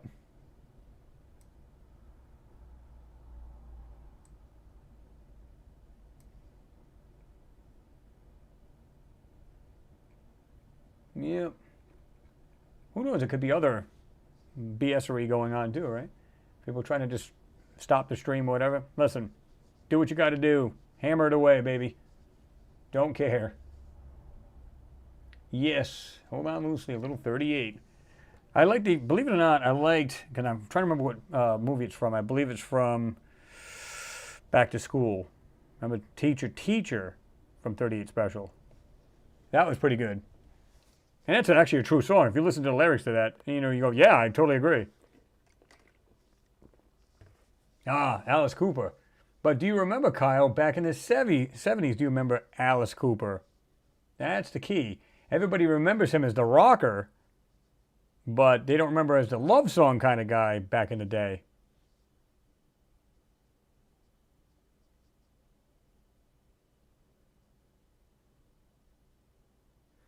Well, yeah, James, in 1977, he said, are we talking about music or are we talking about Mark? No, we're at the tail end, so it's kind of like a free-for-all. So we're just getting a little music in there, and everybody's like shouting out what they like and stuff like that, which is nothing wrong with that.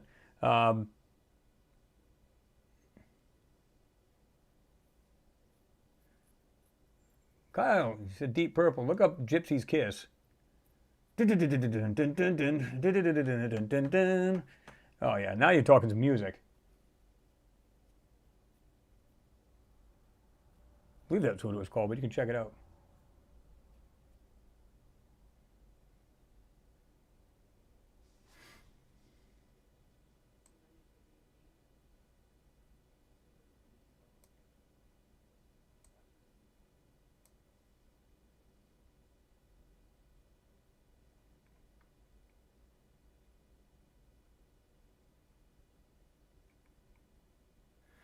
Now I'll tell you who doesn't mean God rest his soul, but Neil Peart. He was, look up his drum solo. This man was insane on the drums. Of course, if you don't know him, drummer from Rush. Unbelievable. This guy could like wail on the drums. Sorry I had a jam on some Sabbath. Damn, love this jam. You gotta love it. But folks, I am gonna jump on off this bad whamma jammer. It's cool that we were like doing this and checking this stuff out. I just think that's awesome. And it was cool to be able to share the evening with you guys. Just much love for everybody. Thanks for the support. As always, you guys know that. And I appreciate everybody coming here, throwing some comments there, doing some answering, learning new things. It's always a pleasure with you guys, you know that. So I do appreciate you all being here. I hope everybody has a healthy and, great weekend. And just, we got more crazy videos coming up, so stay tuned for that. And like I said, I'm going to try to get all of those tabs up there and put them in the description on this live feed once it closes out, and of course YouTube puts it up there. I'm going to put all the tabs like I do, all of the pages in there, so you guys get the email from Julia, get the links. I'm going to drop the Antarctica one for her page as well as hers and Sarah's, so you guys can check this out. And of course, I'm going to have the Antarctica YouTube channel, so you can check that out as well. A lot of crazy stuff. So again, I appreciate you all being here. Much love to you all, you folks up there. And it's 8 o'clock. Wait until like 8:15 to shut it down so you guys can converse a little bit more. Please don't forget to give the video or the actual live feed a thumbs up. And don't, if you want, leave a comment down below and just say, hey, great, live feed or whatever you want to add. It just helps get the video out. And YouTube, I don't know if I want to call it algorithm, but it just helps the algorithm to get the video out. So because it'll be a video after this, but so don't forget to give the live feed a thumbs up, and you can just drop a comment down below after that. And thanks for everybody being here. I appreciate you all, and we'll see you soon. Peace.